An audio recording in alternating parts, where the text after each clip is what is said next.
Ultimate not going to find any kills, gets a lot of damage. Juby and Beckham trading with these assault rifles. Kaplan.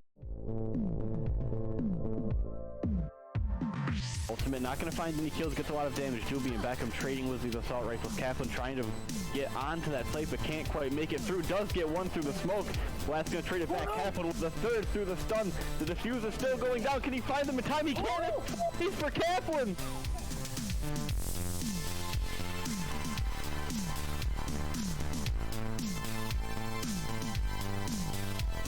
The opposing opponent picking up from garage, could move to position, but the second opens up, and immediately two down here as AV strikes first, and then strike quickly. Almost all of Kid falling apart. Smith coming here for the upper short. Striker J gets a triple, but to get a quadra. And shot, and now you have to deal with three more. You get one through the smoke, but triple kill no less. Is he able to find it? No, through the smoke. He's able to find a second one. That's a quad kill.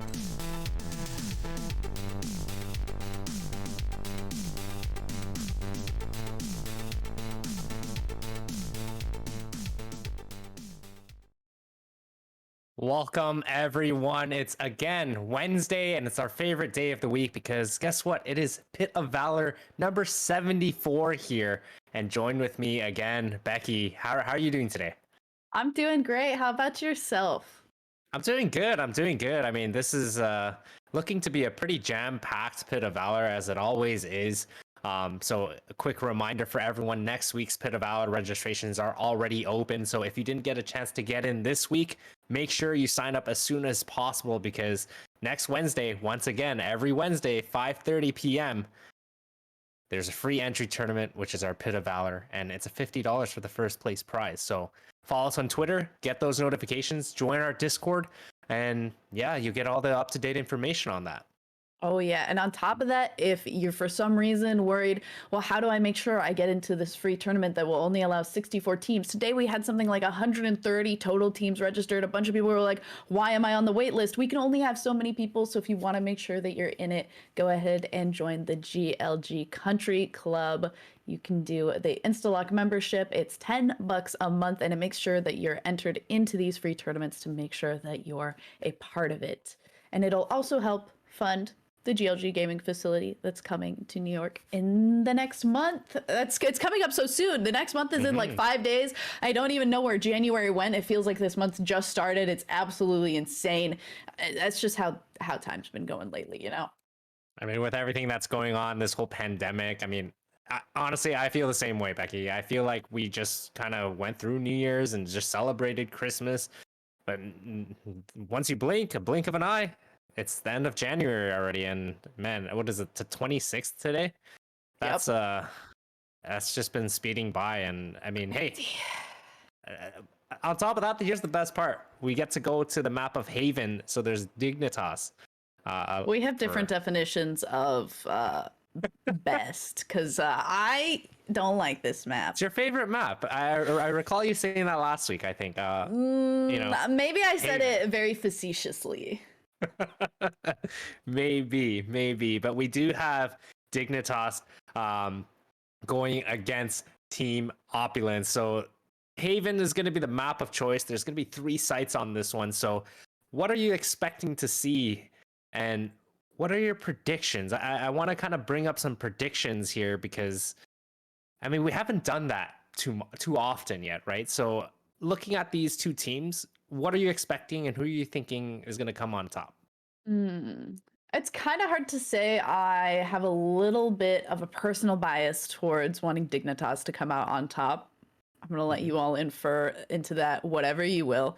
But I think like as far as like agents are certainly concerned, like Jet is always going to be one of the better agents to pick. A lot of the other duelists don't really do so well on Haven. You can kind of make do with something like Arena, and like every once in a while, sometimes we'll see somebody pick up a Phoenix, but Phoenix is just considered so weak compared to so many of the other duelists. Yori doesn't really exist, and Neon is not yet allowed in our tournament. That will be next week, but for this week, Neon is off the table. So definitely expecting to see something like a Jet. I think that Sky is really good on this map and gets to like fill in a lot of the gaps from maybe not picking up two duelists. On top of that, like people are always picking Killjoy, and I think Killjoy is one of the really good like post plant sentinels that you can pick up. But I do personally, for the defensive side, prefer something like a Cypher, and that is like where I would lean and what I would like to see. But that's again personal preference to how I feel this map should be played. But a lot of people really value that post plant utility that Killjoy can bring to the table, and so is what a lot of people end up bringing. Can hold down one site really well, and then once you're onto that attacking side, is still a very potent agent to have on your side. Yeah.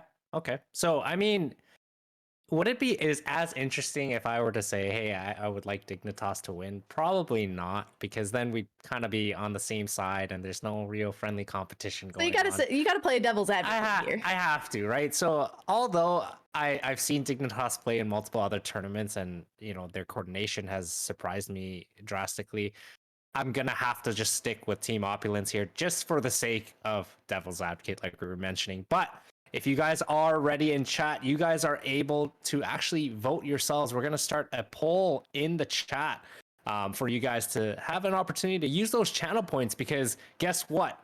GLG socks are back. And, you know, if you're interested in them, you can actually win them with some channel points. So that is absolutely exciting. But if you're looking to just buy them, !socks in the chat, and you can check out our sock store. Yeah, and yeah, as you mentioned, they're 20% off. And yeah, use those channel points. Make some predictions. Let us know who you think is going to take this tournament down.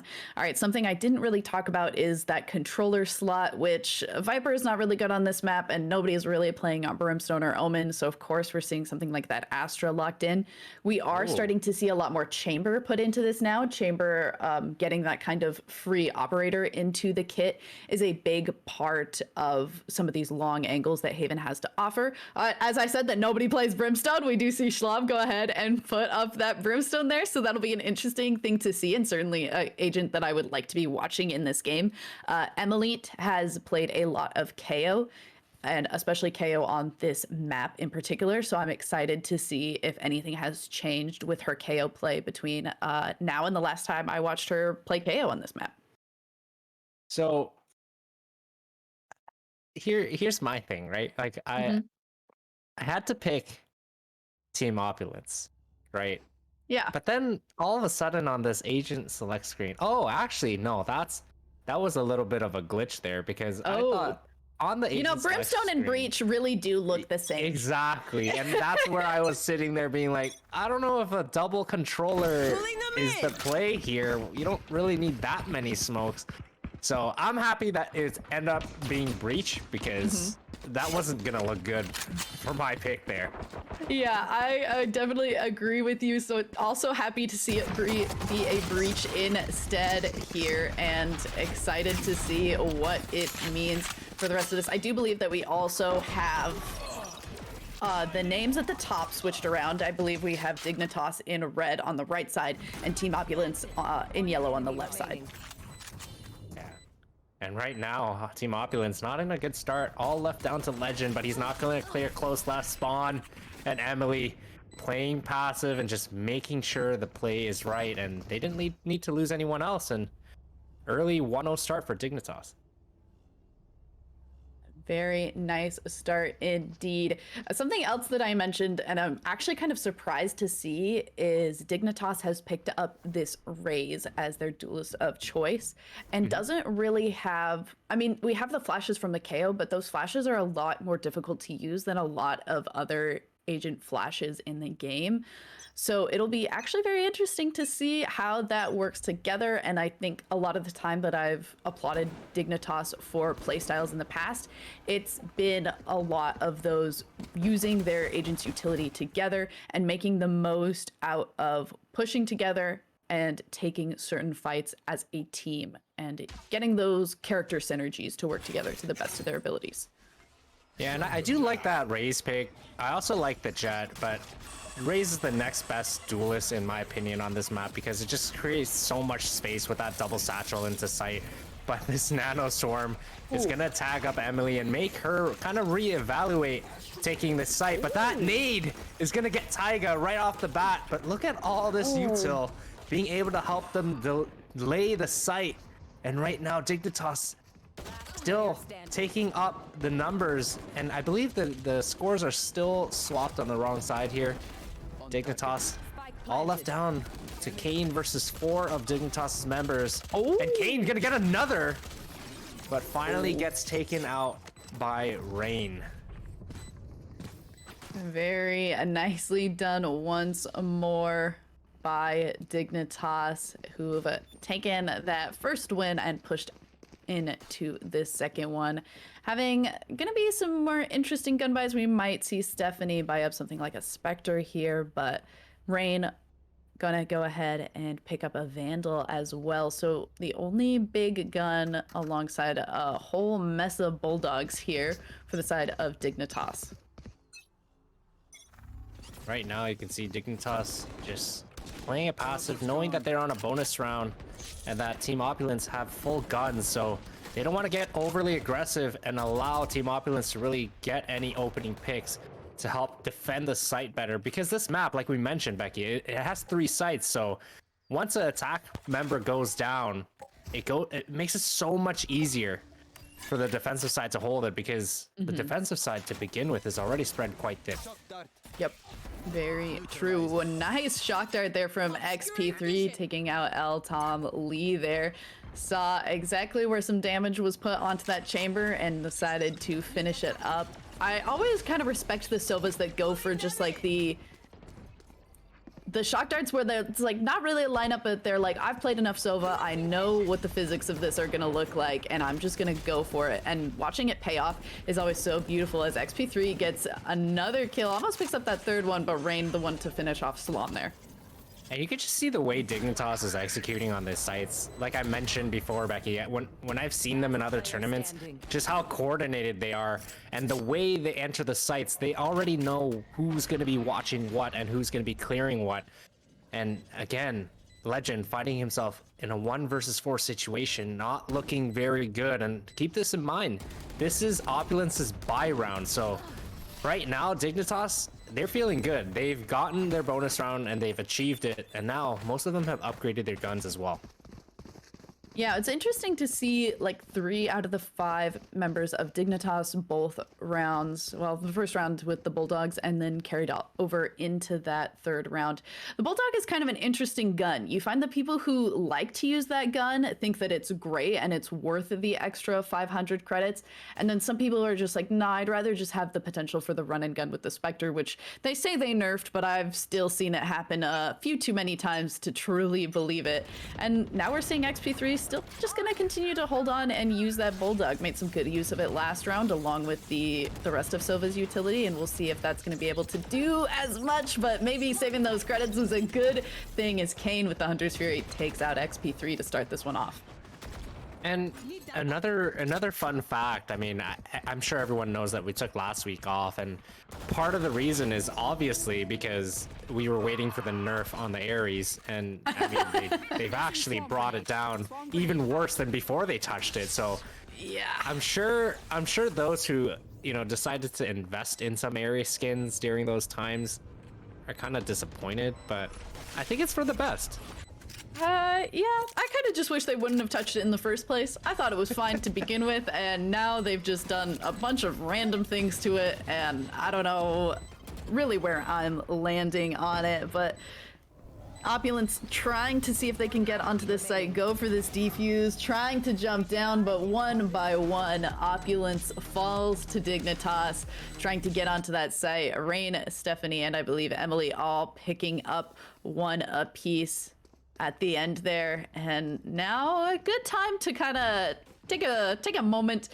When you're losing 4 in a row, when it's pistol rounds, you can kind of expect it. You're like, okay, well, those are maybe just rounds that we're not good at, but now they've had one where they bought out complete guns and still lost to lower gun power, and then on top of that kind of lost another one where they had lower guns but still lost in such a swift manner that it's like, okay, we need to assess what's happening right now before this gets any worse and this like distance between us and an even game gets any bigger. Yeah, and I really like this timeout too, because this is officially their second buy round, and right now they have to be thinking, how do we get back into this game without letting it slip too far? And on top of that, Dignitas has not officially fully bought yet because they're still on the guns they've been saving round after round. So their economy is booming right now. And right now, Opulence really needs to figure out how do they start chipping away at their economy and how do they start gaining some rounds. And they've kind of tried the like tried and true defensive strategy of just like holding corners and just like not really pushing out. They're not playing totally aggressive. Maybe they do need to play aggressively. Sometimes it's like good to start off with like holding the corners and just like doing the super defensive strategy. Again, on this map, as you mentioned, it's extremely important because you lose one defensive player and all of a sudden you were so spread thin to begin with that you're just so far from being able to help out anyone on your team. So just trying to be as careful of that as possible. But Legend's gonna start it off nicely with a kill there onto Stephanie, getting rewarded for having that high ground. And that's what you ideally want to do on this attack, on this defensive side on Haven, right? Because as we mentioned time and time again, because the defensive side is kind of spread so thin, you want to gain some sort of map control. That way you can cheat your rotations over to the other sites. And right now, Legend did a huge job getting that opening pick, but now XP3 evens out the situation. But still, the defensive side is now spread a little bit thin. I feel that is where Opulence kind of just has to play with that opening pick and just back up and play a retake. And it looks like Kane agrees with you, slowly taking a step back, trying not to be too far forward here. Gonna go ahead and just simply watch that entrance onto C long, stay back towards CT, and make sure that it's clear. The Hunter's Fury coming out from XP3 tags up Kane a little bit low on a life though. Rain to finish off Kane and the bomb to go down from Emily there as Rain quickly turning there, seeing the garage and takes down L Tom Lee as well. And right now I feel like Team Opulence, they're just not waiting for each other for the retake. I don't think they've officially grasped their chemistry just yet. Just because of the fact that they're not really communicating when they're falling off, when to actually aggress. And once again, you see Legend in a 1 versus 4 situation, and by the time it comes time to retake, Dignitas has 4 alive, and Team Opulence generally only has 1 or 2. Yeah, this is kind of the other problem with Haven that I find a lot of the time too, is because it is so long, if you don't rotate kind of like at the first even sniff of an enemy on a site, you're just gonna be there so late that you end up not being able to take any super advantageous fights. And if you're not taking those super important 1v1 trades, your team is just gonna fall off slowly but surely. And now, once again, Team Opulence is left in an extremely light buy round.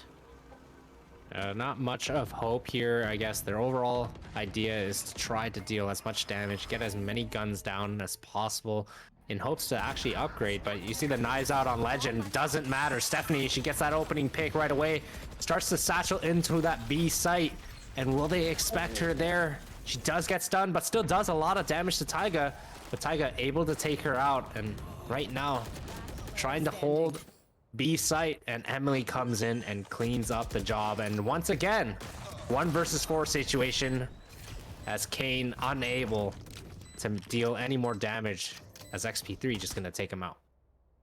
So far, this raise that I was a little bit skeptical about is overperforming, and this breach that I was also really excited about from Opulence is underperforming. We were able to tag up somebody and concuss a little bit in that round, but wasn't really able to convert it. I mean, we got that kill onto Stephanie, but the rest of the utility just isn't making as big of an impact. We do see at 0-6 that it is super hard to get a lot of those ult points, and that Rolling Thunder is what makes Breach kind of one of these big important champions, that alongside some of those flashes on those long angles. So maybe this Breach was a pick waiting for the attacking side, and it's just unfortunate that we're sitting on the defensive side where it maybe doesn't feel as strong, but right now it's looking a little rough for that Breach pick. And you can see this round, Legend is getting a little bit more aggressive towards this long A, pushed up completely, and that's what I was talking about in terms of the aggression. Now that he's posted up there, he will hear if anyone runs by, and on top of that, will spot anyone if they run by.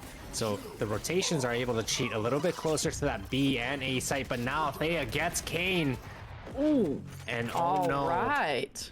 Taiga and Legend holding down mid. And now it's down to 2 members. Yeah, and that's, I think, finally what Team Opulence needed to do. That crossfire that just said, if we're going to lose gunfights, we just need to make sure that we have a 1 member on both sides, and then we have much less of a chance to be losing those gunfights. And it worked for them in that situation, but it's not over quite yet. Rain falls, but Thea is still alive in the 1v4. But again, if we're losing those gunfights, making sure that we're peaking as more than just 1 person. Finally, seeing Team Opulence use their numbers to their advantage on this defensive side has converted them to a win. And I think, and I apologize, it wasn't Legend that was pushed up A. It was their Sova. And that aggression, I feel, actually helped them a lot that round, because then they were able to double stack towards B and double up in C. So with them trying to take mid, it wasn't really a solo hold. So Kane did an excellent job there, getting that A long aggression. And I think they need to start getting, whether it's be A long or C, they need to start getting some sort of information early on to force Dignitas away from those spots, or to be able to just cheat those rotations and hold those sites down. Certainly true, but now El Tamali on this chamber does have access to this operator. Brought up a gun this round, so we may not see it, but on top of that, we do have that Rolling Thunder from that breach ready. So now a post-plant situation looks so much better as long as that breach stays alive for the side of Team Opulence. You can see El Tamali not getting too overly aggressive, just trying to jiggle, spot any information. But you can see this round, they've cheated rotations over, but they don't really have that information, as Dignitas all ready to set up towards this A site. Kane has no choice but to fall off here. Maybe send a couple shock darts out to deal some damage, but the best thing is just wait for that retake. Thea is so aggressive with these swarm grenades, sending them, not using them as like post-plant fodder, but instead using them to throw and keep people off of entries to site, and gets rewarded for it there with that kill onto Kane. We can see the Cosmic Divide thinking about being activated, but here's that ult, a double ult coming through for the side of Dignitas.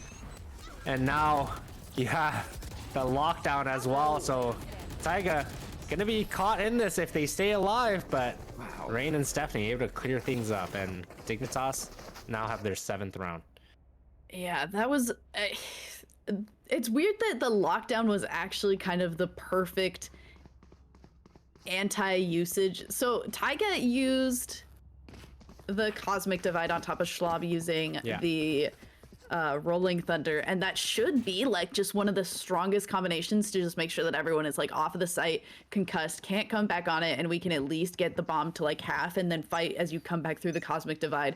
But Thea being able to drop that lockdown there and make sure that like if you're gonna try and do something that's taking up that much time, you're gonna get punished for it, and it forced Team Opulence to kind of play in a really hasty manner that just ended up making another round go Dignitas's way. You also had the Showstopper coming out as well on the side of Dignitas, but I'm not sure what that Rolling Thunder, how many people it actually hit there, because it seemed as if Dignitas had no issues still holding that site. But right now, Opulence down a member again as Emily gets that 1 pick, and they're gonna go ahead and secure the orb, make this noise towards A. Will they commit? As Emily looks like they're gonna commit. It gets Legend as well, and Taiga. Oh, wow. And Team Opulence just falling apart right now. Falling apart and completely distracted by Emily on that A site as the rest of Dignitas gets the bomb down and sets up this post plant on C. And now they're just gonna have to literally fall into Dignitas's hands to even have a chance to get into this XP3 aggressive positioning. On top of that little the recon dart, trying to see exactly where El Tamali is. A final player remaining this chamber, trying to figure out what angle we can enter onto this site onto to get this defuse, and the crossfire doesn't make it easy on top of having one of those slower guns, and Dignitas take that 8th round. Ooh, this is starting to look a little bit one-sided, but if Team Opulence can string along at least a couple more rounds or at least win out the half, if all goes well, I could say, I mean, all they need to do is really win those pistols and they're kind of back into it. Certainly true, but it is a lot harder to win these pistol rounds when your opponents are coming with full Vandals and full Phantoms, whichever one they would like. I mean, most of the players on Dignitas even have enough money to buy operators if they so wanted to on this attacking side, just going to show that the credits are flowing. And a good start here. Hanging out towards spawn, playing a lot slower than they have in previous rounds and just trying to wait for information. And so far, so good as that Owl Drone tags up Elton Lee there. Ooh, that shock dart I was almost certain was going to deal some damage, but might not have landed exactly where XP3 thought it was going to. And right now you can see they're playing aggressive towards Garage, but everyone generally tries to stay away from Garage on a save round. As Schlam getting aggressive, getting 2 huge picks with that Sheriff in hand. And there's Elton Lee trying to come in and help, but XP3 does get that pick. Schlam's still in sight, able to flash and delay their push. So right now, the rotations are there, but they're not peeking together. And now XP3 gonna try to get in, and Schlam gets another 2. Wow. Could he go for this ace?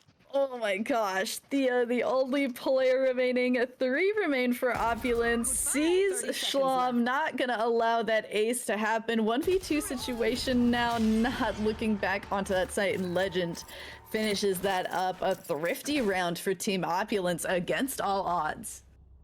That was a huge round by Schlam. I mean, staying on plat, being pinned to a corner, but the flashes and the concuss able to delay that aggression from Dignitas, kind of forcing them to be stuck towards that C long area until the rotates come in. And hey, 4 Sheriff kills, and he's got to be feeling a little bit better now. So I'm expecting things to start picking up for Team Opulence.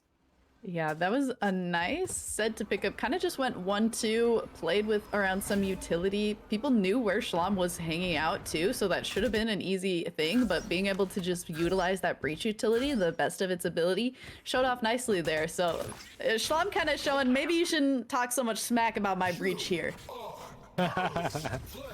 You wanted to see some breach play? He showed you the breach play, and right now, Schlam continuing on with another 3K this round. Although 1 is towards the KO ult, but it doesn't look like Dignitas is going to be able to res that up right now. But the Hunter's Fury going to come out. XP3 gets Schlam, but Elton Lee coming out of Garage. And Schlam still alive. Wait. Was he still alive? Oh, no. Last that? Remained with just Kane and Elton Lee there at the end, I believe. But all of a sudden, from being like 0-7 to 7-10, top of the board for Opulence, Schlam has that Rolling Thunder ready. And alongside this Cosmic Divide once again, and if Kane can use this Hunter's Fury to at least keep Dignitas off of the site, hopefully those 3 ultimates in this final round can be utilized in a way to bring home at least a 4th round for the side of Opulence. This is what I was talking about. If they can get 4 on the board here, they are in okay standings, or they could go for that 9-3 curse, which, I mean, we've seen happen multiple times, and maybe this was their plan all along.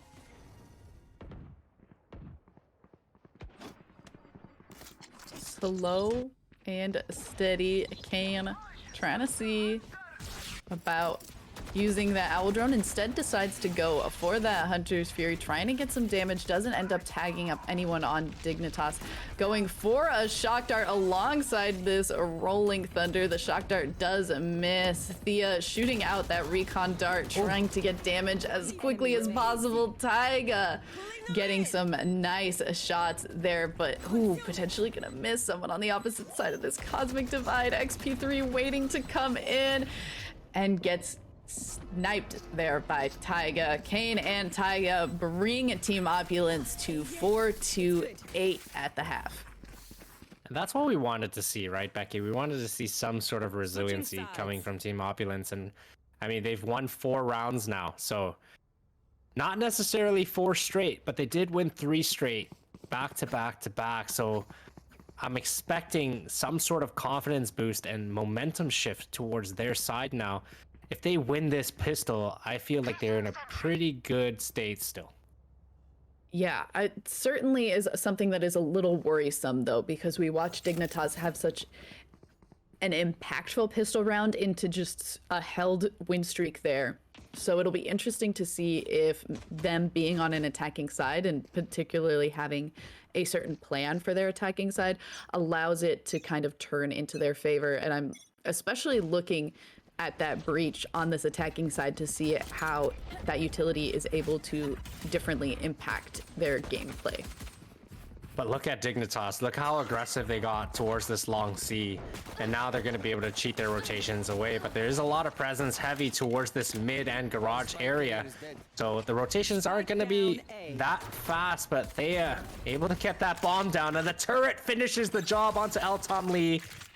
And now Team Opulence down to only 2 members. And this is not what they wanted on this pistol. Yeah, certainly not what they wanted. Top, though, taking a nice headshot there to XP3, but isn't able to find the noggin of Raze there from Stephanie, and Rain finishes it off, and another pistol round goes the way of Dignitas. I just saw that double satchel from Stephanie down C long on the minimap, and right away I knew that their aggression this half is going to be... You're going to see that. You're going to see it. They're confident. They're feeling good. And I feel that they're going to be getting aggressive either long C or long A almost every single round. Yeah, and this is a situation where, especially with how aggressive Dignitas was there, they saw how Team Opulence played defense, and people in games like this play defense how they expect their offense to go. And they are able to better play with that in mind. But if Dignitas continues to play aggressive to counteract how Team Opulence is expecting them to play passive, because that's how they played, Dignitas is going to be able to get a lot of kind of leg up equity here as Emily takes down a legend, leaving Eltom Lee the only player remaining, and while looking up towards that Raze, allows Thea on the ground to take out Eltom Lee, stringing together double digits now in wins for Dignitas. You see that round, they got aggressive towards that long A, and they were on that fast flank right away. Emily and Stephanie are essentially kind of working together there, getting those aggression pushes last time along long C and now along A, and they were able to fast flank that B take. But even though that happened, even though they got aggressive that early on, I feel like Team Opulence got a good amount of value towards that B site. I mean, they pushed through. A lot of them died to util, but at the end of the day, they were able to bring Dignitas down to 2 members. So they're looking okay, and now they have their bye round. So again, I like this timeout by their coach Bubbles there, because you always want to go in fresh right before a gun round. I've seen a lot where, teams take timeouts on their eco, and by the time their next gun round comes around, they completely forgot what they were talking about, and they're not 100% focused. So I like these timeouts right before the official gun rounds. Yeah, there's something to be said also, like you kind of said it yourself. If you take a timeout and have your little pep talk before an eco round where you're just like already at such a disadvantage, you lose that eco round and then you're just kind of feeling beat up by that loss anyway, and it just ruins your mental. So I agree. Going into, especially now that they have bigger gun buys, kind of the same thing. If you have this little pep talk at a round where you're going to be able to commit a new strategy and then convert it into a win on a round where you also have the bigger gun power to back you up as well, that's just going to be better for your morale going forward. Exactly. And right now you can see Team Opulence trying to get towards that C site as Legend gets absolutely nuked down to 25 health without spotting anyone, just util only. And now Team Opulence just reevaluating their situation. As you can see, Stephanie already pushed up towards window. So if they were to go back towards A, this could be a very dangerous position for them, and an excellent one for Stephanie. Excellent indeed.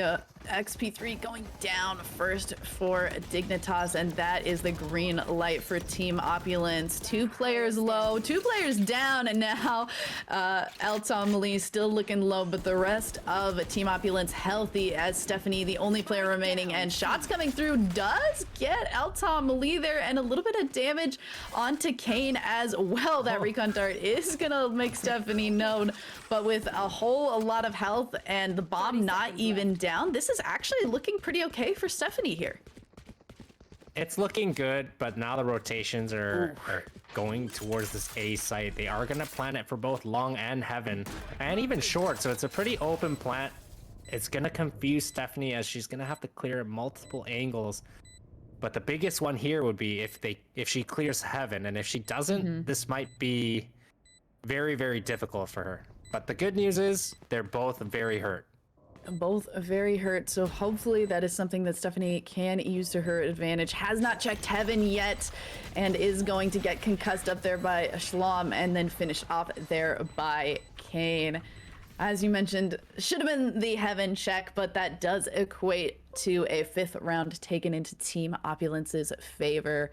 Dignitas still looking pretty good, twice their scoreline, but does need to maybe take a moment to themselves as well. They just got a round taken off of them, and they've had a pretty powerful showing, so it would be a shame to see that fall apart here, but still looking strong, and we do have that KO ultimate ready to go into this round. And I feel like Team Opulence made the right decision there to re-attack that C site, because if they were to run back, I feel like some of them would get caught off guard with Stephanie's positioning there. But right now they're going aggressive towards the C site again, because don't fix what's not broke. And Legend going in with the judge, getting 2. Almost gets the 3rd, but XP3 stuck at the back of site, and now it's all left down to Thea in a 1 versus 4 as Team Opulence has completely sworn that C site and gained control of it. Ooh, I mean, it was a save round for Dignitas, so not too surprising that this one is going Team Opulence's way, and we could be seeing something like that by into the next round, equating to one of those little pep talks here in a sec for Dignitas. But Eltom Lee looking down that garage driveway there with that long gun, and is gonna finish it off, and a 6th point for Team Opulence. And also want to mention that because Team Opulence, even though they lost the pistol and the 2nd round, they've gotten that value, which kind of forced Dignitas to save now again, because on the 3rd round, most of them had to buy. Even though they won the first 2, usually teams, if they didn't lose too many members, they would be able to just bonus and maybe buy for next. But in that situation, that 3rd round there, Dignitas had no choice but to full buy, because it's just the amount of members they've lost. And now Team Opulence forcing Dignitas on another full buy. And if they're able to win this round here, they're right back into it. And that's exactly where Team Opulence wants to put Dignitas if they're going to come back into this game. So we'll see if they're able to convert that how they want to. Dignitas with 3 members on C, 3.5 if you count Garage, and we'll see if that is something that is going to go into their favor, as it looks like Team Opulence for a moment were glancing at C, thinking about it, but oh, maybe they will decide. Looks like they're playing a little slow, trying to decide exactly where they want to commit themselves, making sure that they don't get pushed up on as aggressively as they had been in previous rounds, and trying to make their decisions based on picks. And soon we will see a collision. And I don't know if you've noticed, but oh my goodness, Stephanie getting 2 and XP3 getting a 3rd. And things are falling apart right now for Team Opulence, but it's not completely over yet. As you can see, Eltom Lee lurking through that A site, and Kane just has to really just play passive and wait as Bomb is down C, and they kind of have to work together here. But I want to bring up the fact that because Dignitas lost the last 2, they had a little bit of a shift in their play style, as no one got aggressive that round. Everyone stayed passive in sight, and that's exactly what they needed to do. And it might be what they continue to do. Yeah. That's that discipline. Yeah, you gotta appreciate that when you can find that in a team. Being like, oh, this started to not work for us. Maybe our opponents use their timeouts to the best of their abilities and were able to pick up on that pattern and started to take advantage of it. So we're going to change our play style and then hopefully fake them out. And it did work for Dignitas there. As you mentioned, that defensive play style did kind of force Team Opulence into their defensive hand. And we'll see if they continue to do this very defensive strategy after that last win. You can see Stephanie, usually the one that is aggressing towards C or long A, kind of just hiding towards side because right now they're up the numbers. Their defensive side is spread thin, but oh my goodness, Kane catches Stephanie with that Hunter's Fury. And now all that noise was made towards that B site. You can see the rotations have already gone in for Dignitas 3 towards that long C area, or C site for that matter. As you can see, XP3 pushing through, calling the rotations over, and Team Opulence really need to get going because they're just allowing the rotations to come over. I mean, maybe not the worst thing to not allow those rotations if the Rolling Thunder is going to come out and nobody getting knocked up, save for that little Killjoy turret. Gets a little bit of the business, and now Team Dignitas wait for everyone to be ready to go for this retake. Looks like XP3 thinking about going for a lurk, but hasn't quite decided if that is going to be the call. Rain setting up in the Cosmic form is going to go ahead and use that Cosmic Divide. One enemy remaining. But, ooh, unable to push onto the site, slowly dropping Rain, the only one remaining. And it looks like Team Opulence knows where she is hiding. And let's see how passive Team Opulence plays this as Legend gets the kill with the classic. And 7-11, or is it 8? 7-11. Mm-hmm. So, I mean, they're still a little bit far away, but look at the economy on Dignitas. They're on a save, so that should, if all goes well, bring them 8-11. And if they can continue to harm their economy, I think we're gonna see a relatively close game here. It is turning out to be a relatively close game. Not something we would have expected after the run that Dignitas had started with, but sometimes you take a trip, you hurt your ankle a little bit, and it's a little hard to come back and keep running in the race. And Team Opulence has taken that to their advantage as much as possible and are starting to pick up on how Dignitas plays their defensive side, as well as using a strong attacking strategy to the best of their advantage. Thea gets aggressive, as you sometimes have to with those lower guns, but is not able to take any heads there as Schlamm picks up 2 to start it off strong for Team Opulence. They've done a lot of damage though, but can they finish it off? Kane gets Stephanie as well, who got aggressive towards A, and it's a flawless round here for Team Opulence. Exactly what they need because they want to maintain this economy as much as possible. And right now, you can still see Dignitas still somewhat hurting for the economy because 3 of them are on our light armor. And just to be able to buy full util there, that's what they have to do. It's a little bit of a sacrifice. Yeah, talk about having to play defensively on top of having to play defensively for the way that Team Opulence is playing. Also having to play defensively because you simply have less armor to your name is certainly not exactly where you want to be, as Team Opulence looks to use this Cosmic Divide to lock off this C-Long area and potentially go for a little bit of a fake out here. And Stephanie again getting aggressive, but loses the fight. And Schlamm gets that pick onto Stephanie. Now Dignitas somewhat left to scramble as Thea loses Heaven and A completely. And Bomb is going to go down. And right now Team Opulence looking very, very good in a 5 versus 3 situation and a post plant. Post plant that Dignitas is going to have to really have a strong entrance onto this site, and this is just such a hard site to get back onto if all of the control is on the attacking side. And it looks like, as if they're gonna save. I respect it. I mean, once you're this late into the game and you're still in a good position and winning on rounds, kind of going for any way to just take a few guns off of people who are exiting from a site.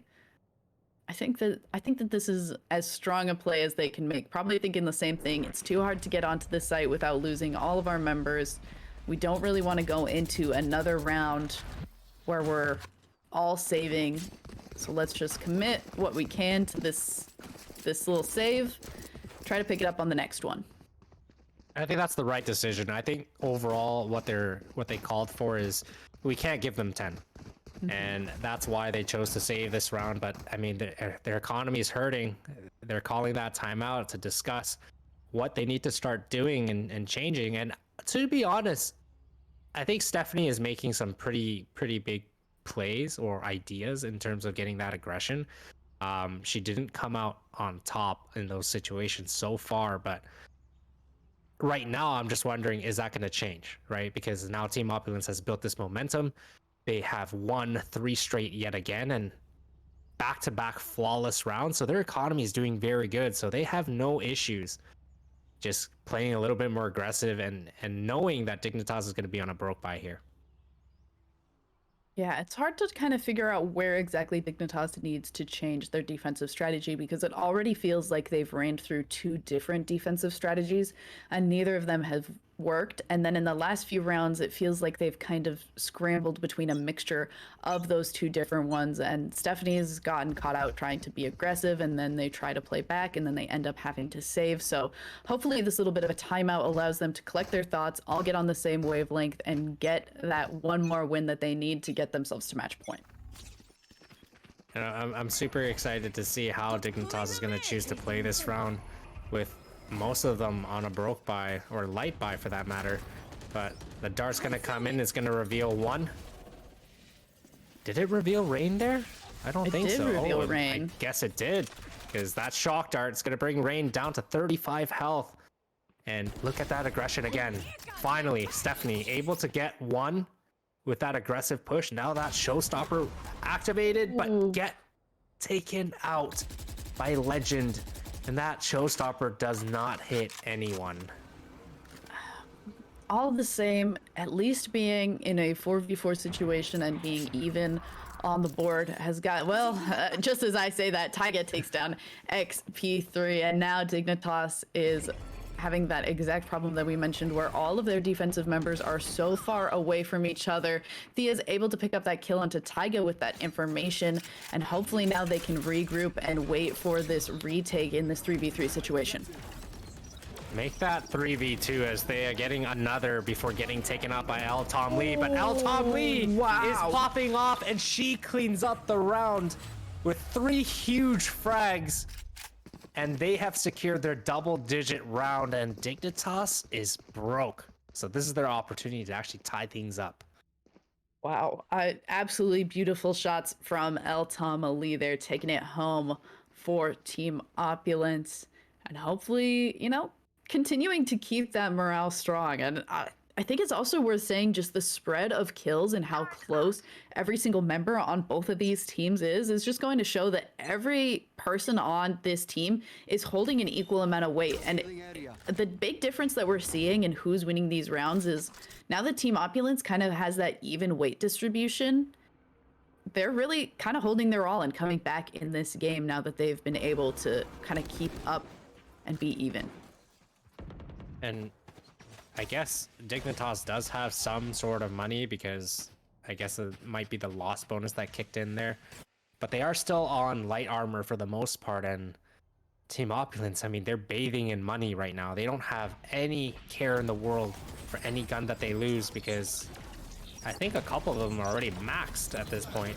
But right now you see that presence towards mid, and Emily gonna try to get a dagger for some info, but it doesn't connect to anyone. So now they're going to reevaluate their rotation. Yeah, I actually like that dagger and not finding any information off of it. It lets you know that Team Opulence has rotated off of that, and we see that immediately Emily has gone back towards that A site, as well as a little bit of a split back to dedication on C as a result of it. So even though sometimes no information equates to a default of a lot of information, Eltom Lee and Kane making some nice kills there, trying to get onto the site, and so far so good for Team Opulence, as only 2 players remain for Dignitas, and it was those 2 who were on that A site. And just like that, Becky, we have ourselves a game. It's gonna be all tied up by what it seems, as Emily's now spotted towards Garage, and Schlom lurking towards that mid gets that pick. And Stephanie, with 5 players left on Opulence, is gonna choose to save that gun. Yeah, if you're not going to be able to buy into the next round anyway, you're not going to win in a 1v5 situation, you might as well go ahead and hold. See if anyone goes for the chase, but I can't imagine that any of Team Opulence is going to chase quite that far. So we are looking at an even game here, despite Dignitas's sprint start. See Elton Lee trying to go for that hunt, but I mean, has it all been flawless rounds now? For the last couple, I think it's been pretty close. I think just close. The last one round. Ooh. I mean, 5 straight and 7 this half. They're doing amazing, and you can see XP3 gonna decide to opt up with no armor. So this is an interesting buy round here for Dignitas. I know that like now that it is even, push has come to shove, but I mean, XP3 also hanging out towards this A long site with this op seems a little interesting to me, because I don't know that we've seen Team Opulence start out with an A side push in any of these rounds. You're right. They've always gotten that aggression towards C long, and I mean, for the last couple of rounds, oh my goodness, the Rolling Thunder going in and forcing Dignitas completely out of sight. But look at that util damage again, dealing a lot of damage to Shlom, bringing him down to 68 health. But they're gonna go ahead, get this bomb down, and it's an even 5-on-5. Make that a 4-on-2, or 3-on-2 for that matter. And it's all down to Elton Lee. And now the res comes in, and Dignitas looking to secure their first official gun round of this half. All right, well, a nice shot from Elton Lee, at least takes the gun out of somebody's hand there, but XP3 finishing it back up for Dignitas as they grab themselves match point. All of a sudden, this became a very tense game compared to how it feels like it started off. Oh, completely. It was 7-1 or 8-1 at one point. And Team Opulence, with the resiliency that they've shown, bring it all the way back to 11-11. But that round, Dignitas, they were forced out of sight, and they just waited and retook together, and they won those trades. They won the fights.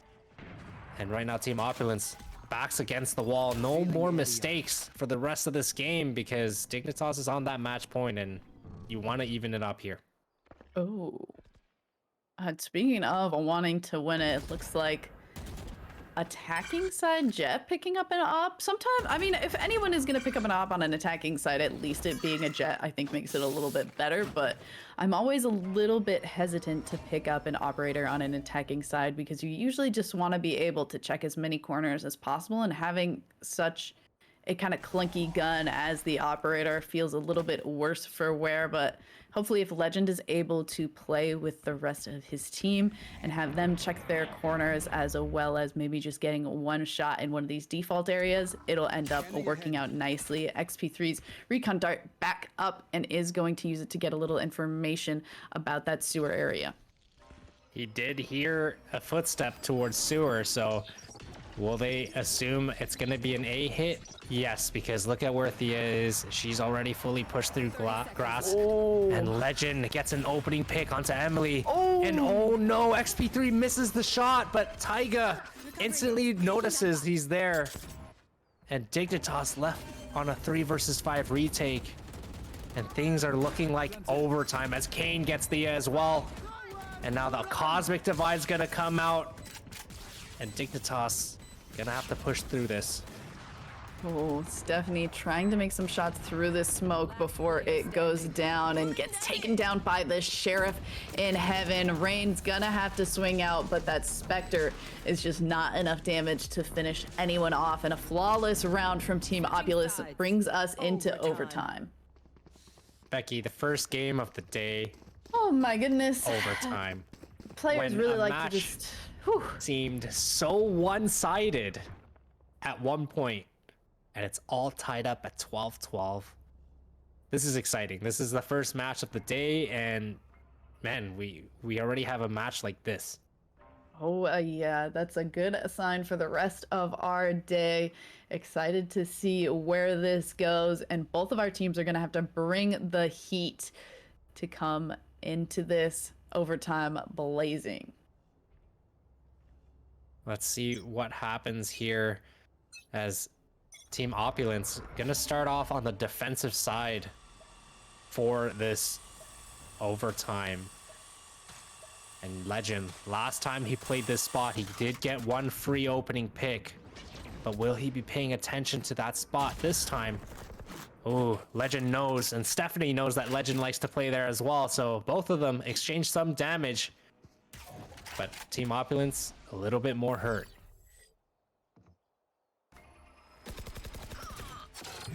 XP3 with a nice start there, and that first kill is going to be followed up by that dagger to get some extra information and allows for XP3 to continue to push onto that site.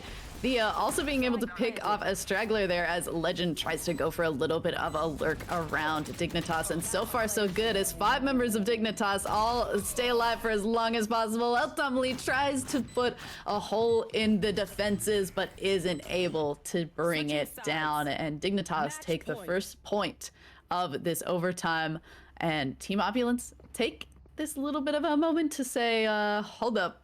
We got another timeout we can take. We're gonna use it.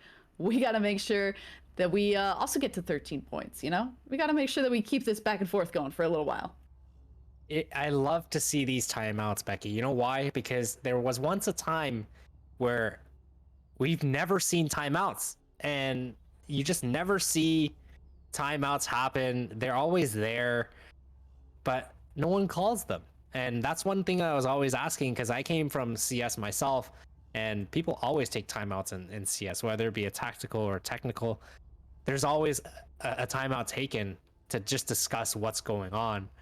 But in Valorant, in the early stages, we just never saw any timeouts. No one cared to talk about anything. Everyone just wanted to play through it. And I mean, we do see so many games that you just go through everything and nobody ever calls for a timeout. Nobody ever takes the moment to do any amount of talking with their team. Well, they probably do in comms, but never a moment outside of the game. And it is nice to see that extra moment be utilized to bring a little bit of clarity as you're going into especially these important rounds such as these overtime ones. And you can see Team Opulence for the first time going towards this A site, and fast at that. So XP3 left as the only line of defense right now, as Team Opulence pushing completely through, getting XP3 early on, and you can see that util usage completely trapping XP3. And just like that, bomb is planted. Will we see this double overtime happen? I mean, Dignitas is not out of it yet. 4 players remain. Dropping in, Thea takes 1. Oh. Thea takes 2 before going down there, or still actually up. Somebody else from Dignitas went down top. Taiga trying to take it back, as now it is just Stephanie and Taiga around this corner. Stephanie finds the head, and the defuse is gonna be good to bring Dignitas home this win. Oh my goodness. That round had me at the edge of my seat until the very last second. I thought that was going to go to double overtime there. The way they clutched up the round, brought it back down to a 1 versus 1. I didn't know which way it was going to go, but Dignitas, hey, they're able to take this one. Yeah, Dignitas nicely shoring that one up within the overtime there, really making us sweat and sit at the edge of our seats, but ultimately bringing it home. Well done from both of our teams, and beautiful to see how that match ended up shaking out. It is always kind of really heart racing when it starts out with kind of both of our one team really just like kind of having a little bit of a slaughter fest, and then all of a sudden you just get to see, oh, maybe this other team does have a chance. Oh, this other team really does have a chance. And getting to see that eventually equate into an overtime match. Very well done from both of our teams, and congratulations to Dignitas, who are continuing on in our tournament. I think that was just what a great match to start it off. Like I said, it was 8-1 at one point. We were almost certain, after seeing a trend there, that Dignitas was just going to run away with it. But man, Team Opulence, they came to play, and Taiga almost clutched up that last round. Should he have full swung that last kill? Maybe not. Maybe just a jiggle for some early info. But hey, sometimes you get in the moment. He was definitely feeling it that round, and that play happened. And luckily, Dignitas was able to get that last kill, and they prevented that double overtime. And like you said, they're going to continue on. I'm excited to see how far they can make it. Yep. Well, if you're sweating as much as we are, we're going to take a quick break to kind of clean off our brows a little bit, and then we will be going into our next match after this short break.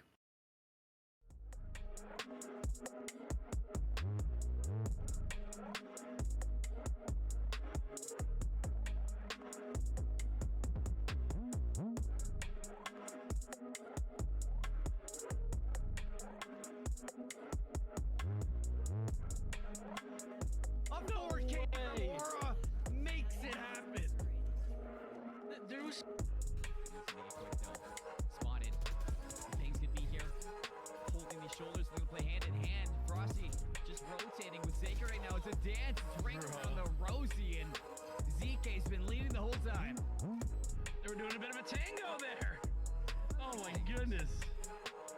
It was ultimately a dance of death, though, at least for side of MMG. Has betrayed take the victory, and Victory Lab as they would probably like, but oh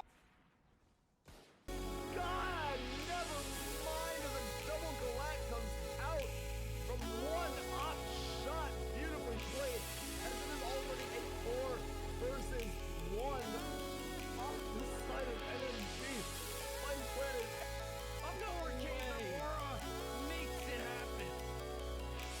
There was so little time left. I don't know if we have a replay of that, but I mean, there might have been just a few seconds on the clock when the final frag came through, but man, this shot from Habib, I'm surprised that we didn't see anything. Let's see, what is it? Yeah, literally 2.5 seconds left, and Aura gets those frags. It was kill or nothing. Kill or lose the... Throwing that down before the kick came through for the spike, it was weird timing at that, but I mean, Aura was able to get some damage through, but right now it's Aura against the world, able to get one here if they are able to clutch this out. This is number 2. Just have to wait to see DK waiting around.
Welcome back, everyone, and we have our second match here. Vexo Esports.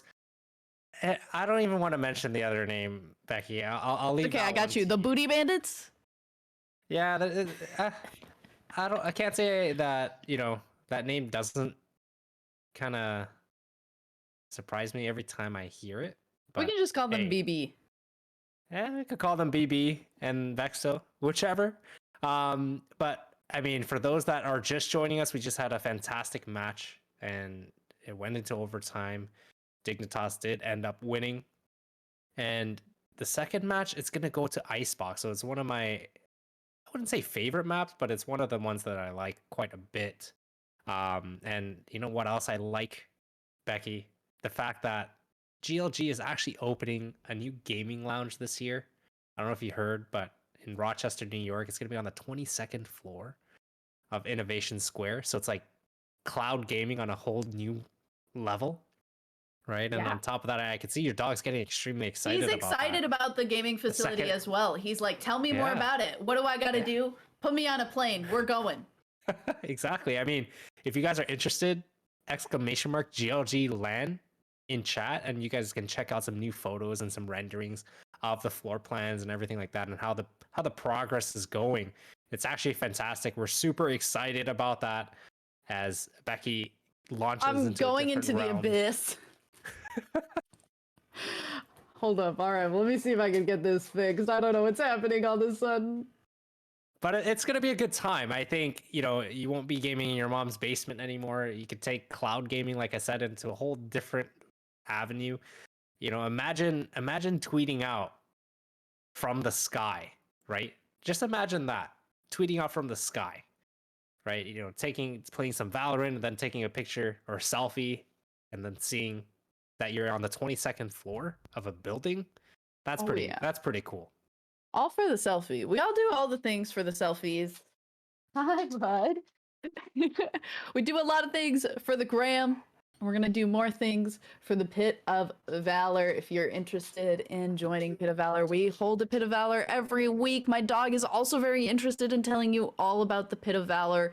It's just a little more harder to understand his dialect, so please forgive him as he's trying to do his best to explain it in terms that we understand. You're too smart for us, bud. That's what it really is. We just can't understand your dialect. And if you're interested in joining and you want more information, you should hit up the GLG Discord and Twitter. You can do !Discord in the chat to find out more information from those channels as well. And as we jump into this agent select here, we are going to run up a prediction. Keep in mind, you guys can vote for your choice to win, whether it be Vexo or BB for that matter. And BB. right now, if you guys vote correctly, you can get all these channel points and put it towards GLG socks, which are officially back in store. So if you guys are interested in checking that out, !Socks in chat, you can check out the store. We got purple, white, black socks in all sizes. Whatever you like, you have a chance to win them. And on top of that, redeem them with channel points. So, I mean, why not win those predictions right now? Make sure you pick the right team, though. Why not? I mean, my prediction is there's no, I don't think I've ever seen Draystar play something that wasn't Sova. Okay. When the agent select screen for some reason said that Draystar was hovering Jet, I was like, there's no way. I don't know if I've ever seen Draystar play an agent that isn't Sova and be a serious game. And so I was going to be absolutely floored if we, for some reason, got to see Draystar pick up a non-Sova agent. But we do see, in the end, it doesn't even matter because Draystar does have that Sova, and that is going to be a specific person and agent that I think you're going to want to watch out for in this game.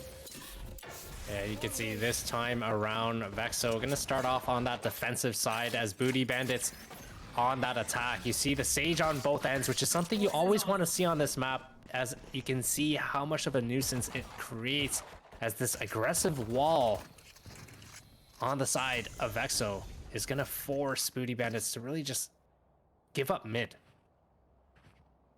And mid is given up, and that means that the defensive side is kind of making an aggressive push, but everyone from the Booty Bandits is already pushed onto this B site. The bomb is going down. Bubbles is gonna secure that bomb, and now he's trying to run away from this decay as quickly as possible and try to get some healing back onto the rest of the team as JoJo takes down a second member of Vexo Esports. And that was very good positioning from JoJo, staying aggressive and continuing to do so as Lug gets one, but gets traded out instantly. And right now, Booty Bandits looking to secure their first round played as Cade with a shock dart kill to finish things off, and near flawless round from Booty Bandits. Yeah, KO's name is Soapy Can't Aim, but if you're gonna name yourself that, you can't take it too seriously, and you gotta try to at least aim those flashes so you don't end up flashing yourself. And alongside that, Booty Bandits do take home that first round and look to go ahead and go to another one here. We do see the big difference between these two teams is that we have the chamber picked up there by JoJo while Soapy is playing something like that KO. Kind of an interesting difference in picks, especially when Booty Bandits are starting out on the attacking side. Going for something like that double sentinel pick is kind of interesting, but Icebox is one of those maps where you do get flanked quite often, so potentially having two sentinels to kind of have one hold down the backside is not too bad. Booty Bandits don't want their booties being bandited, and Leica is also trying to do the same thing, take some booties, make sure that nobody is safe, and with 3 kills to show for it in this round, so far so good. And I mean, you can see that stack from Vexo there trying to get the orb, and they do get the orb, but they lose 2 members along the way. And now only 2 left on Vexo and Swervo, and a 1 versus 5. This time around, Booty Bandits have it flawless. And again, you see those Sage Walls being put to use, and it's just such a good agent on this map. Yeah, Bubbles at the end there, kind of taking Leica's ace. I want to know what the comms are like happening after that one. But our ace counter, as you can see on the right side of our screen, previously we had an Ares counter when there was a lot of Ares being purchased at the small week where that gun was OP. Now we have an ace counter. None from that last round has meant that we were about to get one from Leica there and then not quite shored up, but we'll see if we can add an ace to that counter through this game. I'm curious to see who will be the first to get that ace today, as we've come very close in the first match as well, but not anything solidified just yet. And you can see Sosa in a very, very good position as they're all going towards that B site, as Sosa gonna get 1, doesn't get the second, as Bubbles there to trade. And now they're gonna try to run into that B site before the rotations come in. Or actually, they're gonna cut complete noise and cause Vexo to kind of hesitate. Yeah, and it looks like with that hesitation, Vexo is also starting to move back towards that A site, and now Booty Bandits gonna go ahead and start to actually fade back towards that B site, but we do see that Swervo is sitting there waiting, and maybe that is not exactly how Swervo imagined that going, taken down by that nice headshot there from JoJo on this chamber. Oh, they got that res.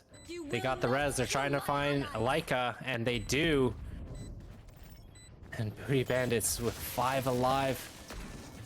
As Vexo, keep this in mind. This is their buy round. The wall's gonna go up. Arthur coming from mid. Oh, Draystar and Lug kind of both forced to watch and try to find that Viper.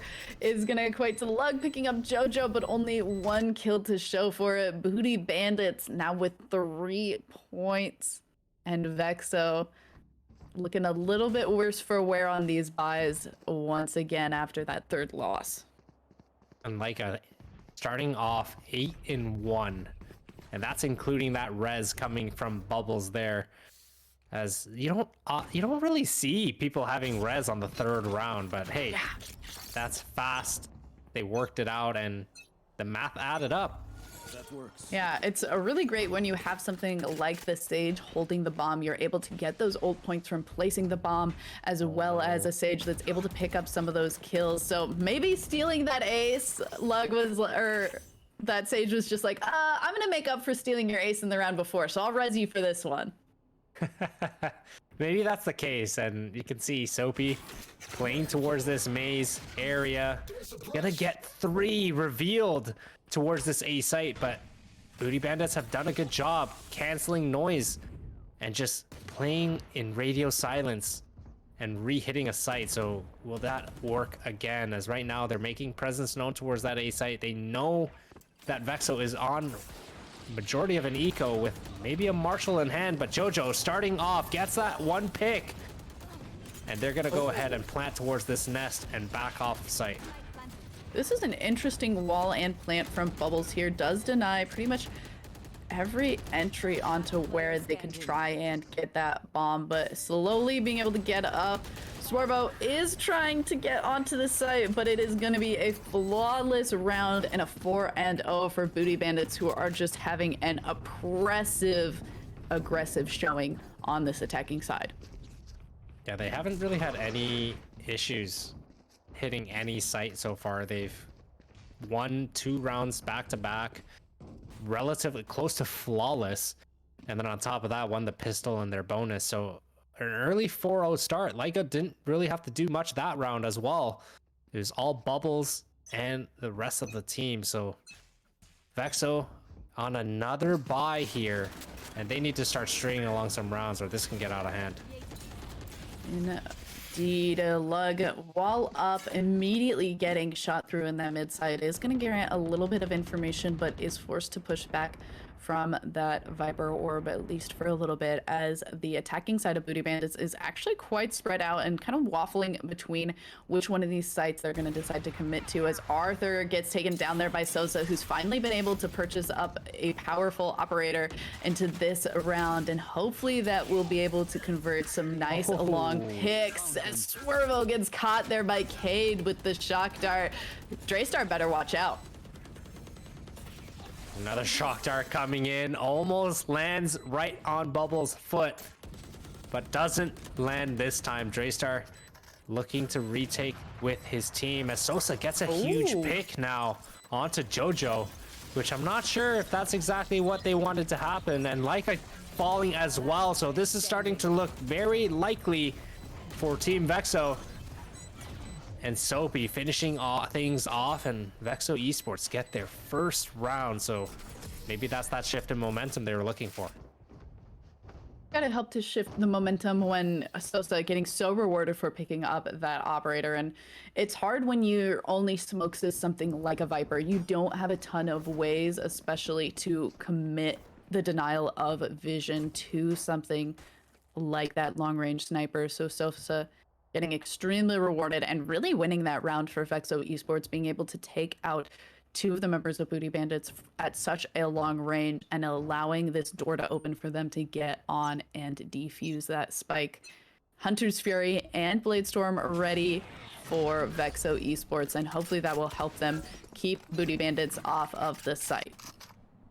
Well, 2 of them got pinged towards this B site area, and you do have the op on Sosa right now, so he does get that opening pick onto Cade with the quick flick, and Lug gets the second. So right now, Booty Bandits not having that flawless take on each site anymore, as now they've lost 2 members already, and it's going to be a little bit more difficult. As you can see, Arthur lurking up towards this tube, getting that kitchen area, trying to clear it as Bubbles and teammate just wait towards this B long, but Lug continuing that barrage, getting another as well.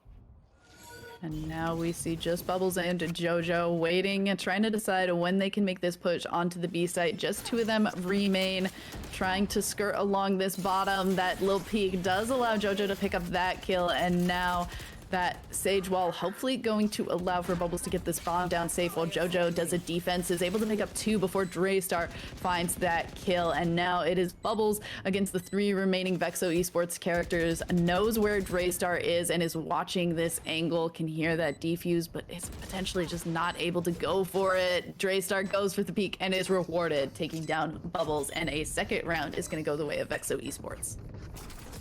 And that's what I want to see. I mean, Vexo started off a little bit slower, and Booty Bandit started off strong, but right now it's starting to even itself out as Vexo 2 in a row now. And they have that op still in hand, and Sosa has been doing a very good job getting that opening pick. But Leica, will we see him op up as well? He does have the Blade Storm active, but it doesn't look like he's going to op it up. Yeah, I'd like the decision to just pick up a Sheriff this round, save the money, potentially op up next round, and just utilize that Blade Storm for this round. Sosa continuing to just be what Vexo Esports has needed to keep in this early part of the game. Leica with an aggressive, nice jump up there, doesn't spot anyone on that long angle as Vexo Esports plays pretty far back and are not letting that get rewarded. Vexo got that early dagger thrown towards that A. Did spot a couple, but you can see Booty Bandits have completely grouped up towards this B site. The wall has gone down, and they're going to go ahead and try to make their way in as soon as possible because the rotations are starting to come in from Vexo. Draystar using that Hunter's Fury, trying to get some information, does not tag up anyone on Booty Bandit's side here. Ooh, nice recon dart there. And Bubbles kind of hanging out, waiting for the rest of the team, potentially waiting for that Viper wall of their own to be able to be put up and give themselves time to run onto that little B corner to place the bomb. But so far, getting a little bit punished for having to do that way as that Viper does go down. And now is as good a time as any. Booty Bandits run forward, bomb trying to go down, but gunfire is taking priority. Bubbles goes for it a second time as Cade and Lug kind of do a little bit of a trade out there. Draystar remains though and gets that revenge kill onto Cade. All that util on that bomb, and Sosa gets that opening pick. And now it's all left down to JoJo, who gets 1, gets 2. Oh, does he know that he's half the bomb? Oh my goodness, that was close. If he continued spraying through that smoke, that would have been bad for Draystar. All right, and now with this little bit of a resurrection, Soapy will be able to hold on to one more gun for the side of Vexo Esports, who are clawing their way back into this game with these defuses. Nicely done there by JoJo nonetheless. Those first 2 kills looked clean, going for that reload and then just crosshair placement in the wrong spot for where Draystar repositioned to out of that smoke did allow for Vexo Esports to take this third one home. I mean, overall, it's been a very close rounds. I mean, it's down to the little details getting picked off a little bit early, but I would say it's relatively even. You can see that slow from spawn to boiler right off the bat, as Swervo has now captured the entirety of B long.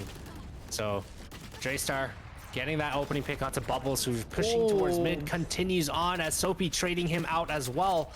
Now Booty Bandits left to only 2 players left to try to take this A site. Cade and Arthur trying to figure out where they can come onto the site, trying not to get spotted out by that Owl drone, and knows the Draystar is close.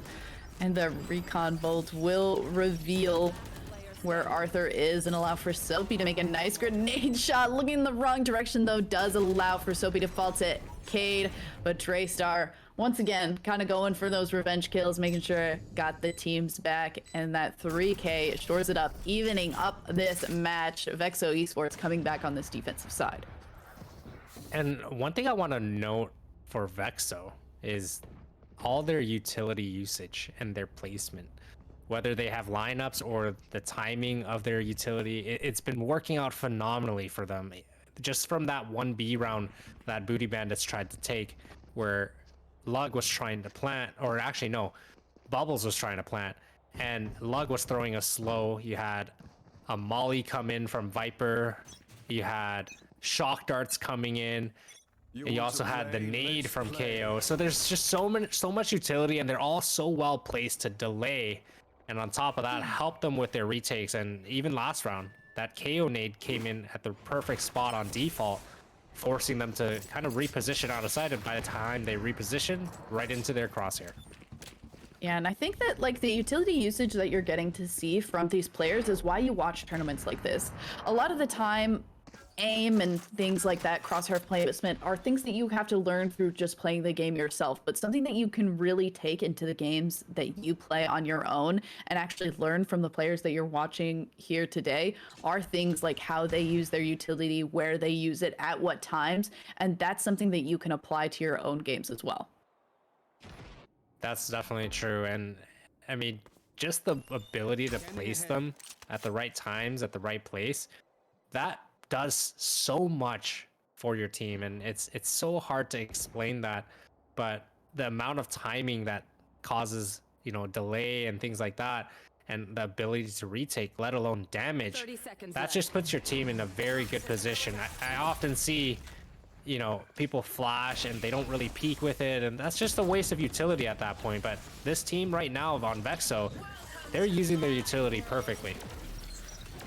And you're getting to see it just there. The amount of time that Swervo was able to denial with that Viper utility is so huge for this timer that is just going down. And with that kill that Lug just got onto Bubbles is absolutely huge. Ace. Now Cade can't do it. No, not the first ace as Cade finds Lug's head as the wall goes down. We're so close. We've been so close twice this game. We're so close. I just want to add an ace to that. So close. But that's what I was saying, right? Like we noticed, especially that round too, that if Booty Bandits wants an opportunity to really take the site, they cannot do it in the last couple of seconds in the round. 30 seconds is not enough to take a site, especially if all of Vexo's members are up because of their utility usage and the amount of, you know, lineups that they have to delay that plant, as you saw just now. And even though they had the Viper's Pit there, Lug just goes in with a huge 4K, almost aces, and they secure the round. Ooh, all right, Leica, it's where we're kind of playing a little bit of a spooky game there, catching each other for just a moment before backing off and waiting for their respective teams. But Soapy also looking in down that mid side, does find that kill onto Arthur as Draystar with this operator picks up that kill onto Leica. Ooh, following it up with a nice kill there onto Bubbles, denying that plant with the Hunter's Fury as Jojo gets a little bit of a trade back there onto Soapy with that information from that mid side, running now to help out with Cade, who they need to get this bomb down if they want to get some more pressure back into this game. And again, it's the util. It delays the plant yet again. Yep. And the Hunter's Fury came out and eliminated a planter earlier. 30 seconds left. And this is the type of util usage that I'm talking about for Vexo. As Jojo gets two, but Draystar saves Vexo there with that huge 3K. And they still have that op in hand. Absolutely huge for this defensive side of Vexo. And, you know, 6 losses in a row is enough. Leica's going to take this time out.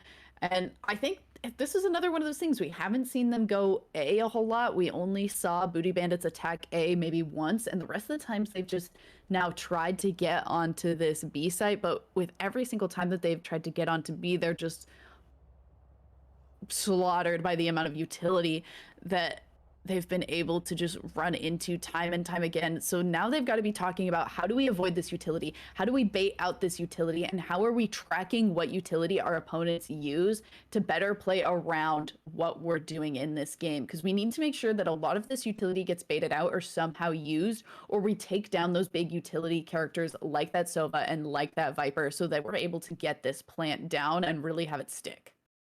And I also think the issue right now is they're not too spread out. I don't think I've really seen any mid lurks or splits towards B since the first couple of rounds, where they've gotten some kitchen control, they've gotten some, you know, yellow control. But right, or orange control for that matter. But right now, it just seems like every time they take a site, they're either all B or all A from one side. So there's not really a lurker that to catch any of this utility being thrown out on the side of Vexo, because if one was to flank mid or two were to flank from mid, it would catch a lot of them looking towards site.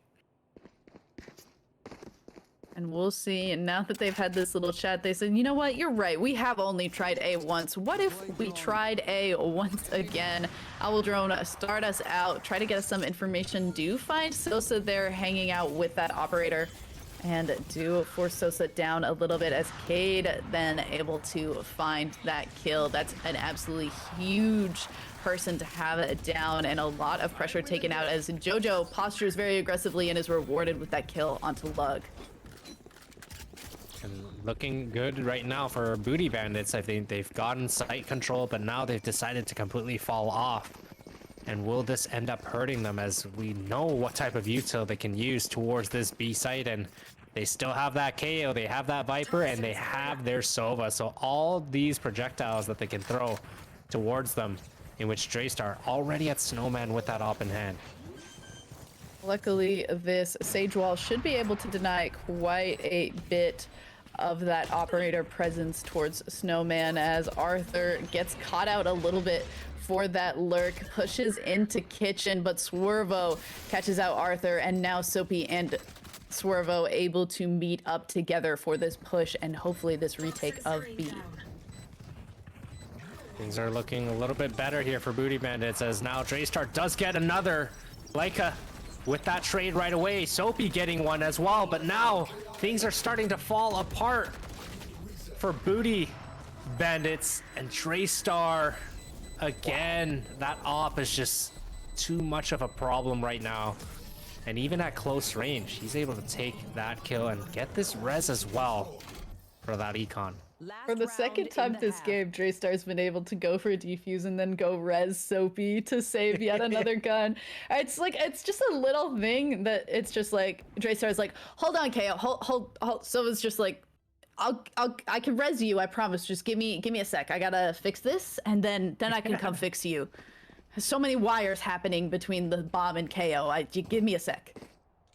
Yeah, and look at the economy for Booty Bandits as their last round. They're not really going to be able to buy much, a lot on light armor. And right now, for the first time, it seems, they're looking to get some mid control, which I think is going to be a huge difference maker here.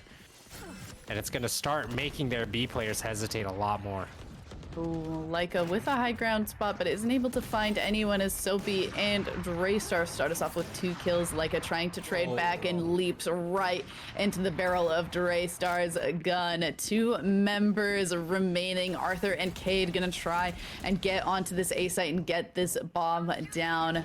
So far, so good, but Lug with that res onto Soapy is going to make it even more difficult for Booty Bandits to stay in this game, as Swervo picks off Cade, and now Arthur, the only one remaining, trying to take down as many people as are coming at him, and just isn't able to bring it home.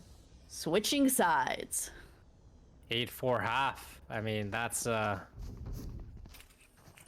it's pretty good. I can't deny that. Booty Bandits started off strong, winning the first 4, but then Vexo came to the party and was like, hey, we're going to win 8 straight. What are you going to do about it? What are you gonna do? It certainly looked like it was going in Booty Bandits' favor, and then Vexo said, nah, we're gonna be the Booty Bandits, take your booty, and push themselves to 8-4. And now that they're on this attacking side, we'll get to see what kind of strategies they're bringing to the table, and if it's going to go better than the strategy that Booty Bandits brought. That early recon dart to land right on top of Pop Dog pipes, for that matter, and oh my goodness, it doesn't seem like Booty Bandits want anything to do with this A site, as they've completely fallen off and given it to Vexo. The wall's gonna go in. They're gonna get that bomb plant down, and it's gonna be planted for, I guess, back sight. So they have the full ability to fall off and have full visual of that bomb. Oh, Draystar trying to go for those shots through the wall to pick off a Leica, but just a lot of damage going down. 2 players remain against the 4 of Booty Bandits, but slowly taking a lot of damage, but not able to connect with that bomb. That second Sage wall able to cut Swervo off, and Booty Bandits able to pick up their 5th round now, being on the defensive side. And I see that was a good plant, but I feel like playing off of sight that round, being pistol, wasn't necessarily the best play because they still had a wall. And we all know how annoying those walls can be, especially on pistols, because it just takes so long to break, and especially hard if you're to shooting kill. it by yourself. Exactly, and you lose so many bullets, and then all of a sudden you have no bullets left to shoot people with, and that's just not a good situation to end up in. Oh my goodness. I mean, that was a clean shot from Lug there. Jojo did get to trade out, but Draystar with the final say in that, as Sosa is now able to go for this plant. Oh, if that second shock dart had connected, that would have been a heartbreaker, but Bubble's the one to actually finish Sosa off, but the bomb is down and nonetheless, and now it is up to Swervo and Draystar to keep this bomb safe. Swervo gets taken down, Cade pushes Draystar, and with the swap to the Ghost, it's gonna be good to have this second round on the defensive side go the way of Booty Bandits. This is the... Again, Booty Bandits, I mean, starting off strong, winning these pistols, and they've done very good, especially using that Sage wall on those retakes. It's worked 2 out of 2 times now. But will Vexo pick that up? Right now, it doesn't seem like Bubbles is wasting the wall towards Tube or even towards B or A for that matter. They're waiting for the retake, so this is the first buy round for Vexo. I wonder how they're going to turn things around. Yeah, I think now that Vexo has these bigger guns and those walls are going to be a little bit easier for them to shoot through, those post-plant trying to go for a defuse walls should be a little bit less potent, but it's still going to be something that they're going to have to watch out for and could still potentially be a thorn in their side if they let it happen. Starting off with an owl drone towards B from the side of Vexo, while Vexo's jet hangs out towards this mid side trying to find a pick and gather some information about where Booty Bandits are defending from.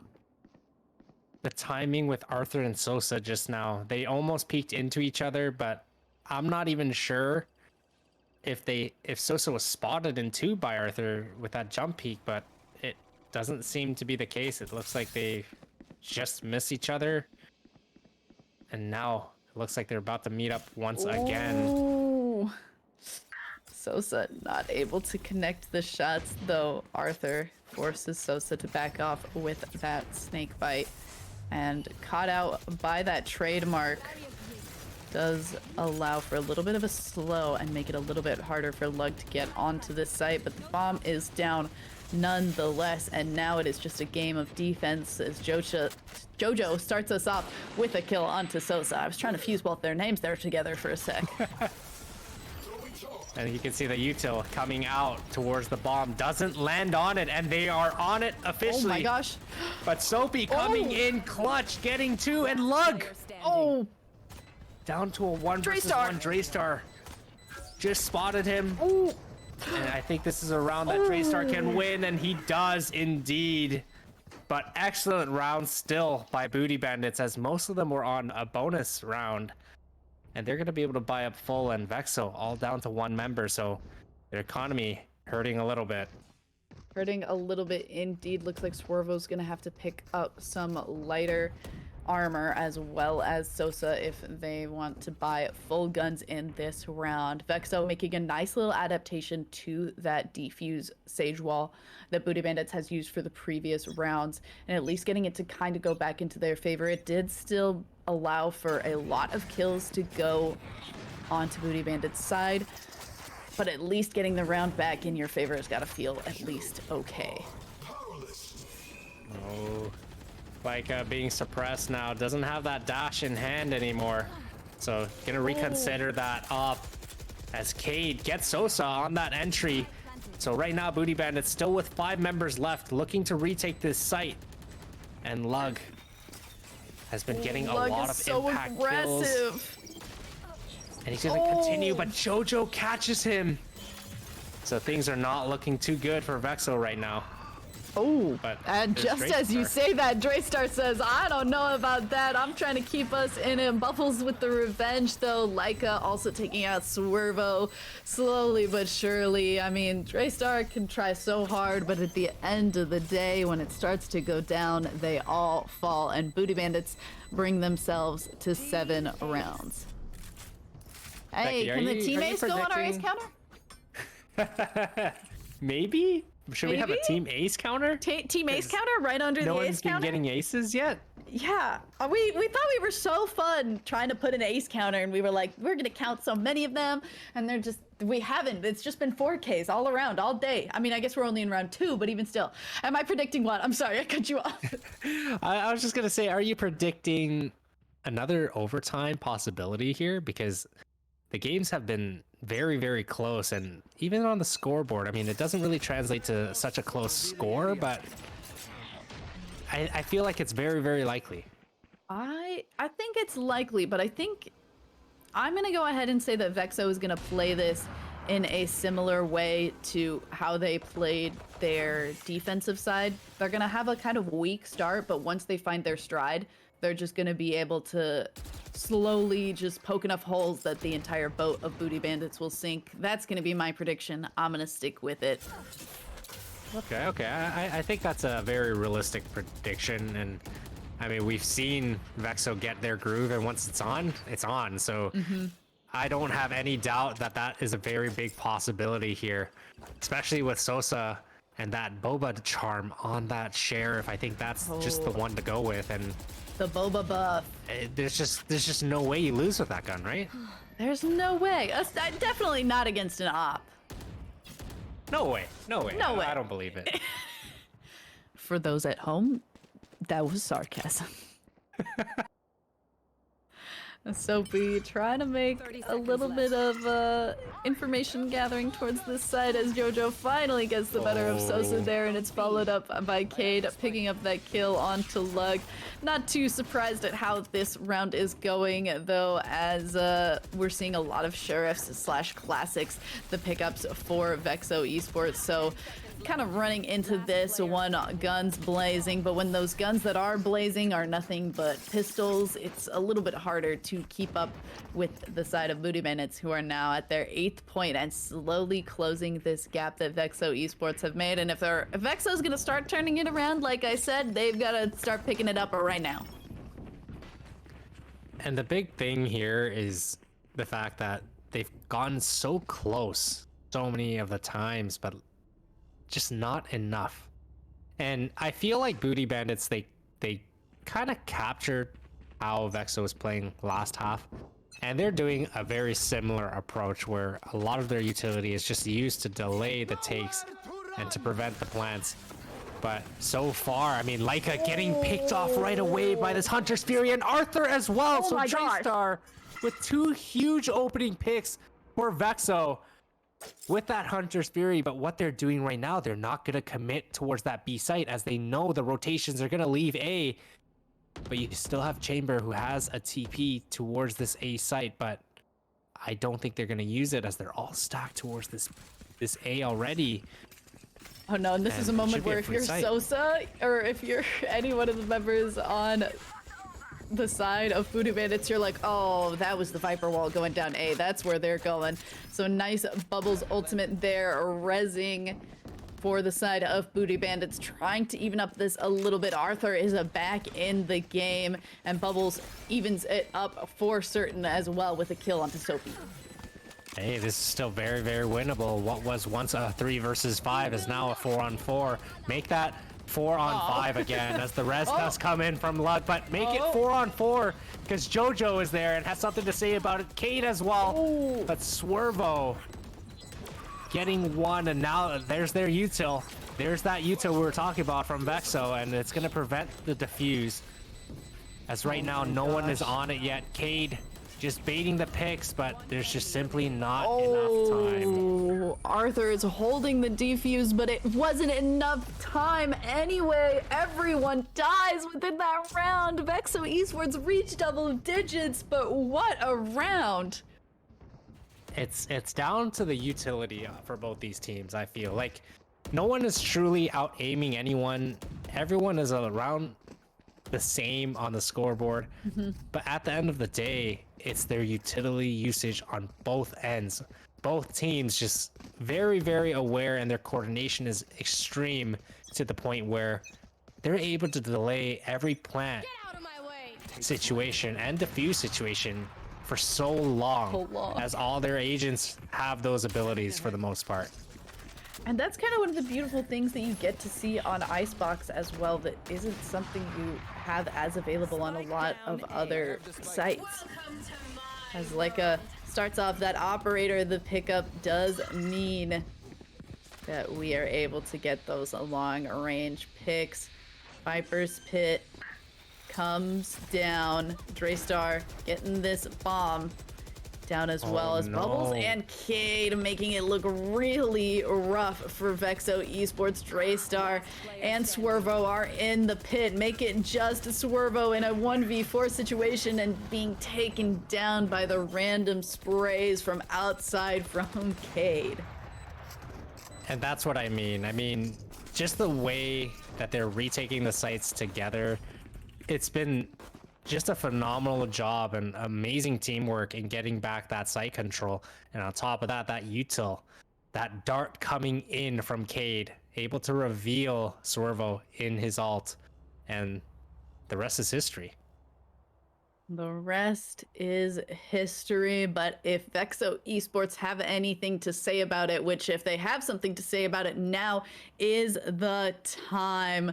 Taking this time out to make sure that they're able to close this match out. They don't want to give the enemies any more time to bring rounds back. They just really need to solidify how they're using their utility to get onto these sites and keep the bomb down and safe. If they're able to do that, they'll be able to get this lead back into their favor. They just need to catch their stride the same way they did on that defensive side. I feel like this can go to overtime, but right now, Booty Bandits definitely have that momentum because they've been able to shut down Vexo for the most part, only allowing 2 rounds this half, and they've won 5 already. So Booty Bandits are definitely feeling confident, but again, everything's always up in the air because of their util. It's all about who's left alive, and okay. you know who can hold on longer. Oh, I mean, this is an interesting buy that we're seeing after this as well. You and I previously talked in the last round about not wanting to have those timeouts right before an eco round. This is an eco round, but we're seeing Draystar go ahead with a Hero Vandal in this round. Or it's a Hero Phantom, sorry. I mean, we've seen him make some big plays. I mean, that Hunter's Fury a couple rounds ago that got 2 opening picks, that was huge. Oh, Lug almost completely taken down to 0 before even getting onto the site. Oh, man. But again, you see it. It's all down to that util. Like, they've taken site for about 10, 15 seconds now, and they still haven't had an opportunity to plant because all this util that's just coming time after time is just reducing their amount of time to actually get that plant down, and on top of that, dealing a significant amount of damage. As you can see, Lug down to 19 health, and now Bubbles gets Soapy on the other side of the map, and things are looking a lot more difficult again for Vexo. Oh, no.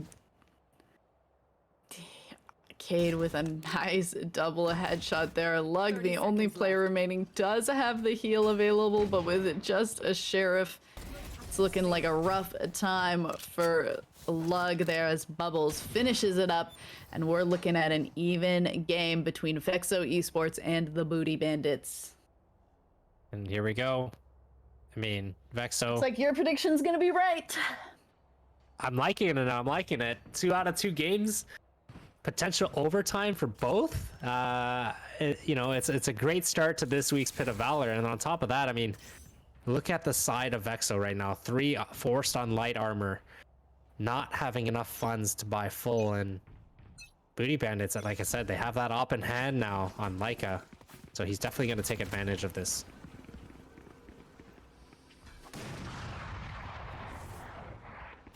Starting off, trying to get some angles for some interesting picks to start it off. That's the only way that they've had a lot of success. Leica tagged up and then followed up. That's huge for the side of Vexo to get onto the site. Bubbles gets that pick onto Sosa to even it up to a 4v4, but at least with that, Vexo's able to get that bomb down onto the site.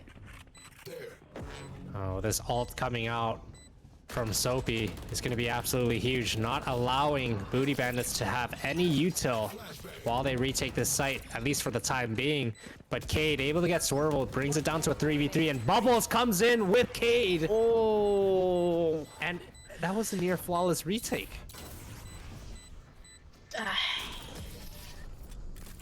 Because they lost their op early on. Yeah. I think they lost Jojo only on the retake, and all 3 are still alive. Yeah, this is starting to look really rough for Vexo as they just haven't been able to find a foothold to push themselves up in this attacking side. And this is a situation where having your duelist at the bottom of the board who just isn't able to open up that site for you reliably is really starting to be a crutch for Vexo. Yeah, he really needs to start getting a little bit more aggressive, whether it's just creating that space for his teammates to follow along behind him. He needs to do his job there and create that space, because even though you're not doing well as a duelist, you still have to maintain aggression. Indeed, and so far with a new strategy for members of Vexo Esports, pushing up through mid allows Draystar to get that initial pick and get them onto this B site. You know, it wasn't working coming from yellow, so why don't we try and come through mid? And so far so good. Bomb is down, not a lot, or a lot of utility used, but they didn't have a ton to begin with because of these credit restrictions that have been happening for the side of Vexo. So at least coming with a new plan, trying to get it to work. 3v3 now, all things considered, not the worst start here for Vexo, and Booty Bandits are going to try and retake. And just, yeah, the mollies are set up. Sosa does get a huge pick, brings it to a 2 versus 3 retake scenario for Booty Bandits. And Leica just trying to get some sort of info. No Soapy is there. Will he tag him? All left down to Leica, and it looks as if Vexo has secured this round to even things back up. And honestly, before that round began, I was gonna say, Becky, I think this round's gonna be Vexo's. Only reason being, I feel like they're overdue for a round. The trend has been 2 rounds for Booty Bandits, 1 round for Vexo, and the last time around, Booty Bandits secured 3 rounds. So I figured, you know, I think Vexo is kind of overdue. I think they needed that one. They definitely did need that one, not just from looking at the patterns, but looking at the score that is happening. Vexo was so ahead when we went into this half, and they've just given it all down. 11-11 now, both teams 1 point away from match point. And hopefully that win for Vexo is going to allow them to keep a little bit of morale up and get a little bit of a stride here. But the credits certainly weren't looking that much better. And in an effort to save for that final round, it looks like some of them went for some lighter buys. And you can see that this time around, Vexo isn't going to go right up mid. They're just feeling things out, seeing if there's any accidents or mistakes from the side of Booty Bandits. You know, over-aggressing at any way, getting an opening pick, but nothing so far. So it looks as if they're going to group up now. And Soapy going to start flashing towards mid there, and they are going to do the exact same thing as Sosa, maintaining that aggression. This is exactly what they needed from him, getting that opening pick. And now they're going to continue pushing on as Jojo still at Snowman, and they just saw one towards Kitchen, and Sosa continuing it on. And this is a good round so far from Vexo, as the res is going to come in, so it evens out things a little bit more. evens out things a little bit, at least for just a moment, before Draystar takes down Bubbles and Cade. That res completely undone as Sosa finally decided to wake up and join us in this match. 4 kills in the round before, 3 kills in this round. Gonna be climbing up that scoreboard here, and coincidentally, as Sosa wakes up, Vexo Esports gets to match point. Oh, do we go OT? Do we go OT OT? here? Does Sosa stay awake for this round, or are we still feeling kind of sleepy? I think he's there. I mean, the last time we looked at it, he was 5-18, and ever since then, he went 7-1. So, And needless to hopefully- say, he's awake. He's ready. He's here to play. He wants that $50. So I'm assuming he's here to stay. Real and hopefully here to stay. And now it's all up to Booty Bandits. Can they keep this site safe? Can they keep themselves in this game? Go to overtime, or will it go the way of Vexo Esports? Vexo choosing to play extremely slow this round as a result of the tension that is brought. You see, this time around, Bubbles does use the wall before a post-plant situation. So now that Vexo knows that is no longer in play, they can either wait this out or they can rotate to the other side. Oh. Potentially off of thinking that they'll rotate because of that wall. We saw a lot of Booty Bandits kind of push back towards that B site, but wall not enough to stop the side of Vexo, and hopefully that is the right call. So far, not good, as Bubbles and Leica are able to take down 2.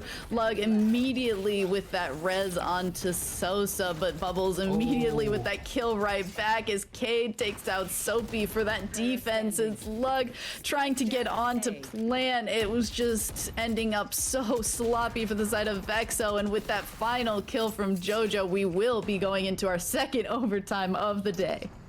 Switching sides. All right, Becky. Over. 2 overtimes. Maybe we should have an overtime counter instead of an Yeah, ace we've counter. had more overtimes than we've had aces today. Can you believe it?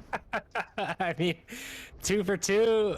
Will we get it on a third match too? Who knows? Oh But my right gosh. now, I honestly think that round could have gone Vexo's way, but It the feels like it timing should did have. not. The timing just didn't work out. Soapy had a very good push, flash and peek, but I believe it was Cade that killed him. I could be mistaken, but whoever killed him had the perfect timing, because that Viper wall either went down right as Soapy was peeking, or they pushed through it right as he was peeking, and it worked wonders, and that I honestly think secured the round. Starting off a strong now. Vexo back on the defensive side, a side that they had a good showing on. Both of the teams actually with very strong defensive showing. So ultimately it's going to be whoever can do the best and break the attacking side curse, if you will.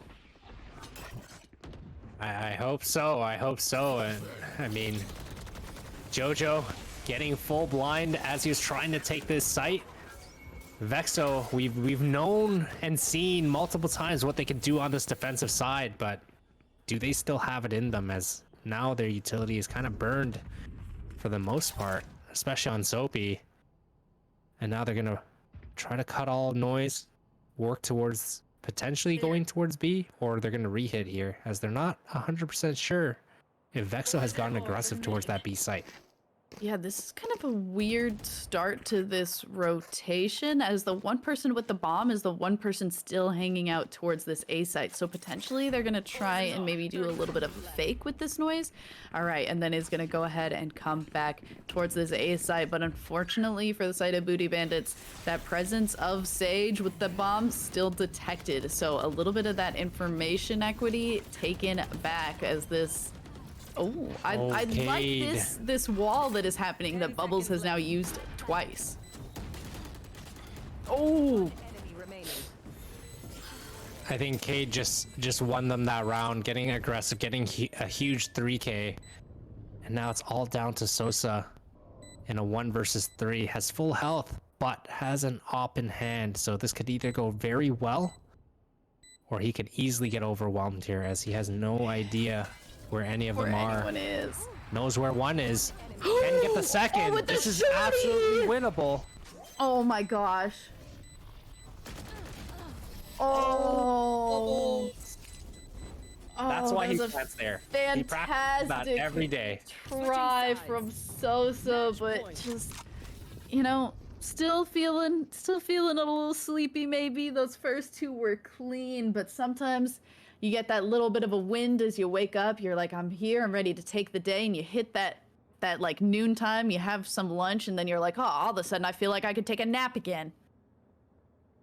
That sometimes is the case, but this time you got Soapy calling this timeout, trying to figure out what's going wrong, as there's no more mistakes that can be done on the side of Vexo. They have to hang on here to send it to a double overtime, or will Booty Bandits just completely take over and win this match? And this is gonna be a little bit rough. I am leaning the direction of Booty Bandits now. I do think that whoever, I mean, again, both of our teams basically had 8-win defensive sides. So now that Booty Bandits is switching to the defensive side after starting off with an attacking side win, I just have to put the numbers in Booty Bandits' court. Especially on that defensive side. I mean, like I said, it all comes down to the utility, and they're doing their job. Their utility usage, their delay, everything just worked out so well. And I feel like the only difference there was because Booty Bandits decided to take that A site, Vexo has been just dominating the B site, so there's no way they go there, right? And I guess maybe they just didn't have enough practice on that A site during regulation, but look at this aggression coming from Booty Bandits, pushing this mid. They push tube completely, but little do they know that Vexo is split up towards that A and B site, so they can be completely pinched here towards mid. Completely pinched indeed. And so far, 1 for 1, Vexo and Booty Bandits both 4-4 shots out, damage dealt, but still in the game and able to be healed up by that Sage. So still holding pretty strong. Arthur still holding this B site, watching closely, trying to get as much information as possible, but most of Vexo are hanging out towards this A site, which is completely free. They're just gonna walk their way in, take their time, and I like the way they've kind of just relaxed. They didn't force anything. They didn't put themselves in a very bad position. They waited for their aggression, and Booty Bandits gave them that mistake. They aggressed mid. They lost some health. Even though Jojo has almost full health now, he doesn't have armor anymore. And now Soapy gets a pick onto Bubbles as well. So things are looking like it could go to a double overtime. And right now that dagger is going to reveal all three. So they know all three are towards screens. But Cade comes in, gets the opening pick. Jojo gets the second. And everything is falling apart from Vexo, but they don't know Sosa is here. And Sosa brings it down to a 1v1 and he clutches it up. And we are going to double overtime, Becky. Switching sides. Oh, double overtime indeed. And somehow both of our teams who had less than impressive attacking side showings somehow winning their attacking sides in overtime to keep us here even longer. Holy smokes. This is getting intense. Now Vexo has that opportunity to hold down that A site. Or if Booty Bandits decides to go B, which I personally don't think is the right choice, seeing the experience that they've had during regulation. But that shock dart gonna bring Cade down to 69 health. And that's huge. Absolutely huge. Sage, though, making it a little sad and is not as impactful as maybe you would normally like it to be. A little bit of damage put onto Soapy there, but the information, the most important thing, like us trying to finish off Soapy, but wiggling away, trying to stay safe, is revealed a little bit by that recon, but not too much information given, as the knife did reveal 4 members of the attacking side Booty Bandits. Oh, they know it's a full A commit here, as that dagger revealed 4 of them. But do they know that they have full nest control already? But that wall wasn't necessarily what they wanted to do, I don't think. As now they're stuck in sight, and Lug One enemy remaining. cleaning things up as Drakestar all down to 1 in Arthur, who has the bomb 30 down seconds left. and towards him. But it's a 1 versus 3, and he doesn't have much choice. As right now, Vexo just playing it safe. I don't think they're gonna bite on any fakes here. Or maybe Draystar does. Oh. Does bite on that fake. 10 seconds left. Swervo and Sosa remaining.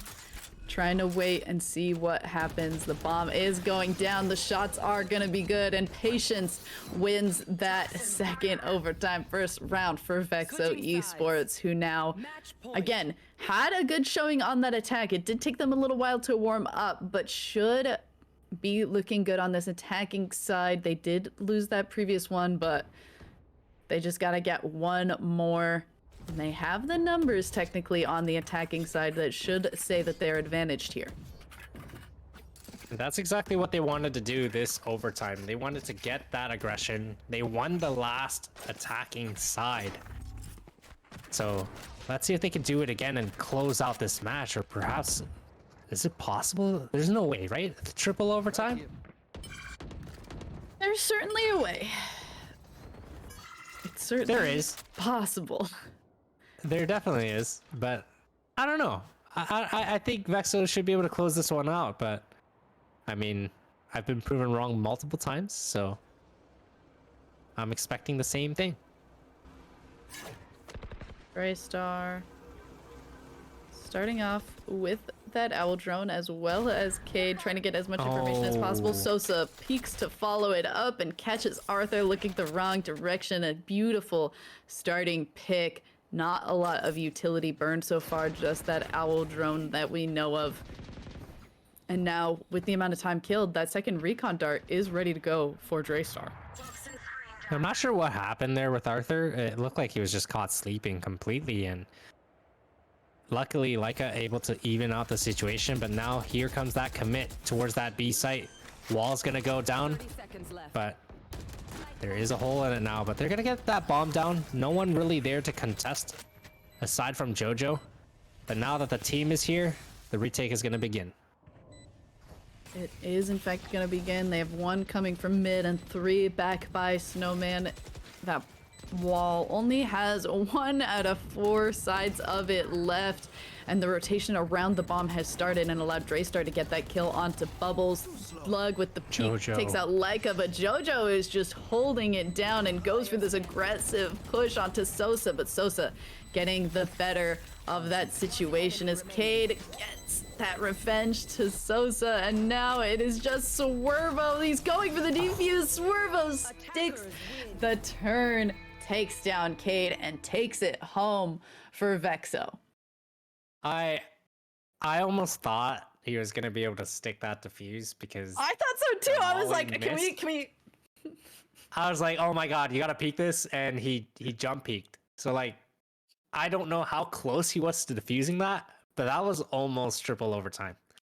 And I don't want to say I've had enough of Icebox, but I've had enough of Icebox. Well, that's how I feel Already? about Haven, and we still keep going to Haven. So clearly our players don't care about what we think. They're trying to keep us here, work us for all that we're worth, bring us into these overtimes, make us catch these maps that we don't particularly love. But that's what it's all about. And at the end of the day, we're getting some great matches out of it. We do have another one lined up for you. We're going to take a really quick break, but you'll be back in so little of a time you barely will even know that we're gone. Stick around, we'll be right back.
And we told you it was going to be a very, very quick break. But for those that are just joining us right now, I myself, Endless, and joined with me, Becky. We're here for our third match of the day for our weekly Pit of Valor, which is the 74th Pit of Valor that we've done. And that's extremely exciting. So I think what did we say there were over 100 teams that registered for a 64 Around slot tournament? 130. 130. So yeah, don't even say 100, 130. And Y'all won for in those this that- tournament. Yeah, and if you didn't get in, registrations are open for next week. So make sure you get in as soon as possible because, again, only 64 teams, $50 grand prize, and it's all best of ones now. We used to have a best of 3 finals, but hey, to save time and to make sure that everyone still enjoys the stream, 1 match per round and winner takes all. So if you guys are excited and are just joining us, Neon is not in play this week. I believe we're going to activate Neon next week. So that should be an exciting change of events, good change in pace. And for those that are just joining and you're interested in seeing who's in this tournament today, ! bracket in chat and you'll get all that information.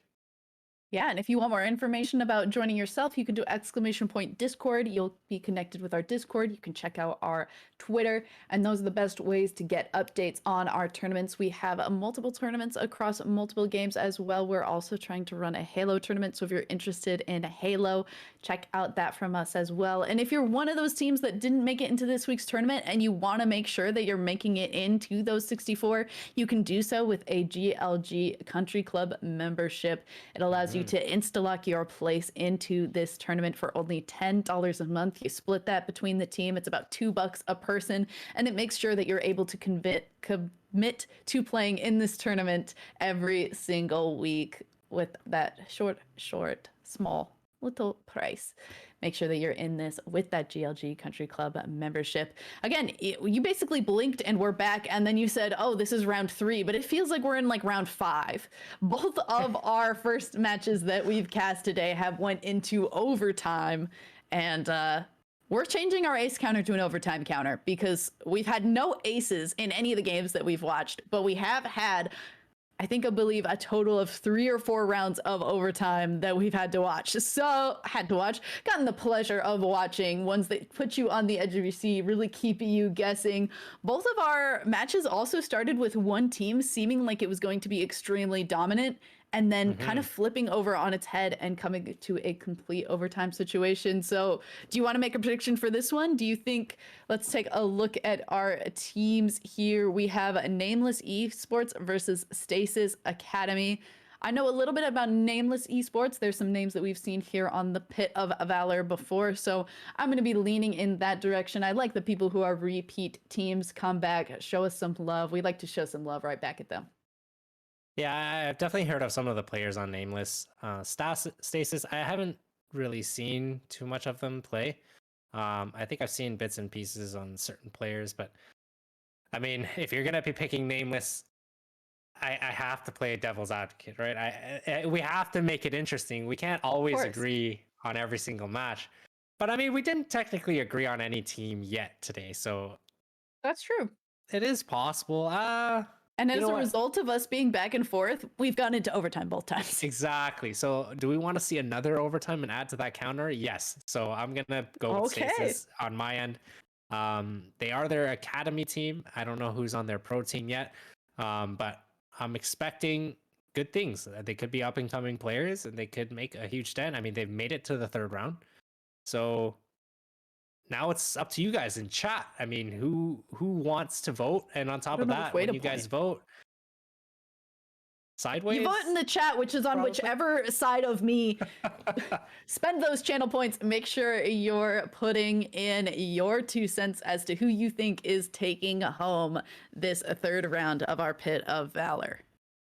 And keep in mind, guys, when you guys vote and win these channel points, you have the opportunity to redeem GLG socks. Yes, you're hearing that correctly. GLG socks. If you guys are interested to see what type of socks we have, !socks in chat, and you can see our collection. You can even purchase them yourselves if you don't want to wait, and just redeem your 2nd pair. Who knows? But at the end of the day, it's all a good cause. There's socks, and who doesn't need socks, right? Yeah, we all got feet, which means we all gotta wear socks unless you're one of those people who wear sandals all the time. I know some people who wear sandals in the snow, not personally me. You don't see any of these agents running around in sandals on Icebox, so get yourself some socks. Keep those toes warm, especially on a map like Icebox, which we're watching for the second time in a row today.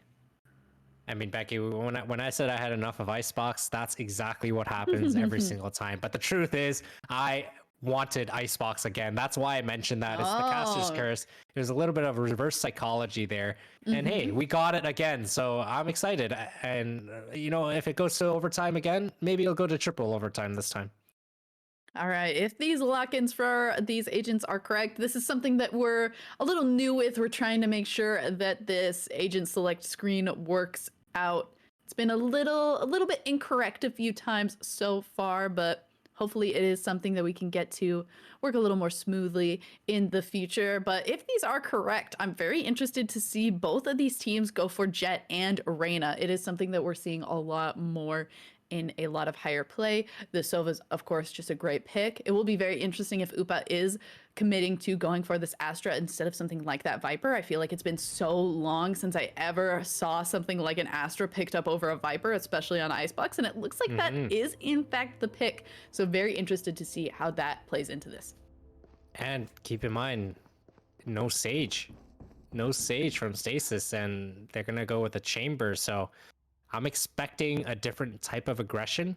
Nameless does have a little bit, I would say, of my comp advantage.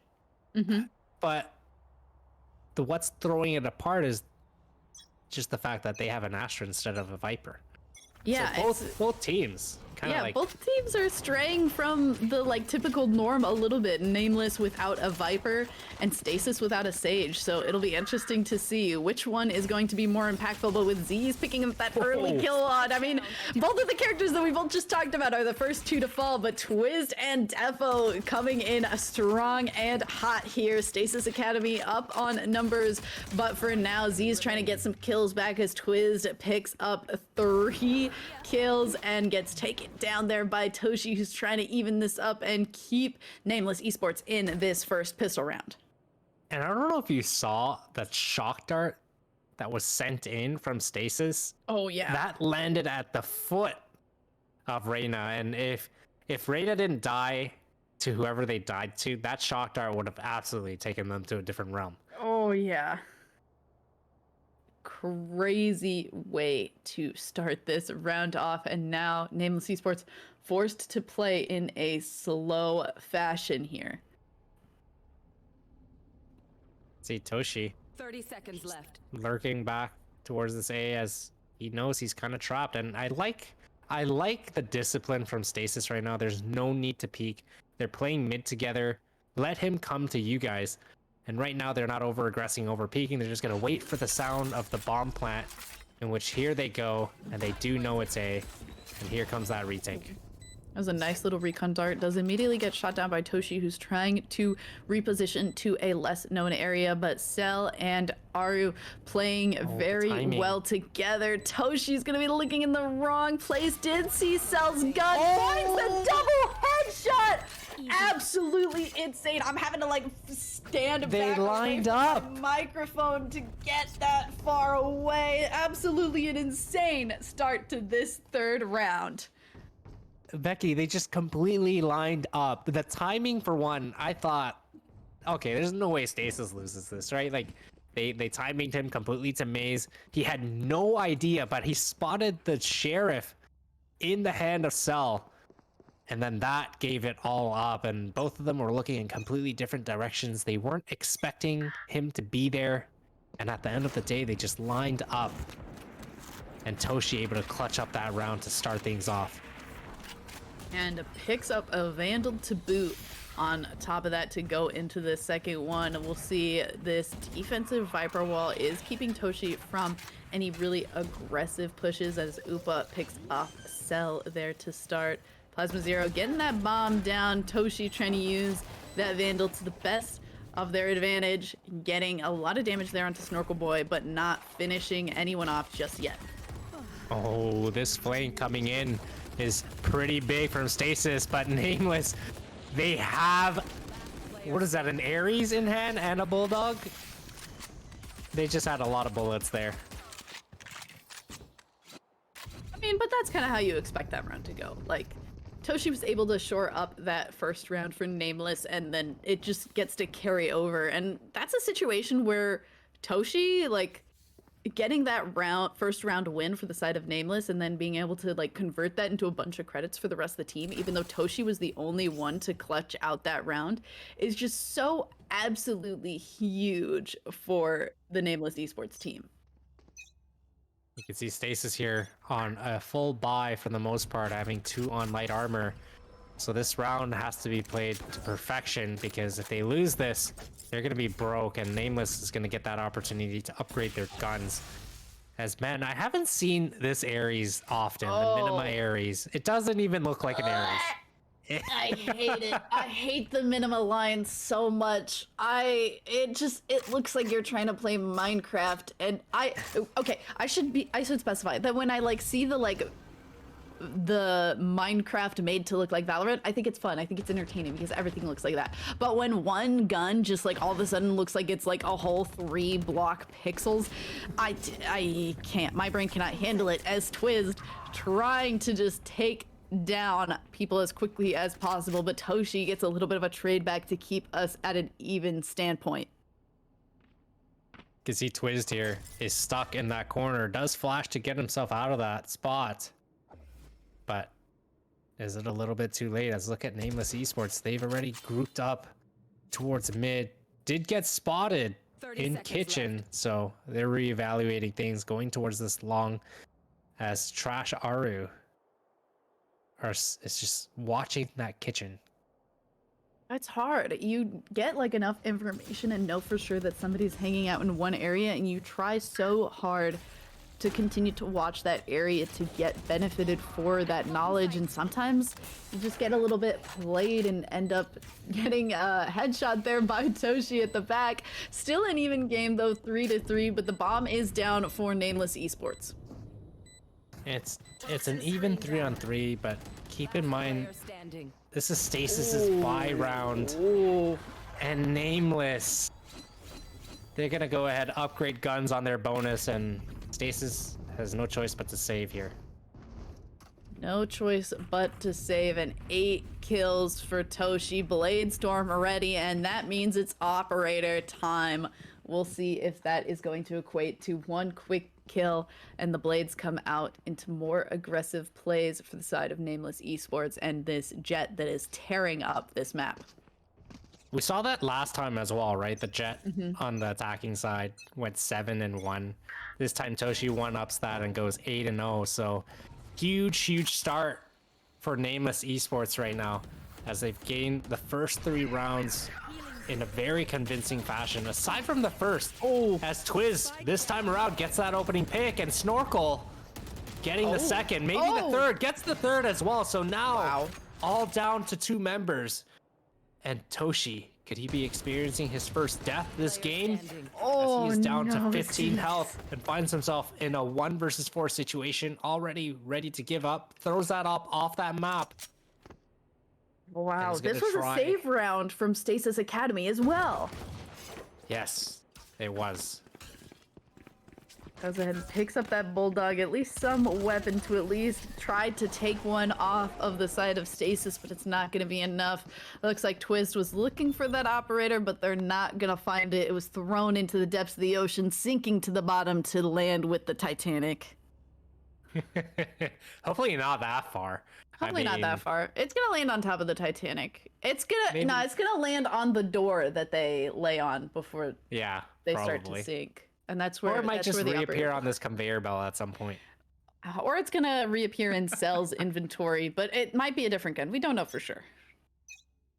But hey, Nameless still able to buy up here, so they can still affect the economy of Stasis right now if they win this round, as they did for the most part buy up as they were equaling last round. But Toshi looking to get aggressive, trying to make some presence towards this B site. Will get spotted from that recon.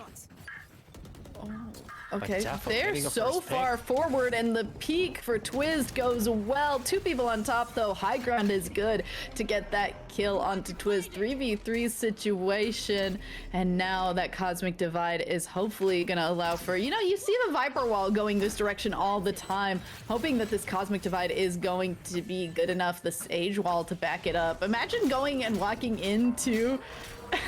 yeah, doing this, walking into a Cosmic Divide and then being like, why can't I move? What am I stuck on? And then you peek around it and you're like, oh, it's a Sage Wall. Okay. That's kind of a nice little double reinforcement there. It is, and it delays it a little bit more, but luckily they did notice it was up. They broke it before the Cosmic Divide came down. And right now, down to a 2 versus 2. Can Plasma hold on? He does get the first, and now the TP from Cell. He's just gonna go ahead and save that operator because he knows they will need it.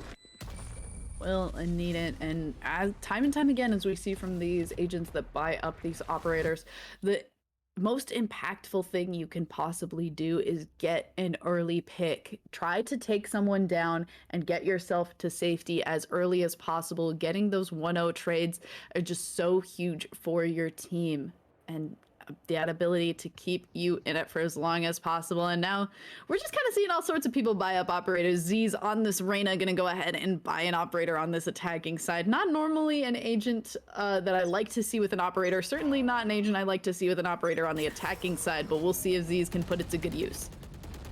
Oh, that early snake bite put towards that B main from Snorkel. It does delay their push a little bit, but look at Toshi already pushed up. On top, Cell does get that pick with that op he saved from last round, but Twiz there as well. So things are looking good for Stasis this round, getting 2 huge picks onto Nameless as they're trying to enter this site. And the rest of Nameless stuck towards yellow and B main. Not a lot of room to work with. Yeah, that shock dart not able to connect with anyone on that first try. And now Nameless trying to decide where they're gonna end up going. It looks like they will decide to dedicate off of that B site and rotate towards this A site, but some members of Stasis Academy are sitting in anticipation of waiting to do the same, and it looks like as a result we might see Nameless Esports decide to go through this mid direction. Oh, Trash is about to peek. He does get taken out right away from Plasma. And now it's back down to a 3 versus 3 as it looks like they're going to go towards this A site. Make that 4 versus 3, 4 versus 2. As all of a sudden, Nameless switching out the scenario and puts themselves in the driver's seat. Driver's seat, and they're going for it. Foot on the gas pedal, trying to keep it rolling, and Plasma definitely giving it some gas with that kill there. Cell, the only one remaining, still holding on to this operator, and not really the weapon that you want to have for a retake as we saw last round. Oh, He gets one. But now I think they're gonna go for that op, and I think it's how just about gonna we go give 2 straight. people ops? Yeah, maybe. I mean, I think it's gonna go to Toshi, but it looks like Z's might keep it. Z's in bought the one at the meantime. start of that round, and I think that one was still Z's. I could be No, I wrong, think he unless just gave Z's it. died in that round. Maybe. I forget, to be honest, but nonetheless, they have that op in hand and Toshi's hand at that. And it looks like he's gonna go for a double updraft here to get some info towards mid. But he doesn't get any. Yeah, that was a little bit of an unfortunate smoke from the same team as well. That could have been a time and a place to see Trash Aru there up towards that mid riser, but didn't actually get to see it because of that Astra smoke. Who is getting a huge opening pick there for Stasis, but will that be enough as they only have light guns in hand? As Toshi does get one. So now everything's back down to a 4-on-4 as Trash Aru Just vibing in the is smoke. waiting for this peak. Oh, Shots through the wall, not quite able to connect, just slightly off as Upa hugged that box to get that plan, and Z's getting on the board with 2 double headshots there onto Cell and Twist. One enemy remaining. And that's that late lurk from Z's coming through mid. And I don't think Stasis was even aware that that was possible, Blocking sight. as no one was really watching or giving him attention there, and comes in with a huge 3K, and Upa, or Appa, clears up the round there. Uppa? I've been saying Upa because that's more fun to say, but it could be Uppa. It could be. I don't Then know. that I makes said me want to both. say like Appa. Yeah, maybe. All are maybe that's okay. the If case. somebody knows in the chat, please feel free to correct us if you know for sure what it is. We like to say people's names as correctly as possible when able. But 6-1, Becky. I don't know if we're gonna see overtime this time around, but I mean, we've seen this. We've seen this before. Today, twice. We have been- every single time. It's been very, very one-sided, and then the other team wakes up. They find their groove, and just as I say it, Cell gets that opening pick on Satoshi, which is exactly who they want to take out first on the side of Nameless. And Appa Obscuring vision. with the decay, but full health yet again. That decay is just so strong. So strong indeed, and the angles that you get to hold, and just kind of the lenience that you can aim for not exactly someone's head as a result of the decay as well, just allows for you to get so many multi-kills if people get too hasty running through it, and that might be a situation that we get to see a lot of that Viper utility coming out, but the Cosmic Divide is a little bit of a counter here as the snake bites try and hold it down all of the areas that would... Oh, Z's I don't know if tried that to was the go- Tried to go for that aggressive peek to take out Snorkel Boy, but gets caught by Twizzed, and talk about Twizzed pushes through to take down Upa there as Plasma gets that kill back, but now it is just, I was gonna say it's just Plasma and KXD1. Leave it to just KXD1 as Trash Aru, not so trash today. The nice headshots that do equate to Stasis Academy picking up their second win of this defensive round. See, that was a huge delay there. They had the Cosmic Wall go up against them, and because the Cosmic Divide went up, Snorkel just decides, hey, let's delay this plant. It's walled for them to plant in the same default spot every single time. So let me just put some snake bites down, and that delayed basically the entirety of the Cosmic Divide until the last couple of seconds, which at that point they're forced to plant, because if they don't do it then, they're not doing it at all. And that's where they just lost the bomb. All right, the wonderful realm has let me know that it is in fact Upa. So we were Yes. right the first time. Perfect. Thumbs up. Upa it emoji. is. Upa it is, and we'll see if with us chanting Upa's name, if that will look well. Okay, maybe not the result that we were looking for as Defo gets that first kill there onto Upa. We're sorry for jinxing you, bud. And right now I feel like, wait, the scores are actually 6-2. Yes. I think we just have a little bit of a mistake there. 6-2. And Stasis has been doing an excellent job holding things down, but now it's down back to a 3 versus 3. And Stasis Academy, look at Snorkel's positioning. Toshi not expecting that in the slightest, and he just repositions.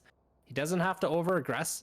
He did spot one, I think, last second back towards kitchen. 30 seconds But do they left. know Plasma is already out towards site? Enemy down. So far, maybe they don't exactly know, but Plasma's able to even it up with that kill there. Bomb is down. Z's still lurking and could have gone so well, but Cell able to pick up on that play.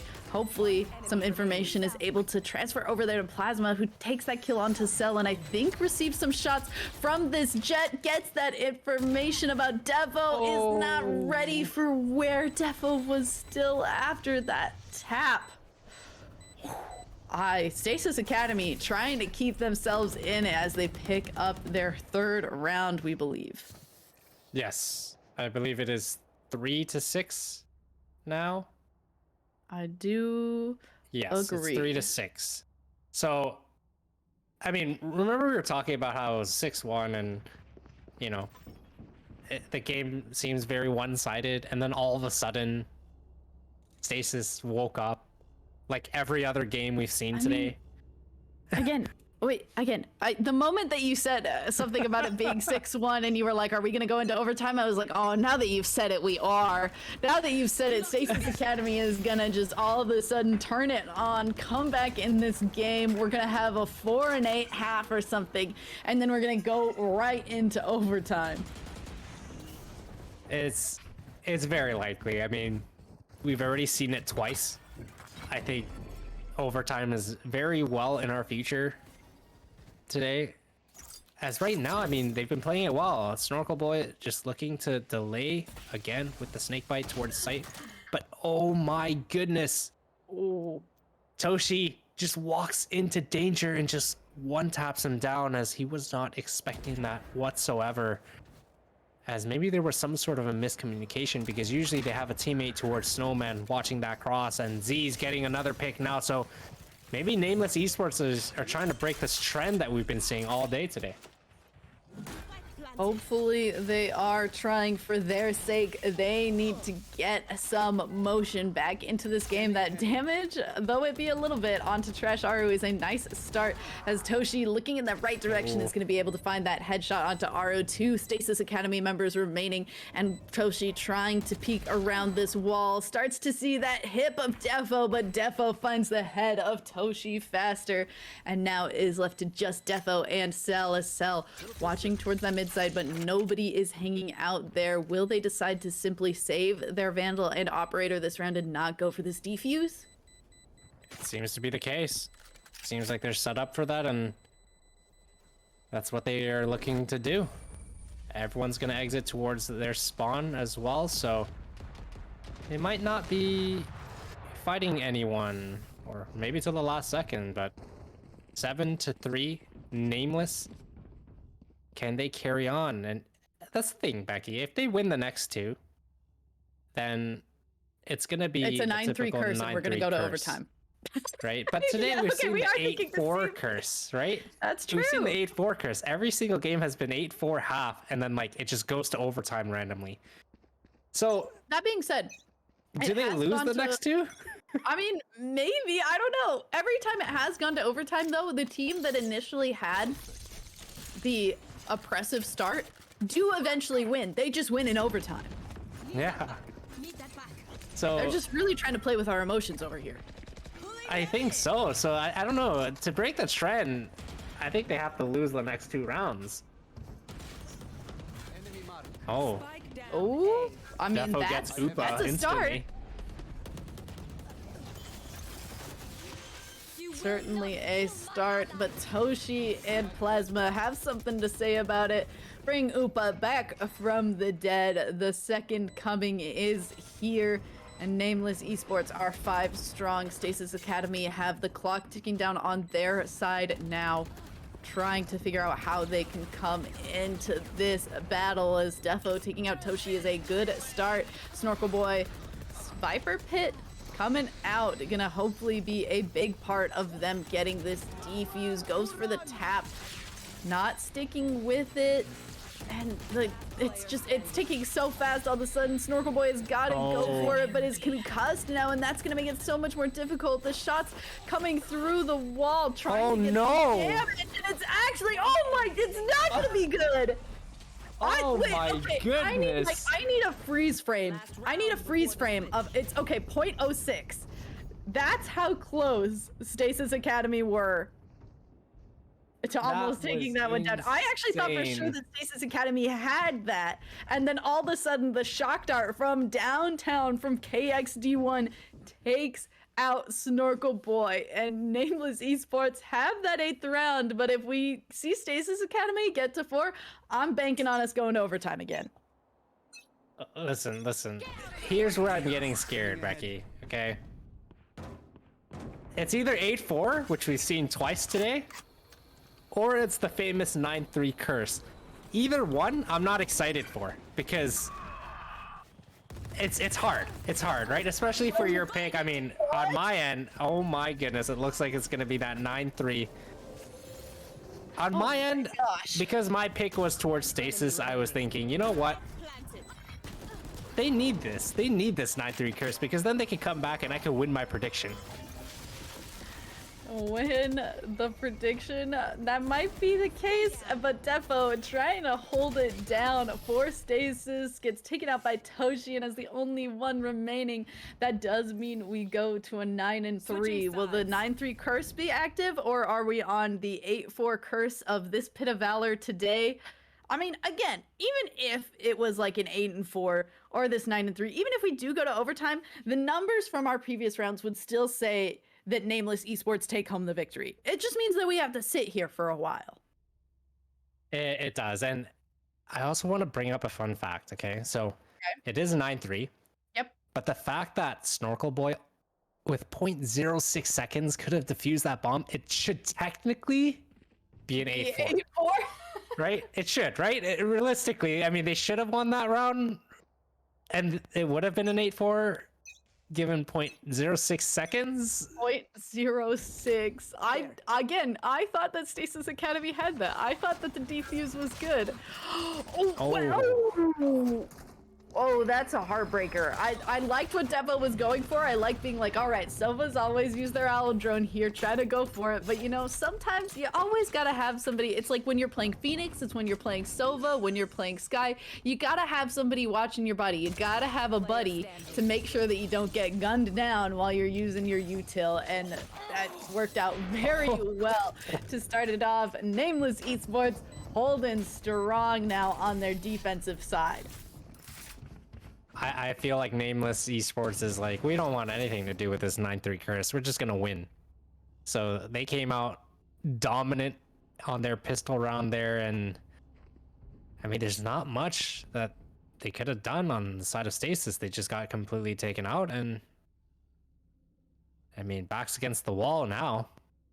Whenever a team gets to those double digits, that's where you start to panic a little bit. Yeah, that's where I start to push my bangs out of my forehead. I'm pinning them back and I'm like, all right, nothing can get in my way. I've got to be focusing on my monitor. I'm ready. We're not messing around anymore. So we'll see. Maybe our players also pinning their hair back, getting ready to blaze into this next round. And so far, so good as Cell picks up that first kill onto KXD1. Oh no, this is a trap. Z's. This Z's with the judge. And the judge is just so overpowered. It's so good. And I've talked about it on GLG before too. Like, what's more demoralizing when you turn the corner into a judge? That's just the worst feeling. The shorty is worse. Yes, the shorty is worse. But any shotgun, for that matter, turning a corner into a shotgun, like at that point, I just want to walk away. Actually, yeah, I would like if there's a way for us to put a poll in the chat, which one feels worse to turn into, a shorty, a Bucky, or a judge? I actually might make an addendum and say that it's the Bucky, and that's only because the Bucky has been nerfed and it's such a bad gun that if you die to somebody who willingly bought a Bucky, it just feels so horrible. And then we also have to add one more into that poll. Okay. The buffed Ares. 30 seconds left. When it was buffed. What is worse?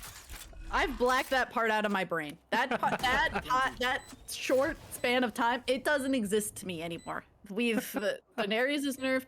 I would actually like if they would just revert it again. I think we should just go back to how it was personally, but I apologize for talking over Cell in a extremely tense situation right here.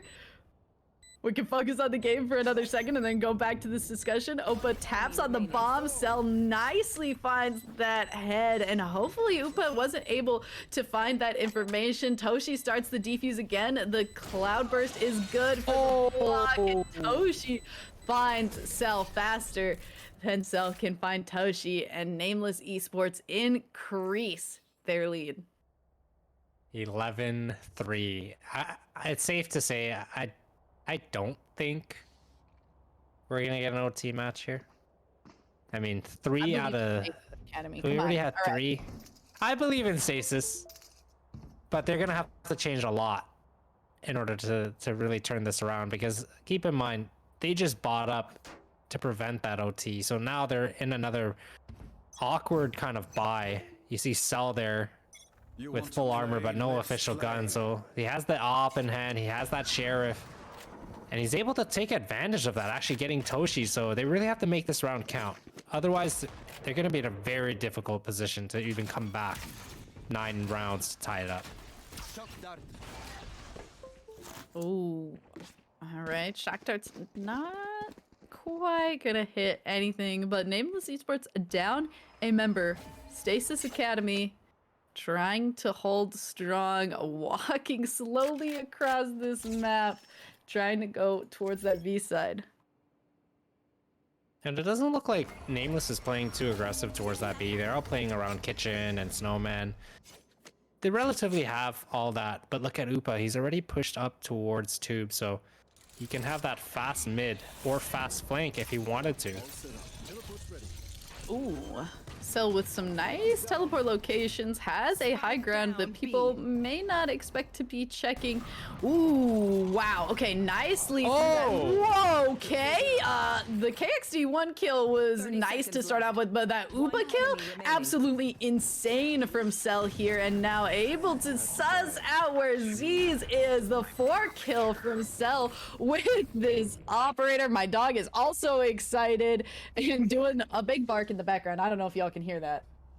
I don't think so, but I think that's Cell's final form. I think he's officially appeared and he's ready to take this over. That was the round to be had, and they prevented that match point round for Nameless, so they're feeling a little bit better. Do they feel great? Probably not. They still have a long way to go as Nameless on a full buy with 3 people on light armor. However, they have Vandals in hand. Vandals in hand, and that at least says good things for Defo, who gets that initial kill there onto Toshi. The big player down for Nameless Esports in the rest of this round. Trying to...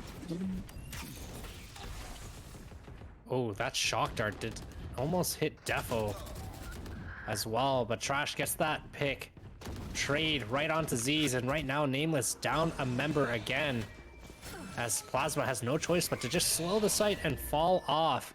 He has all of Maze slowed, or walled for that matter, but right now the TP is going to go up on top 410. Defo comes in, gets that pick, and Stasis looking good right now. Looking good indeed. 2 members of Nameless Esports remain. Upa able to take down 1, 2 to remain, but slowly steps into that light, and Cell cleans it up. 5 points now for Nameless Esports. Stasis, I mean, they are starting to come back. Nameless on that eco, you can see Marshall in hand on Toshi, which can still deal a lot of damage, but Sheriffs all across the board for the rest of the members on Nameless. If they get aggressive here, I feel like they can make something happen, and we've seen teams win eco rounds. We've seen it early on as well, so let's see if they can do it again. Let's see if they can. Short buys, but still with the numbers advantage should at least spell good things for them further into this round. Nobody knows where Plasma is, misses some shots, but still able to at least get that kill on a Snorkel Boy. Hey, but Nameless is still equal here. Still a 3 versus 3, and Stasis, Defo on low health, but Twiz getting KXD and Z's, which all down to Upa in a 1 versus 3. What round seemed very winnable. Now a little bit out of reach, but I think it still happens. Sheriff in hand, it does a lot of damage. Got 6 bullets in the chamber, so let's see what he can do. Let's see what it can do. Oh, unfortunately, peeks around that corner, Twizzed, waiting. Upa didn't know. Pretty much all the players remaining were waiting around that corner, but Twizzed first to that shot, and it is going to be good to bring it back their direction. 6 points now for Stasis Academy, and Nameless Esports are taking this time out. This is the time where, again, the timeouts today, Becky, they've just been so well placed. Right now, Nameless Esports, I believe, they just finished their save. So now they're going to be on their official bye. And this is the time you want to really just sit down and talk. Okay, how do we close this match out? How do we eliminate this possibility of a 9-3 curse? Is that even real? Is it not? Or maybe they're just, you know, explaining and trying to figure out where there's a loophole in their attack, or whether or not they get a little bit aggressive.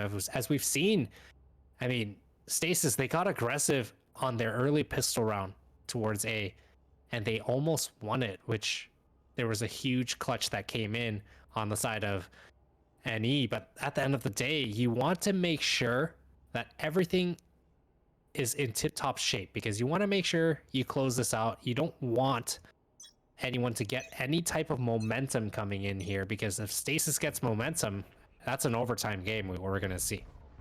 I know we may have cursed this game to an overtime as well, but Nameless Esports are still sitting at just one round away from getting to that match point. Still within their grasp, and with some buys hopefully going into this round to keep them at a nice spot. And Plasma starting off with 2 kills. That certainly spells good things for Nameless Esports in this round. You can see Defo, Bladestorm active, trying to get a peek. Going, does know KXD is there, but that shock dart lands right at his foot.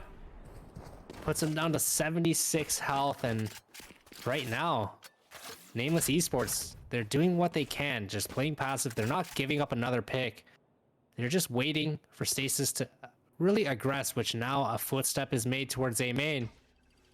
And Toshi gonna be the first line of defense. First line of defense, and hopefully that will be good enough. Trying to watch where Stasis Academy are trying to put a hole in this area. Does spot out Toshi. Toshi goes for the fall, not able to get that kill onto Cell. Cell a little bit tagged up there. This is a good opportunity here for Nameless to get some control, as all their info is coming out. They do know one was pipes, but do they know Defo is here? And Toshi getting 2 huge picks here, forcing Snorkel Boy to fall off, but they're gonna go ahead and get this defused. Despite the snake bite there, he's just gonna stick through the pain. I mean, and that's Match point. kind of what you need sometimes. You gotta have somebody who's willing to stick that defuse, and that stuck defuse is gonna spell numbers and letters for Nameless Esports, who are now at match point. One more round for them to bring it home, and Stasis Academy have an uphill battle. I think there might be a potential tech pause coming in because of Defo's ping. It was at I think 150. And right now, it's just going to be a little bit of a tech pause until that kind of calms itself down. But 12-6, Stasis Academy, no more room for error here. They have no choice but to fight through this and figure something out, because right now, Toshi has been playing out of his mind. Playing out of his mind, and needs to. The rounds that Nameless Esports have had fall are the rounds where Toshi is the first one to go down. You need that duelist going in as quickly and as abruptly as possible to get a lot of equity for your team. But when Toshi falls, the rest of the team seems to fall right behind him. But looking at this scoreboard going into this round, we do see that the Bladestorm is ready, the Resurrection is ready, the Empress is ready, and the Cosmic Divide, while KXD1 is just 1 point off of that Hunter's Fury. So we should be so close to being able to take over this game off of ultimate power alone, should Nameless Esports play it correctly. And I'm curious to see what their strategy is here. You can see right away they're playing a little bit more passive, getting the drone to clear up some stuff along with the recon. As Twiz looking to make a little bit of a play. Does he catch Toshi if he overpeaks this? But looks like Toshi's just playing passive, calling that he hears info towards this A, but there is a shock dart wasted on both ends. So things are still looking relatively good for Nameless, as you can see the aggression and rotations towards this B site. Ooh. Oh, Oh, that was a little bit of misclick. yeah, a little bit of damage there onto Defo. Nothing that'll make Defo be too worse for wear, though. That certainly is much worse for Nameless Esports. Cell getting that kill onto Plasma. That resurrection taken off of the table. Toshi at least able to get some of that back with that kill onto Defo there. Saw Twiz, saw Cell, got a little distracted and dies to Twiz there as Trash. Aru also able to get that kill onto KXD1. The numbers are right now in Stasis Academy's favor. Even if Nameless Esports don't take this one home, they are still on match point and looking in a strong spot as Z's tries to get some damage dealt back into Stasis's side of the field. It's 1 versus 3 for Aziz, and he has the ult in hand. Oh, gets Twiz, which is the only one he had to worry about in this site. Down to a 1 versus 2. Oh. But there is the ult, and there are the snake bites, so that's gonna go ahead and take the round for them. But Ziz is going for the kills.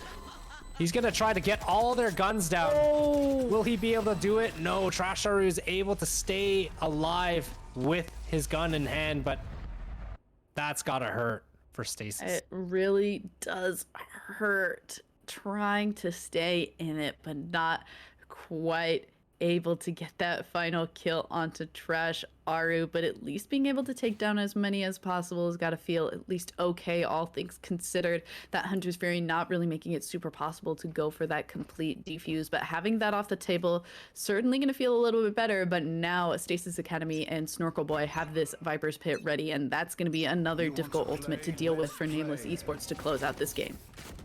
And look at this aggression coming from Nameless Esports. They're trying to do exactly what Stasis did on that pistol round, getting aggressive towards A, and it forces Stasis completely out, and they're rotating directly to B as Twiz still lurking around, getting a pick, but Upa there to get a trade finally.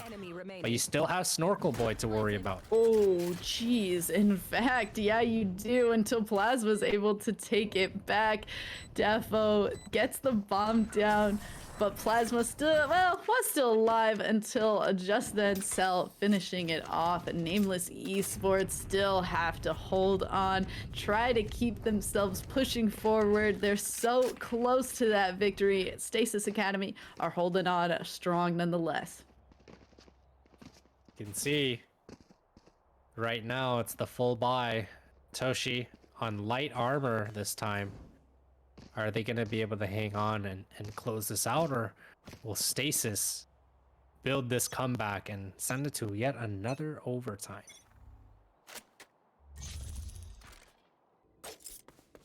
Well, starting off with those long angles. Plasma's had some unfortunate early deaths in one round and two, a unfortunate position in the next one. Hasn't had a chance to use this resurrection, potentially just waiting for the correct moment for that resurrection to equate a complete win for Nameless Esports. I feel like Stasis is playing as if they have nothing to lose right now because it's the last round. They're just gonna go at it, and it's been working for them. They're no longer as indecisive. They've made up their minds every single time they've taken the site, and they know their objective. They're not second guessing anything, and that's gotten them a lot of confidence, which allows them to just really fully swarm a site without any hesitation.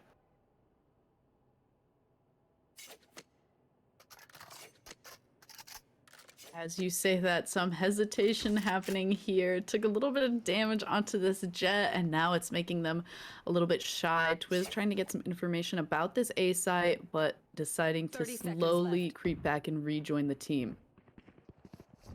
And the time is running low, so they're gonna have to make up some time fast because there's 20 seconds left on the clock. They still have to fully clear this site before they plan, and Ziz is there to add some sort of resistance. Gets the planner down, doesn't get the second, but 10 seconds left in a 4 versus 3. Could this be it? Hunter's Fury coming in, gets one, tags one, but now Toshi coming in. It's all left down to Twiz, which, who gets oh blocked my goodness, off by that the wall comes in perfectly. Ooh. Wow.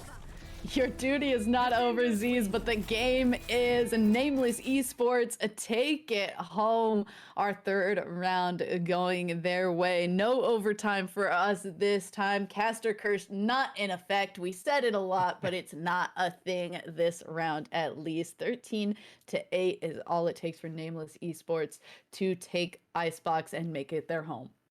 Sometimes, Becky, you just gotta say it for it not to happen. You Yeah, know, we if you don't reverse say it, then psychology that's it the that real round. curse, you know?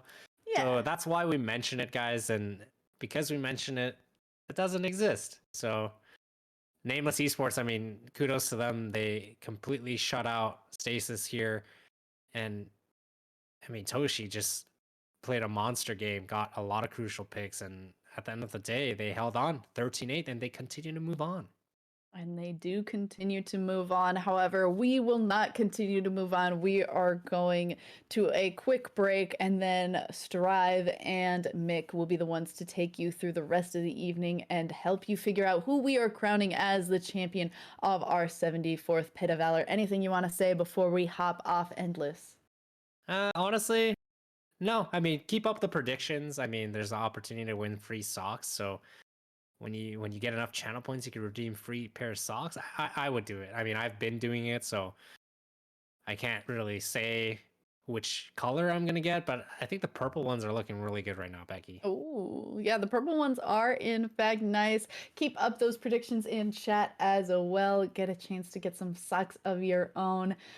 I've been Becky Bear. This has been Endless. We've had a great time casting this Pit of Valor. Brought you some great overtimes, some great icebox matches, and Yeah. we're ready to step back. Let's Strive and Mick take y'all home, and we'll see you next time.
What is going on, people? We are back at the desk. A bit of a face swap here and there, but you know what? Alas, we're ready to get into some more gaming, and shocker, it's going to be Icebox. Among the familiar map that you guys love to see here on GLG, I am joined by the most familiar face of them all. I'm here with Mick. Mick, how you doing? Feels like we had a week break, I believe, and it feels like I really missed you. So I did miss you, I'm not going to lie, but I'm happy we're back, and hope you're doing good, man. Yeah, I am. I'm doing well. I'm ready to go ahead and get right back into this because, I mean, as you said, it has been a week and it's felt more like a month because it's almost like with it being a weekly, you miss 1 week, it's like, well, where did it go? But it doesn't matter all that much. Right here, back into the fray once again here for another Pit of Valor. Excited, especially looking at the teams that we've already had presented us for the night. Yes, sir, and we're getting down to it. I already spoiled it, and the cheat sheets down below, as y'all know the drill, as always. Going to Icebox, going to be Alpha Alliance versus Nameless Esports.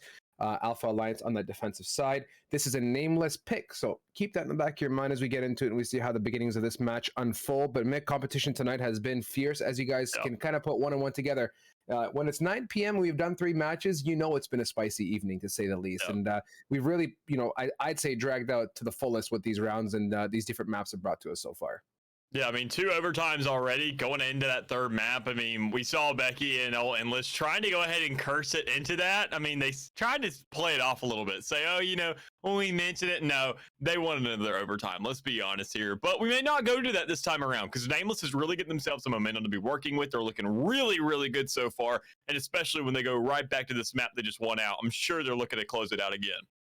Yes, sir. And it looks like we're hopping into that agent selection, as you guys can see on the screen, solidifying the beginnings of the picks. And so far the beginnings equals just one lonesome Astra, followed up by this over there on that attacker side for Nameless Esports. And we're just going to patiently wait for the rest of this to pan out. I'm going to be expecting the good old Viper on the board as well, and that's going to be a situation, if it does come to be, kind of expected on Icebox, or we may not get that at all. Feels like a lot has changed, Mick, although it's been a week or so. You know, overall, when you come back to Valorant after taking a bit of a break and a hiatus, it all feels fresh and nice, and I definitely like that feeling. But still waiting for these agents to come out. Thoughts and opinions. What are you expecting to see here on this matchup? Well, I'm expecting same old, quite honestly. I mean, sure, we had the introduction of the new agent. I'm not going to mention her name because she's just such a menace on the field. But I mean, just overall, we found ourselves having a lot of differentials now, a much quicker pace of game, a much differential really brought to the game overall. We did have the Ares patch come through since then, so thank God for that. But I mean, all things considered, I think we're going to see same old. Go ahead, get yourself a Sage, get a Viper. I feel like we're going to see that on both sides because we don't see too much of a huge controller out of it yet. I mean, Z's could go ahead and fulfill that role, but I'm just not too sure really what's going to pan out. I know that old AA, they have to find themselves a Viper, though, because they don't have a controller at all, as it seems right now.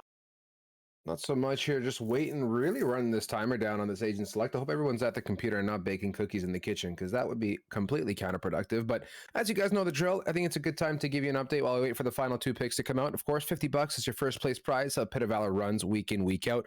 Y'all want to follow the bracket, !_ bracket in chat. Don't forget, next week, we're back again hot at it for the next Pit of Valor number 75. And take this time to hop in the socials, !_ Discord and chat. If y'all want to come hang out with Tourney admins, shoot the beans and have a good time, you're more than welcome. And ! Twitter if you want to be up to speed on the likes of our GLG goodness and the good old dank memes that we bring to you. But it looks like we're pretty much locked in, and I did see a chamber pop out there right at the end. That is Aang hopping on that. So, man, I'm pumped to see how that works out for us here tonight. I most definitely am as well. I mean, all things considered, looking at Chamber as an agent, I'm really excited. I love everything he has to provide, but we just don't see enough of them. So I'm really looking for that one player, that one team that really steps up to the plate, says, look, Chamber is that man. He is that guy. He's that agent you really want to play and go just absolutely off with that pistol. So we see some here and there, but Alpha Alliance, they're going to have to step it up tonight, especially if they're going to be going ahead and toppling the likes of old Nameless East. With that, a massive one clapperoni there onto Z's by Pringle. Amazing follow-up with Aqua. That's a 2-for-1 shenanigan at least. Now we're right down to a 4v2 as frags go out every which way. I completely eat my words. Alpha Alliance on the defensive side getting mulched apart. And of course, with Nameless in the driving seat here, still very cautious and patient.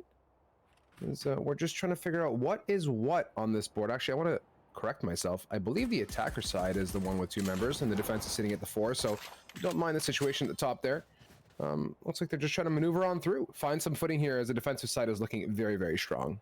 The most simply are. They have themselves a pretty solid setup overall. They just got to go ahead and get those rotations in, get enough players there towards the middle of the map, and they want to play it slow and steady. But when you see Toshi fragging out, if he's still alive, that's going to be a big problem because you already see one frag coming out. You have other members to still be worried about. There with Plasma going ahead, trying to go for a roundabout, trying to go ahead and get that right click down. But with Acua and Yaz with the shock dart to kill a teammate, it's not that big a deal on the pistol round. You move on to the next, and you get yourself on the board.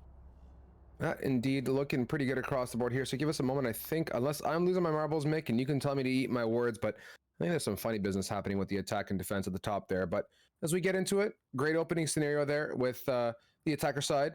Nameless Esports come out swinging heavily and make a valiant attempt, but no bueno. The defensive Alpha Alliance reign supreme, and that's it felt like a bit of a slow round the way that it kind of panned out. Yeah, wasn't really conducive to my style of first round, just wail and go with the walls and such. But we proceed ahead. Let's see what round two's got for us. Yeah, you got a lot to go ahead and bring to the table, especially if you're like Satoshi. There with the sheriff pick right off the get-go, going to be a great way to start off this round. Getting a Spectre out of the hands of these players, it all comes down to whether or not Aang can go ahead and take up the force of the rest of the squad, pushing right down the middle. But you see old KX able to go ahead and close that out, so now you have yourself a pretty good advantage. Even though you're still running pistols, you have a darn good shot to get this fight down, and so long as you get a post plant, you're going to look even better. Toadson with that spike getting planted now here, making a 4v2 scenario now. KXD with the follow-up onto Pringle as we're just mulching away at this defensive side. Good equalizer. I love that mid-aggression coming right on through the screens, making their presence known and getting right on site, right down to the nitty-gritty of the business here. Noble now popping a bit of spice here and there, coming on the bed. Aqua for the one, transition for the two onto Z's, and that's a good amount of kills. Takes it to a 2 versus 2 here now. Self-heal and a tickle. We'll see what they make of it as they are going to go for the wall defuse by the looks of it, leaving only one choke point to the right here of Maze open, breaking the wall, sticking it for the half. Do we get the full? The defensive side, the blockage. And that is Aqua making it look like drinking water, my friends. Easy come, easy go. 4K combo, wombo, and the defuse. That half stick was definitely the solution on that round, Mick. Yeah, he most definitely was. I mean, Aqua stepping up there. I mean, you go ahead, see, and Nameless having a great start to that round, grabbing those 2 picks, able to go ahead and really just give themselves an edge to be playing with. I mean, just for being on pistols on a round like that, you already expect to just not even get that spike down. But, I mean, you go ahead and double down, say, we're going to grab a bunch of kills as well along with it, not just get some kind of sneaky plant to be playing with. A really good round there for them, but I mean, it's a pretty good follow-up there as well to go ahead and get themselves a buy round, because that's what they needed. They needed to save as much as possible, remain relevant in this game, because with Alpha having those first 2 rounds to be playing with, this is where things have to turn around, because Nameless, when it comes around to having those rifles in hand, this is where things start to get a little bit scary. Let's see what comes of it here. Aziz, yeah, you said the rifle difference is looking pretty kosher. Rogue Pringle annihilated right off the rip here. Minute 22 on the clock as we get ahead with Plasma, following up on the second onto Young. Yes, that's the Sova eliminated. So minus your reconnaissance abilities, you now have the attackers in the driving seat pulling ahead steadily. And looking to make some footing on this A site by the looks of it. And there's some rotates present, but shocker, Aziz has already got a lot of good ground and is pushed up nicely towards screen. Watching, Aqua comes around, head, delete. Easy come, easy go, and it's just looking really good for Nameless here. Noble, a wiggle and a peek, and it's good for the one, but is there a round win here, Mick? I don't think so.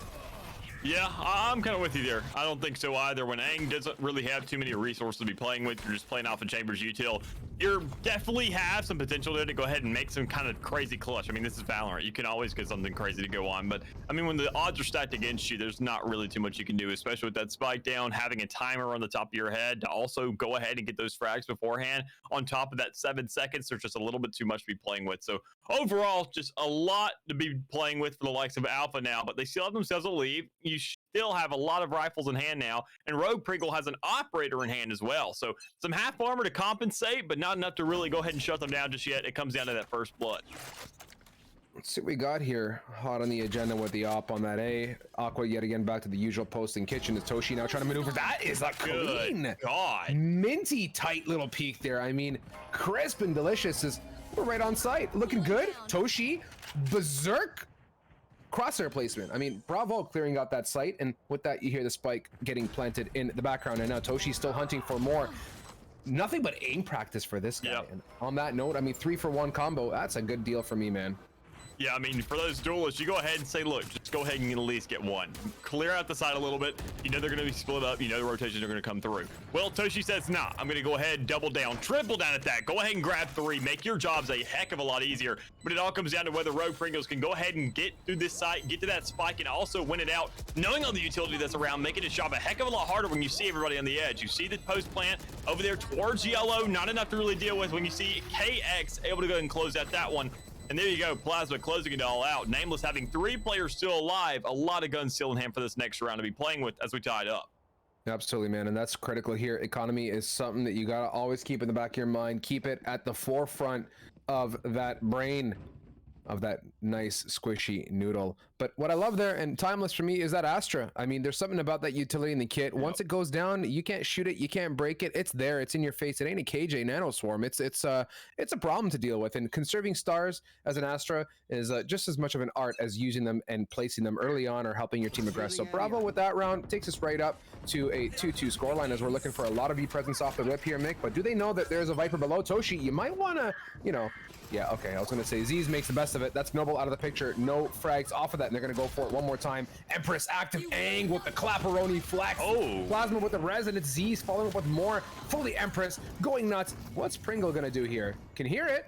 Base checking it, but is that the play? Yeah, I'm not quite sure because you're swinging out into a lot of players. You know what's going on there, but you can find at least one. Find a second, so that's the 2 duelists down now. You just got to look for the 2 old players there in the back and make sure the 3 make it there.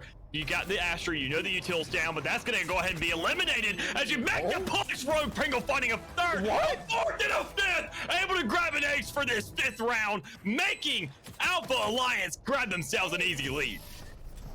Yo, that was fire. I mean, absolute fire. Nothing held back there, no bars, and that was just, yeah, picturesque work. Really methodical, really well thought out. Good patience there, maneuvering around the containers in sight, coming around to yellow and making the last of that towards that long B. And like you said, Mick, absolute clockwork here. Must be feeling pretty good coming off a Bladestorm ace. I know I would, and that's good to take them up to the 3-2 scoreline. And the last economy still looking pretty reasonable. Now, Toshi on the opposing end of the spectrum is now hot in the seat. Bladestorm is ready, as you guys can see. Sheriff and full armor on the agenda. We'll see what Counter Jet's got in store for us with that ultimate this round. Yeah, Toshi's also a big problem. I mean, these Jets are always going to be problems regardless of what side they're on, who's playing them. I mean, at the end of the day, you're going to be playing your Jets. And Toshi already having a pretty good opener there. Able to grab 1 kill, so you know you get yourself a manhandle advantage, but you got to go ahead and double down, triple down to that point. You want to match the likes of Pringles and grab 5 across the board to make yourself look equally as good, but that's going to be pretty hard to do when you already see Aqua grabbing a kill respectively as well, knowing that your teammates are now diminished a little bit after that resurrection came out. Look at this fiesta of walls. I mean, this is as good as it gets at this point. If you want site division, welcome aboard. Come on in. We got you that. And you can hear the spike planting behind here. You can see as well. Bit of a Sage slow orb goes out. I mean, not sure what the value is considering they're going to be able to retreat. Drone going for a peeky towards long. And here it is in a 4 versus 5 scenario. Hunter's Fury goes out. KXD gets to 1. Noble falls to that one. And it takes us to a 4v3 scenario now coming around. Yaz trying to make a connection onto the top of yellow towards long. No bueno. KXD for the 1. Aqua holding steady, but Big Papa Z's with the 1-2 jab cross. And that's easy come, easy go, as Nameless going to take that round right away from Alpha Alliance. Yeah, you're extremely thankful to know that your duelist is still alive in scenarios like that. Go ahead, push up. You got to get the aggression down. You got to make sure that spike is going to get it defused because we saw Aang there just rushing it, holding that 4 key, looking to go ahead and close out that round, make it easy breezy, lemon squeezy with that wall up to go ahead and get that cover. But I mean, there's only so much bullets they can take. There's so much bullets that anything in this game can take unless it's just part of the map and it can't be interacted with. So a great setup here to go ahead and tie up the game once again for Nameless, having themselves a great offensive half so far, but they got to make sure to get a little bit more here because for this to go ahead and be their pick and just show the momentum they had in that last map, I mean, they got to go ahead and show us what they're made of. Show that they're not slowing down by any means necessary because Alpha definitely stepped it up here, giving them some bars to be dealing with, giving them a little bit of hurdles to hop over before they really get themselves into a longer kind of scenario to really close this out. Yeah, indeed. And this is where we kind of sit to the, we sit back a little bit and think about, this match as a whole.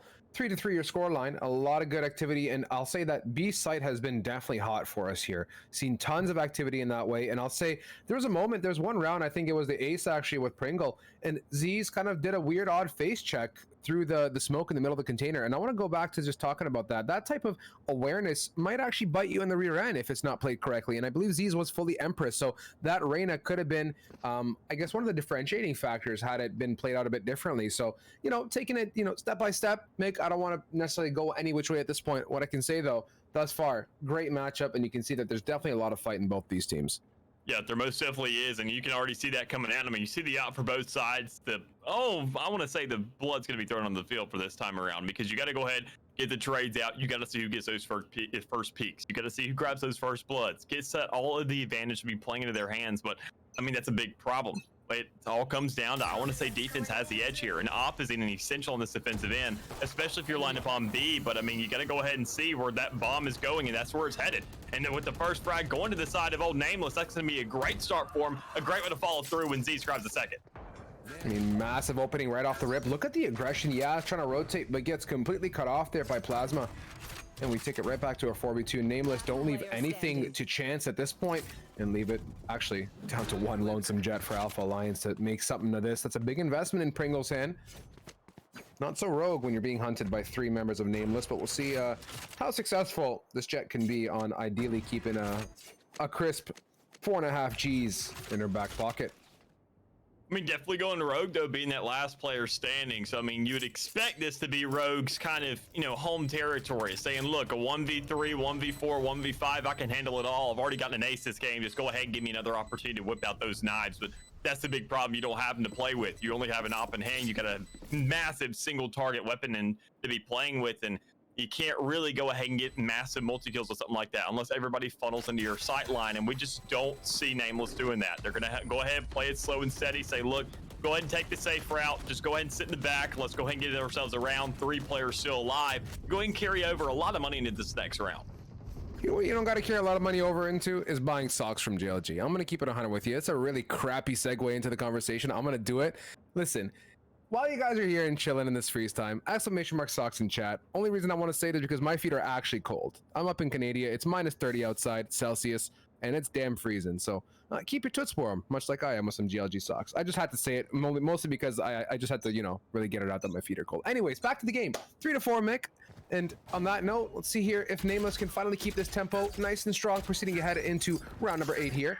Noble getting a bit of a pokey poke with the owl drone, sending a bit of a splooge to keep it steady. Ang with the one and done pick and roll, and that's what I love about Chamber. Presence, and then I'm out of this equation, right back to the drawing board. Yeah, it's most definitely good when you're on the defensive end. If you're on the offense, though, and you go ahead and have a Chamber getting a little bit over antsy, you're expecting a trade. When sometimes you just go ahead and see, you turn around, you're like, all right, now I'm all by myself. But that's not a problem here. You're on defense, you go ahead and grab that first blood, you go ahead and even things out, making it a 4v4, now really forcing Nameless to say, where can we go with this spike? Or where can we go ahead and plant this down? Where can we get the advantage and grab another pick to know we have the advantage to be working with? And I think they're waiting on the call from Toshi here, who's pushed up so far in the A side, looking for somebody to linger into that crosshair and then find a kill and say, let's go ahead, let the horses race, look at it on the site, let's go ahead and put that spike down. With 40 on the clock, it's time. It's coming slowly, and you can see everyone's kind of migrating. Oh my god, Aqua. Oh, mother of Nancy. No way. Sweet mother of pearl. Oh, Aqua.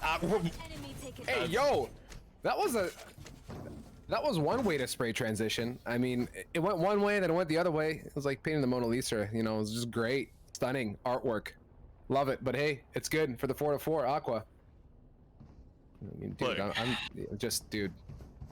I don't know how those shots even connected. I'm just looking at the spray, and I'm like, what is happening? Hello? But I mean, I have one rule when it comes around to playing video games that have 2 sides.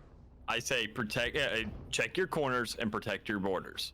Aqua definitely protected the borders, but right there, I mean, Nameless not checking a single, not even touching their mouse, I want to say, during that approach. Just sitting there, they go ahead, rely on Toshi, say, all right, well, if Toshi says we're good, right? I mean, he kills everybody, we're good? We can go ahead now? All right, let's not check anything. And the next thing you know, you just get an entire team wipe right there from the likes of Aqua. A great way, don't get me wrong, to go ahead and tie up the game, but you got to go ahead, be a little bit more awareness, got to go ahead and check every single corner you can and make things look a lot more fluent for the rest of your squad. But when you go ahead and miss out on those trades, you miss opportunities. But right now in this round, Plasma's missing no shots. Able to go ahead and close out the likes of Noble.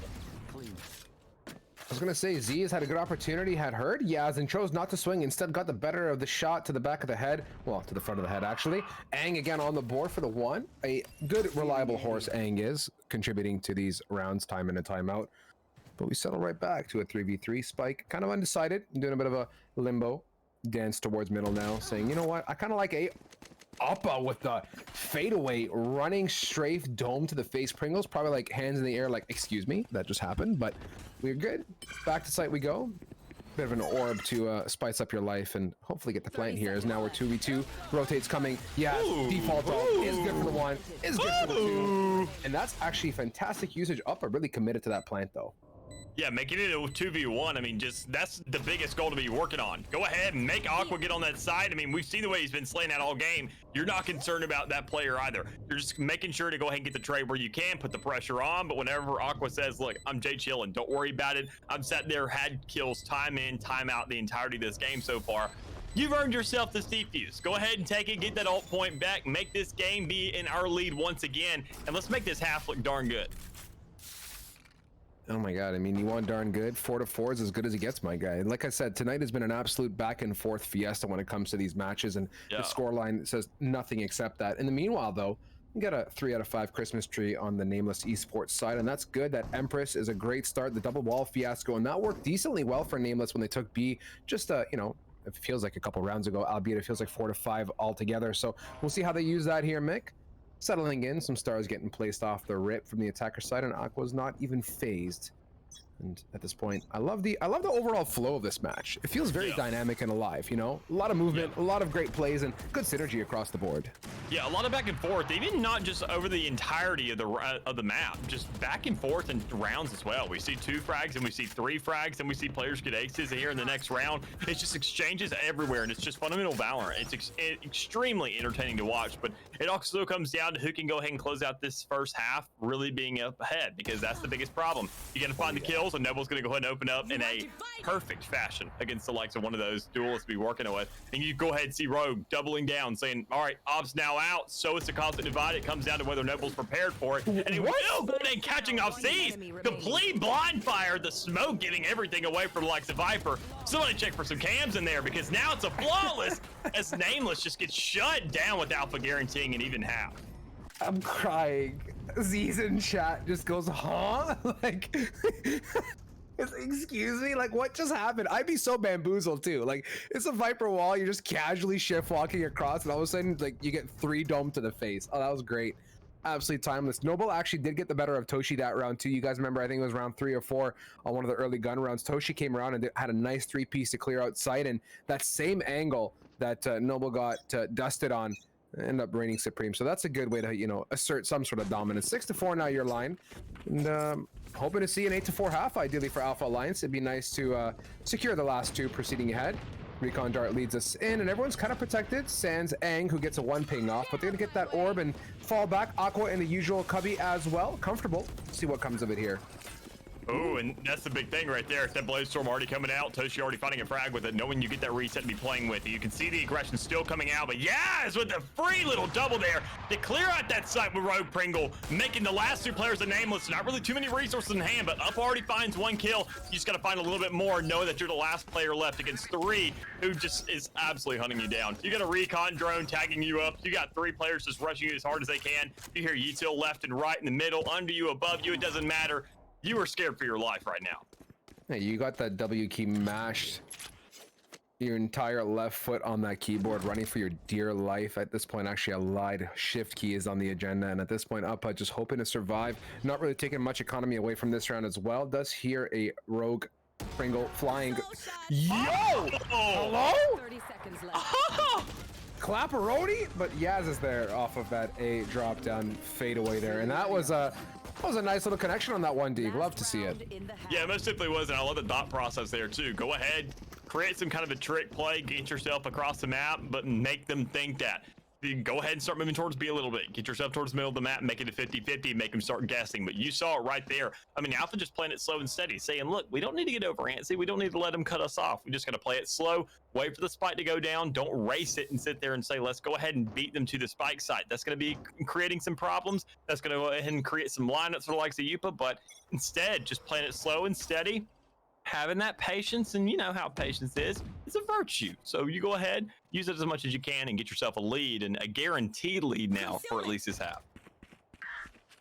I can see the tempo now really just taking a bit of a back seat in terms of full-blown aggression. Nameless just looking for an opening pick. You can see Noble as well, seeing a couple stars come in, and that's a bit of a red flag nonetheless. And Toxin's low, that's going to drop the orb, but all good. That'll regen up in about 4 or 5 seconds and get ready for the second round, which is kind of looking B-centric at this point for the attackers here. Mick, there it is active now, so Toshi, got to be careful coming around the bend, and looks like with a minute on the clock, they're heavily committed to this long B push. But they most definitely are, and I don't blame them. They already had the advantage. They already grabbed some shots on a Noble, because if you're Toast, you know you at least hit him. You saw the jump around. You know that penetration went through. You know you grabbed some tags. So you got 3 ults to use in this round. You need to go ahead and make use of them right here, right now, and that's the problem when you see that Sage. You gotta wait for somebody to die for that, but if that never comes around, you're still thankful, because you know you're gonna win it out. You just gotta get that spike down, put the pressure out, and make sure to give some kind of incentive for the rest of the scene to push back in.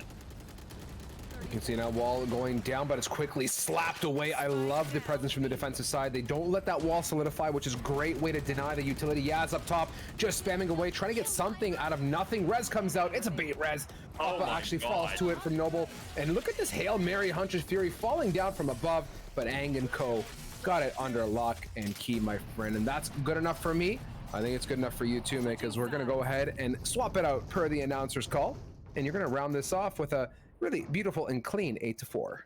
Yeah, that was an amazing half for likes of Alpha Alliance. I'm not even gonna lie. I mean, sure, you can look at the scoreboard and see how well they've been performing so far, but I mean, the trades, the fundamentals, I mean, the intel they're giving out, the way they're just going ahead and hunkering down on themselves, playing defense at the core as it should be played, just playing it slow and steady, not getting over antsy, nobody really pushing out with so much aggression. I mean, sure, here and there we saw the likes of Noble want to get a little bit over antsy, but I mean, besides that, for the most part, just chilling, making sure to stay back, make sure to play those safe angles, grab the trades where you can, and sometimes you'll get shoved up by Toshi, but sometimes you can shove back, and those will be the rounds that really make that difference. Get yourself ahead and give yourself an 8-4 to be playing with here.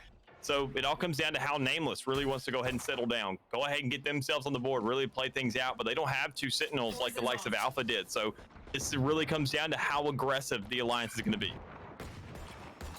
United we are, united we fall, or united we take this site, and let's see what it comes of it now. Up actually an Astral Foam in a horrible position, gets clapped by Noble, annihilated, and that's going to be a great opening pick for Alpha Alliance here. The numbers always work in your favor, or so we hope. And they're going to go ahead and set up for what is looking like a bit of a B rotate, but there is tons of defensive pressure there. You got to be careful. Reyna's there, Sova's watching in the wings. Z's, I almost had a moment there, but glad after 6 bullets we were able to connect it with the Sheriff. That Minima looking so clean as well. Go to my second favorite skin, I'd say, or actually first favorite Sheriff, that Reaver. Beautiful. Let's see what comes of it now as they are setting up. Probably waiting for some more toxins to recharge. Bit of a Sage wall to lock that in, and we're good to go, Mick, for the plant. Most definitely are. It all also comes down to Aang there with a great shot to go ahead and get that force down, get the pressure down, go ahead and tie things up and make it even better. Get yourself a lead, because Nameless is now in a 3v4 retake. This is the pistol round. You don't really have too much utility to work with. You're just trying to grab shots wherever you can. And right there on the side, Aqua with no heals in hand. Toshi here with the frags. But seeing the trades coming out, I mean, it's just going to be a big problem whether or not Aang can come out. And he does with the likes of Noble. Alpha Alliance closing out this first one for the second half as well. This is where things start to become a problem, Chief. Yeah, a little bit. I mean, you get a little bit antsy. You're approaching the double digits, and you said it well. Got to be careful. We proceed ahead. I think Noble was set up for post-plant plays there, and decided, obviously rightfully so, to lace up the Jordans and just run down long and go back up the team, and ended up connecting on a great frag. So all things said and done, good decision making instead of trying to play the clutch play with the poison rather. And we're good, man. Let's see. This is where we got to see Nameless really gas it up. They've got some guns. They bought the Spectres and the Marshall, so they're fully committed to this. And this is a pivotal turning point for them. Yeah, and most definitely is. I mean, you just got to go ahead and have some more pressure and really just solidify your plans. I mean, sure, those rounds where players go off, you get those massive kills. It makes things easy, especially for like the Nameless, who we saw in that last game. But I mean, when you're finally meeting your maker, when you're meeting your match and really just show that this is a tie game, this isn't going to be a difficult one for you. You can't rely on one player going off, really just opening up the map and making your job a hell of a lot easier. It's a lot more complicated than that. And even then, you see Alpha Alliance saying, look, you can't win pistol rounds like that. You can't get thrifty with us. We're a completely different squad, and we're not going to go ahead and fall so easily. Yeah, and this is again, now I've reached my tipping point in terms of that, the kettle fully boiling over, right? Alpha Alliance have established that double-digit 10. You can see, including the previous half, they're on a 7-round rip. And on top of that, they have bigger guns in this case. I mean, the Sheriff ain't a joke. It can clap you, but, just their overall play style and aggression has been really good, and it's panning out super well for them here. So let's see as they're setting up one more time for the successful B site, which is a great, great place to go if you've got a Viper. It's such a, straightforward, simple site to take. That's kind of all I gotta say. Back it up with a Sage, get right in, let the recon or the Owl drone find its way into sight, and you're pretty good to go, man. Yeah, it all comes down to just finding the initiative onto a side as well. You can already see them all moving, so you're going ahead, you're checking off that box, you're having a great start, but problem is Alpha's already grabbed a kill. I mean, Upa makes a trade, so I mean, things are definitely looking a little bit better, but I mean, overall, on this defensive end, this is where Sheriffs can really excel, so long as you just hold the right angles, and there you go. You've been with another one. You see trades coming out left and right, making things even up in a 2v2, a lot more doable than what we really thought from the likes of Nameless.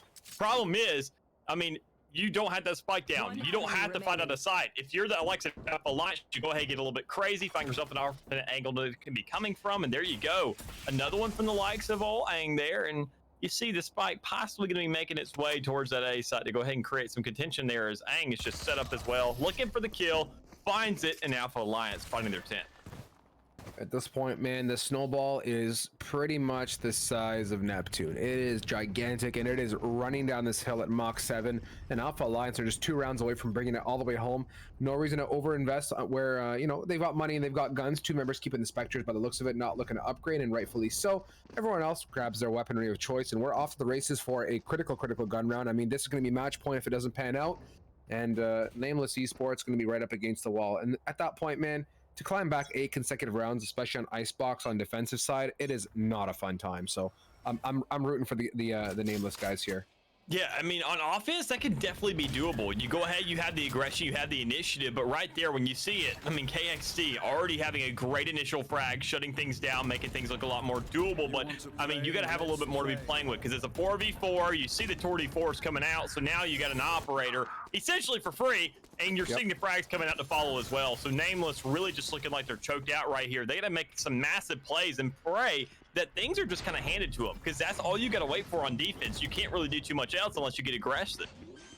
Big time, and you can see Plasma here, so patient and diligent, knowing that it's a 2v4 scenario. Got to wait for support to come. Being a one and done ain't gonna win you anything. So we'll see here how long it takes for Astra to show up to the party, dropping a star or 2, blocking off 1 choke point to allow some movement for Plasma. And it's good for them to reunite towards screens. And what's the game plan here? Besides swinging mono, e-mono, and getting clapped, is for the one and done on Aqua. But count on Rogue Pringle in the back of sight to make sure the round is solidified. And my friend, the worst nightmare is here, and it is very much present. Nameless Esports, just last opportunity on the table, and it's not looking like the greatest gun round either.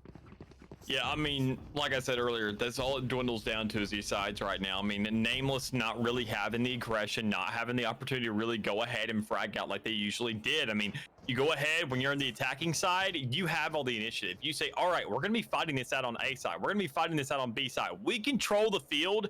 We decide where this game goes down because we have the spike in hand. When you're on defense, you're just saying, we just got to wait. We have 2 players over here, 3 players over here, a 2-1-2, and they're going to full force us. They're going to literally shove up 5 players, and if you don't go ahead and grab 2 or 3 frags here every single round from this point out, this game's done. Taking that back. Uppa playing a really decisive position here, trying to be sneaky, gets caught out. The Ares is not good enough there. Aqua makes the best of that. I mean, in times of desperation and cheekiness, you're going to do what it takes to make it happen. The wall goes up to block the above and below the container as well, along with the cross. A bit of a decision there. Pringle was going to face check. It falls away. Viper's Pit goes down as well, and my guy, this is going to be one heck of a retake for Nameless if they can make it happen. It most definitely could be, but I mean, there's a lot on the board already. You already see Aang going ahead and grabbing a frag right there, making things a heck of a lot harder. Grabbing a second as well. When you see Plasma there towards the middle, going up against a lot of firepower. You see the Vandals there. You see 1 frag, but you got 4 players still standing. You try to go for a tricky little wall there as a last desperate attempt, but instead, you're going to be finding yourself going ahead and exiting here for the week as we see Alpha Alliance able to go ahead and close at the likes of Nameless in a very impressive manner. Yeah, big time. I mean, all things said and done, it really just came down to the Alpha dominance. I mean, it was a complete snowball situation, especially once they went on attack. There was no mercy. Everything was just great. and they stuck to the tried and tested recipe. That B site was really the solution. The Viper wall, when placed correctly, especially when you drop and you're able to block above and below the container, it's just a fantastic usage of that kit. So all things said and done, Alpha Alliance proceeding ahead, and Mick, Pit of Valor 74. I think it's been a great night so far. Yeah, it most definitely has. A lot of good maps so far, a lot of close games so far. Even then, we sat there. I mean, the series, we mentioned it there by that second half. Even though the game kind of got out of its control there towards the later stages, it still felt very back and forth. There's a lot of potential there, a lot of good moments for outplays, but they just never really came around. There were some hints and tidbits here and there, but the only thing we really got to stand out was going to be an ace from the likes of that one player. I mean, for Rogue Pringle. So, I mean, otherwise, you just don't have a lot of plays like that. We didn't see Toshi absolutely fragging out. We didn't see the likes of Nameless generally fragging out, because we had the scoreboard here. I mean, everybody except for Noble, who was just holding down that B side by himself. Every single one of those Alpha Alliance members sat there and fragged over the likes of Nameless. Even Yaz, the Sova, who was the second to bottom fragged over Toshi there. That's a big problem when you're looking at Nameless. Yeah, I mean, you just look at the board speaks for itself, my friend. If we could share it, we would. But I can tell you, Aqua also went off there early on and proceeded ahead with the 20 bombs. So yeah, dude, let's keep our minds straight, be focused, because there's still 2 more matches to come here as we proceed ahead into the semis, my friend. As y'all know the drill here, we're only down to BO1s across the board, including the finals. If y'all haven't, I mentioned it before, take this time to hop in the Discord. There's the tourney admin crew is hanging out, and you're more than welcome to join us. And of course, the Discord will keep you up to date with all the goodies and what's coming down the pipe from our side. And yeah, I said it mid-game, shamelessly, get some socks. Do yourself a solid. Keep your feet warm. And it's wintertime here in Canada, and I can tell you it's darn cold. And if it's cold where you are, yeah, do us a favor. It also helps us too. So with that, I'm going to say, Mick, off to a quick break. You and I can recharge and recalibrate. We're going to come back to the semis and give our viewers a time to also get a bevy and a snack at that. So off to a break we go. Back to you guys momentarily.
Need to watch things on Netflix all the time. I don't really care. So whenever it comes around to it, I really.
All right, everybody. We are back. It feels like a hot minute. Actually, it has been a hot minute, or 60, if my math is right. 4 minutes away, but we're at it yet again and getting into this next matchup. Going live, y'all know the drill down below. Let's just get right down to the nitty gritty.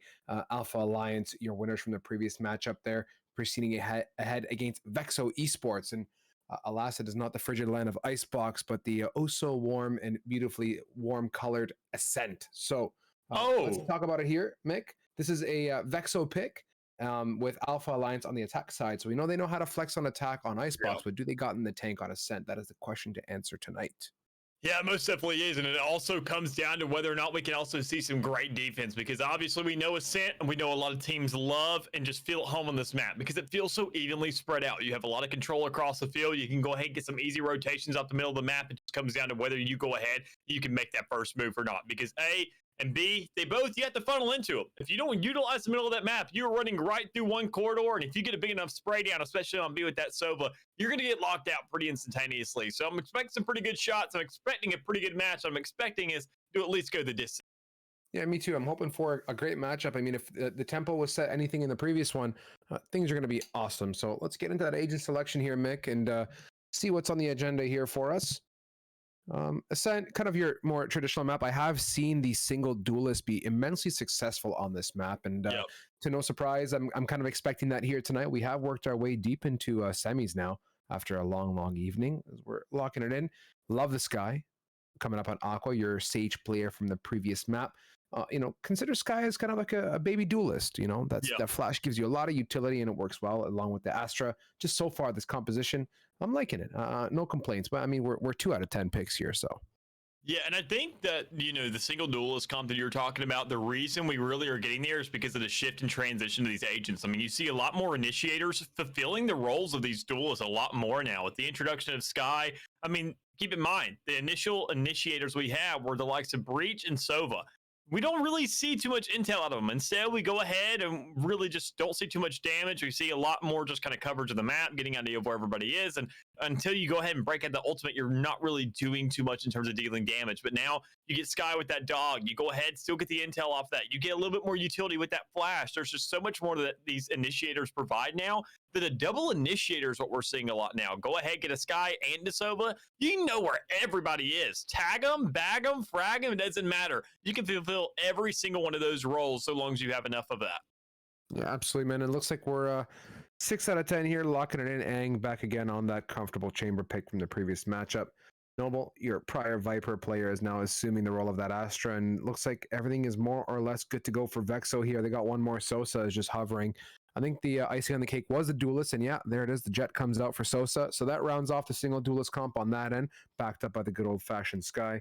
The opposing end of the spectrum on the attacker side here, Alpha Alliance. We are waiting to see what the last 2 picks have in store. Pringle was your jet from the prior game, and wouldn't be shocked if continues to assume that. And yes, sir, there she is. So right on cue. Young. Sova is definitely on the agenda, and a Sova on Ascent, I'd say, is borderline mandatory. So I'll roll my dice on that one. Everything on red there. Yes, sir. We're good to go. Even then, I mean, we could have already called this Sova at least to the likes of Draystar. We've seen this guy time in, time out be an absolute monster, so we know what we're really dealing with. And even then, we don't know what we're dealing with in this lobby because we are already hopping in. We're already seeing some initiative towards these sites, and we're seeing the spike go towards A. Right off the rip, quick and easy into the game we go. And yeah, at this point, bit of damage off to Vexo's side. Jet taking the brunt of that one, but nothing to really be overly concerned about. We're just kind of hovering towards middle, getting ready to aggress. Market, got to be careful. You do have some KJ util posted up there. Question remains, how is that going to pan out for them? No, not mid to market whatsoever. Hovering back towards that B main, getting lined up, minute to go on the clock, and it looks like a pretty full commit. A lot of rotates towards A though, Mick. It's just a solo KJ at this B site. Yeah, most definitely is. This is a great little way to go ahead and switch things up. Go ahead and get these defenders on their toes. Make sure they got to go ahead and rotate once again, but you got to get there fast enough. You got to get onto the site. You got to get the kills. You got to get that spike down. Make sure you have this post plant set up for when they get there. I know it's a pistol range. You don't have much to deal with, but you have a chamber. You have a massive pistol. You have a free sheriff to be working with. You just got to buy those bullets. And as you already see the setups, you see a star from the likes of the Astra out. It all comes down to really how Alpha wants to go ahead and hold this out and whether Vexo's here for the answer. You can already see Draystar getting ready for that intel to come up, that recon dart in hand, the frenzy is hand as well, but you doesn't matter when you already go ahead and follow the likes of Rogue Pringle, everybody trading out, and Soapy will go ahead and fall as well, with Alpha having 3 players left. But it's not going to matter, because to go ahead, they're going to have themselves the money to buy for the next. I don't necessarily know what that premature rotate to a site was prompted by. I mean, we had 4 members get there, and meanwhile, on the opposing end of the spectrum, Alpha Alliance is just W keying onto B site. So yeah, I really wish I got a bit more of an understanding. Was it a sound cue? Was it a fake dart or something of that nature that kind of pulled them towards that end of the map? But alas, we shake it off and we proceed ahead. It's good enough to get Alpha Alliance some bigger weapons to proceed for round number 2, hoping that we can get a full stop exclamation mark from Vexo here to prevent this round from coming out. But let's settle in, Mick, and see what kind of tempo change we got. Yeah, it's going to be really hard to do it on this round, at least. When you already see Alpha, they have the guns in hand. So, I mean, they're already going to have themselves somewhat of an advantage. Not a massive one by any means. We've still seen some crazy plays, but it all comes down to the right angles and the right people coming into the right lineups. And right there, I mean, if you go ahead and see some players coming right into Sophie, there you go. First frag like that, a great little opener. You can't find a trade. You go ahead and have 2 players over there towards A dropping as well. But, I mean, making it a 3v3, Alpha having the guns in hand, but not having the manpower advantage this time around. Not so much, but we'll see as we settle back in. The sky lit, no self heal, of course, which is big Sag, but we'll see Noble open it up. Great one clap onto Swervo there to the dome. Vexo now struggling to get some bodies to sacrifice here in a 3 versus 2 coming out. Actually, make that a 2 versus 2. Draystar, great connection. 48 HP in a dream. Gotta watch Jenny, but there is a wild Noble down below, eliminating Draystar. Down to 1 Sosa, can't look left and right at the same time, and it's good to get off Alliance round number 2.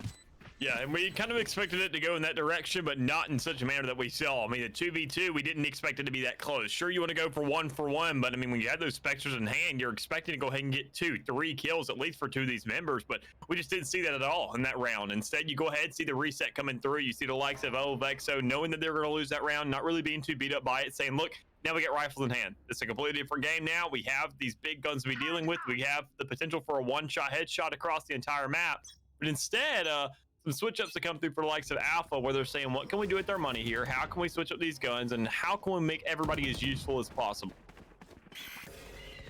Ideally, you want to be useful in everything that you do, including round in, round out, especially when you got this $50 on the line here in this Wednesday Pit of Valor. We fought so hard. Coming through, looks like Rogue Pringle looking for some sort of market support. Gets a bit of support actually from the Astra, indeed. Smoked out and just waiting for a cheeky peek onto Draystar, and he's got a big investment in his hands too, so got to be very, very careful. If this comes out for him, that's a great pickup. Let's see what Draystar can do. Watching intently, deep flash comes in. That's the Q. Do we get the kill? 36 HP in a dream, and that's a lot of damage. Yeah, it most definitely is. I mean, you can already see so much being put down, the pressure being put on towards A, and even then Rogue not really letting down, knowing you had that pressure there, knowing you got the exchange, but taking so much damage there. You can almost die, but the sprays don't come out until finally Lug is managing that kill. Go ahead, get that rotation through, say, look, they're possibly going B here. You hear the footsteps, you know the players are there, you know the presence is there, you just got to find the kills, and there it is, Sosa with 2, able to go ahead and make things look really doable, and Nova being the last one alive, not able to win a 1v3, not that big a deal, though, because Alpha didn't really have guns in hand this time around, at least not the likes of rifles, so they're looking good to set up for this next one, make themselves a buy onto the field, and see what they can manage. Yeah, totally. All things said and done, they also do recover that op, and Draystar's going to get that back, which is fantastic. $4,700 not down the drain, and a good retaliation off the rip. But here we go, back again. It's round number 4, and luckily for the double round win for Alpha Alliance, they do have the guns to buy back into this round. And let's see, man. Strategy-wise, things have been pretty steady and stable. Nothing too extraordinary, but if tempo tells you anything, Rogue Pringle on that jet. I got my eyes peeled, watching close for some Blade Storm activity as this match progresses. Yeah, and I got my eyes on Draystar this time around. I mean, we've seen him time in, time out just be an absolute menace. I mean, I've already literally said those exact words once, but it's just because I want to reinforce that. I mean, such a great player, a lot of map awareness, especially on the likes of Descent, because everybody knows and loves this map so much. You're going to see that intel come through. You're going to see that game knowledge come through, especially out of that defensive side. But I mean, we haven't seen Odin just yet. We haven't seen some massive spray downs to go ahead and lock these players off. Instead, you're seeing kind of middle being the hit, time in, time out for the likes of Alpha, and they're making it look pretty good so far. That's the thing with mid on Ascent, man. It's such a powerful place when capitalized on correctly. It gives you a lot of entry opportunity to be, and you saw it got really well exploited just 2 rounds ago, or actually last round, getting that nice little cheeky pick onto Draystar, albeit it wasn't enough to close off the round. Meanwhile, this time we're keeping steady. Nothing too funny coming out of the side of Vexo, not over-rotating by any means, but they are dropping members and are just down to 4, so we're lacing up our J's, and Alpha Alliance have shaken baked it over to this site. The Cosmic Divide goes down as well, and that should be a pretty free site take. Most definitely could. They just gotta check those corners, make sure nobody's lingering around, because we already know nobody is. It just comes down to whether or not Alpha checks all of that, knows that they don't find a random player just out and about like Aqua was in that last round. But I mean, even then, as we're sitting right now, pretty good standing for him. Spike down, post plant, ready to go. But with this Cosmic Divide falling, this is where the horses come out racing, and whether or not you can find some more kills coming down. Big plays coming out here for the retake. Draystar, yes, with that op, able to connect Sosa for the 1, and then this is just easy peasy for Vexo, just peeling away at this Alpha Alliance banana, right down to the goodness inside, and it's easy come, easy go for Vexo. These guys so far really flexing on the retakes and not leaving anything to chance. Yeah, and a great answer for them to go ahead and tie up this game. I mean, we haven't seen too much back and forth. We've seen a lot of players go ahead and die out for the cause of every single round. This is the first one that really makes an impact. I mean, Vexo having rifles in hand, having them, a lot of the players still alive and standing, and having a lot of health and good weapons in hand to do it as well. So, I mean, they're not really investing too much in this round. I mean, even if they lose this next round, they're not really going to be too concerned because it's going to be tied up. It's going to be a 1-round differential, and they're not going to be too stressed, for a lack of better term, because you can already see Alpha Alliance going ahead saving here, knowing that Vexo is probably going to take the lead on this one. They're not really stressing things out, knowing they're going to get a winning streak going at 3 rounds at that. So that's a good streak to be playing with, and a lot of money in their hand. I have a good feeling about Vexo here on this defensive side. I mean, they've shown really good presence all across the board and have done a fantastic job getting their sights back when and where needed at this point. Let's go off the rip. Chamber, that tour de force, hot on the tank. Sosa with the 1 and 2. Amazing decision to peek out of logs there. No one responds, but talk about value off that initial peak. Looking good here. Do we get the aggression? We do. Pringle probably not expecting Swervo. Draystar does get the shock dart kill onto Noble as well. And with 1:07 on the clock here, it's just down to the poor old young Yaz. Has Spike, but 3 members to deal with. Not going to be great, but doable at best. Yeah, most definitely. It all comes down to whether or not Yaz can really make these plays. Knowing that these players are going to be around on this B side is a problem when you go ahead and get over aggressive. You know you have 3 players lingering around so they can check every single corner at the same time. Meanwhile, you're going to have to make sure to have a clean trade there, and that's really hard to set up for. So a great answer, a great follow through for the likes of Vexo to go ahead and get themselves a 3rd, having 3 ultimates at hand now to be playing with. So a great standing for their behalf. I mean, a great way to really be set up, have a lot to play with here in these next couple rounds. It all comes down to whether or not they can shut down these rifles once again, as they did prior, and see if they can really lock Alpha out of this game. This is it. I'm watching intently here onto Sosa. I mean, that initial opening onto B was great, and I'm expecting that same kind of fluidity as we proceed ahead. Now Sosa occupying more of a mid position here, backed by Swervo. I believe that is a Draystar in the wings as well. Just, you know, really centered here, playing a very passive B, and that's the beauty of KJ. You don't gotta be places to know when they're coming. That turret does the deed for you. You got your utility set up on the opening of garage to ensure you can at least keep them busy for a little bit. So we're just keeping it steady here as Pringle towards short gets a great connection onto Lug, who's got his head poking a little bit too far out of the peephole. Spike's dropped really far back, and that's good. It gives Alpha Alliance a lot of options for them to grab that spike and make a decision. Ooh. Soapy, yeah, I mean, we've seen Soapy here week in, week out. Definitely knows how to flex, and gets a great response pick. Back to a 4v4. Spike now picked up. Looks like A's on the agenda. They got 55 on the clock to go, which is ample time to get on site.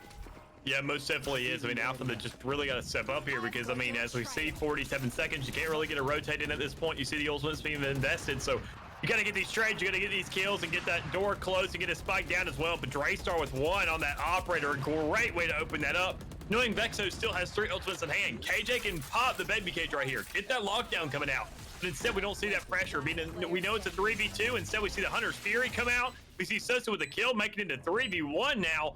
Yes, once again in the shoes to go ahead and try and clutch this out, but that's going to be really hard when you see everybody swinging at once and Alpha not really standing to stick around for it.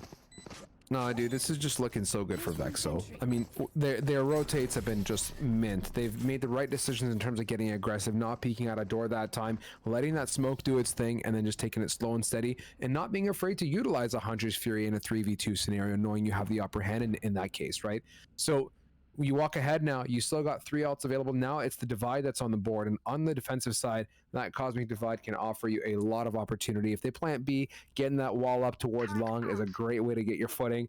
From there, it's just limitless opportunities. Meanwhile, Alpha Alliance has accrued that Hunter's Fury as well, which is, again, great, but just there's something about this Vexo retake that I'm really loving to watch. Yeah, most definitely. I'm with you there. I mean, they have so many resources every single time. They know how to allocate them very slowly. They know when to get aggressive with some things, especially when you see Dracer with the opening shot on the road. I mean, it's a great way to go and start the round and stuff like that. Initiative towards one side or another. Some offense on the defense. Some defense on the offense. I mean, you got to have the best of both worlds if you're really going to go ahead and pull out a game. And there you go. Vexo doubling down, making sure only 2 players stand now, and they're both going to be right there in that B main, just getting shut down immediately.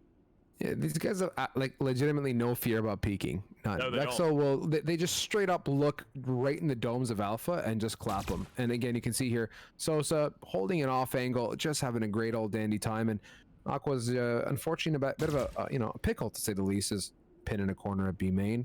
And at this point, if you're Vexo, I mean, whip out your lawn chair, crack open a Pop Tart or two, and just have a great old time waiting for Aqua here to do something with that spike. Yeah, most definitely. You got to make a move here, at least at some point. But there you go. I mean, at the wrong time when you see, Jet being swung out on you. But that's a big problem because you do go ahead. You're looking for the trades there. You don't see anything coming out. Swervo able to go ahead and fall as well. But Soapy with the flank, able to make a move eventually, knowing you want to get that gun out of hand just in case we saw that Sky pick up anything else differently. But instead, Aqua going to be locked out in that round. And we're going to see old Vexo taking this up to a 5-2. Yes, sir, indeed. I mean, unfortunate for Aqua, being full Ray Charles ain't a fun time when Soapy comes around the bend. So getting back to it, Mick, at this point, we talked about it in our Icebox matchup, and it was a more fitting of an analogy back in that map, but this snowball is definitely going big, and at this point, I don't really know what is going to be the full stop for Vexo, and to put them at bay, or keep them at bay, rather. Alpha Alliance have to do something. Is it a quick strat? I don't necessarily know. This mono-y-mono joust they're taking, these one-on-one picks and not working for a trade, not working for them whatsoever. I just want to see an explosive push onto his site and see what they can get out of it from there. Yeah, I'm most definitely with you. I mean, Alpha, they just got to step things up. They got to have a little bit more confidence. And even then, I understand you're kind of at a lack of resources every single time because you're just getting shut out. But I mean, you got to go ahead and read into the aggression. I mean, we're seeing Vexo get a little bit aggressive, getting a little bit over antsy with themselves when it comes around to getting these first frags, and it's paying off for them. They're going ahead, getting the advantage, they're playing into it, and even then they're just doubling down, saying, if I can go ahead, go in a little bit, then back out, and we get a Sky there for heals. They're making sure that every single piece of utility is seeing its due diligence be done.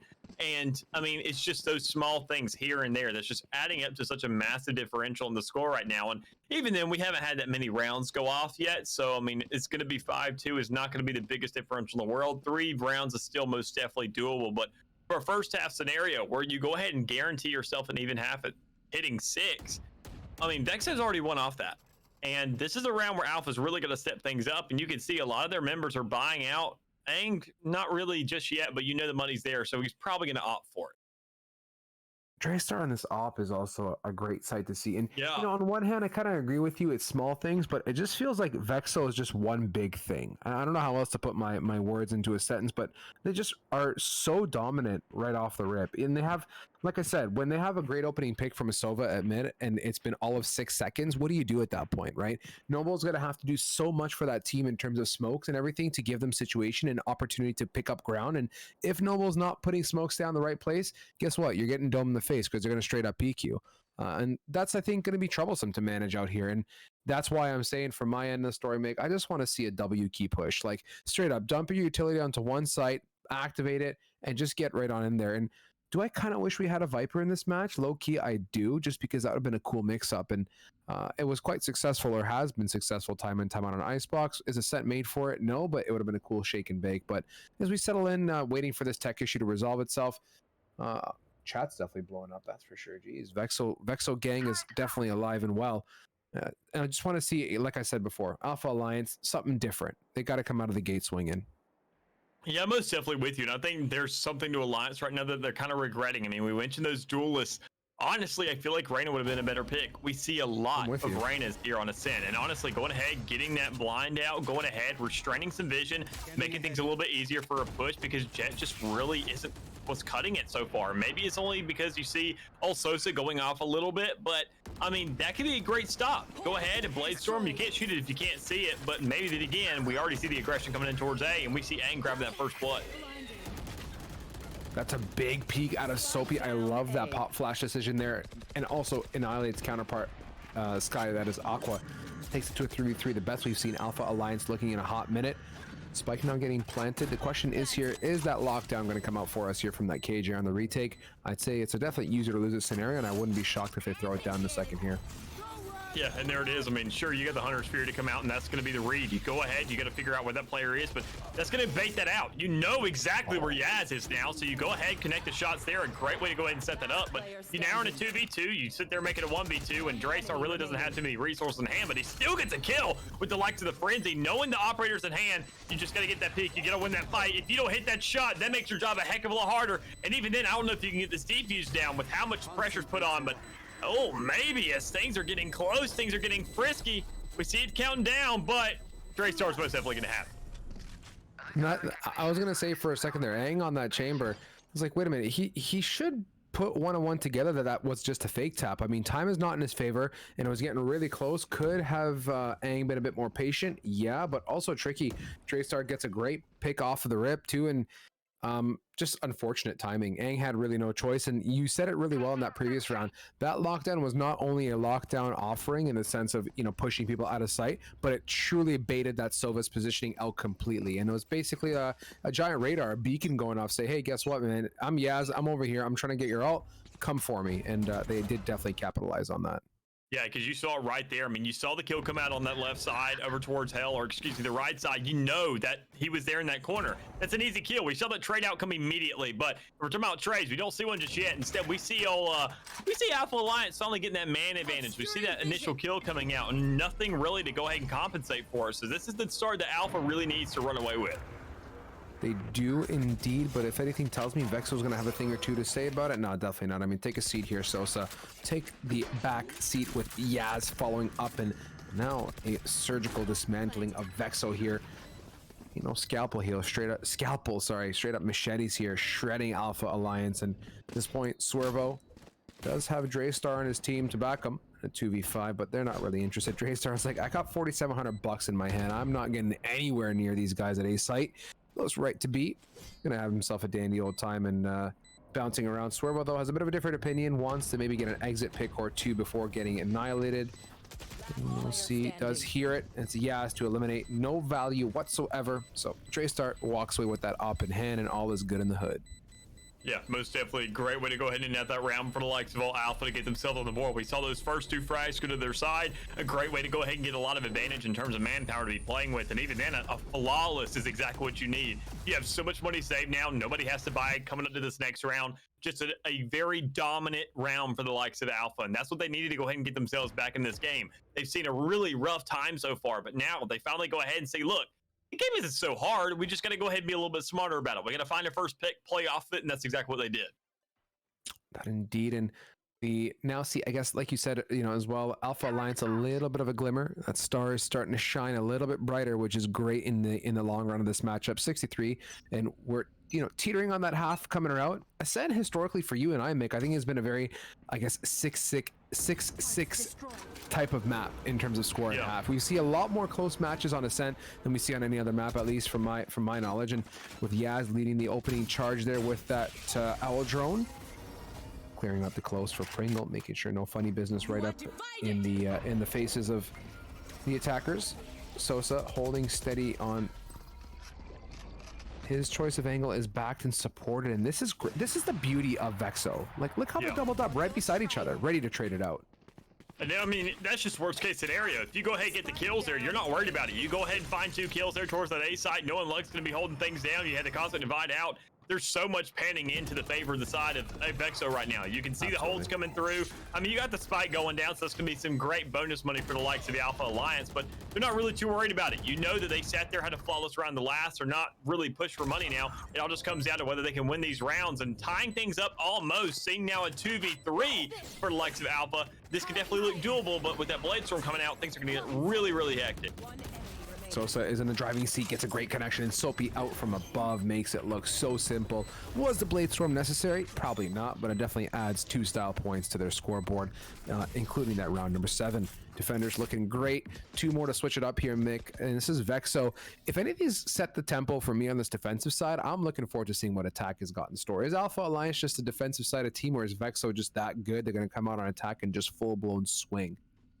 And I think it all comes down to how this half ends, honestly. Whoever really gets that mentality to say, look, is it still doable? Or Vexo saying, look, are we just going to completely wipe these guys? And that's what I think is going to be the biggest differential of whether or not they can win themselves 2 more rounds or whether or not they can just at least win 1 more. Because if Alpha goes ahead and has some momentum here to play with, if they win these next 3 here in a row, things are going to look good. Or excuse me, their next 2. Because, I mean, even then, the next 3rd, that would be that first round. And that would be a lot to be playing with.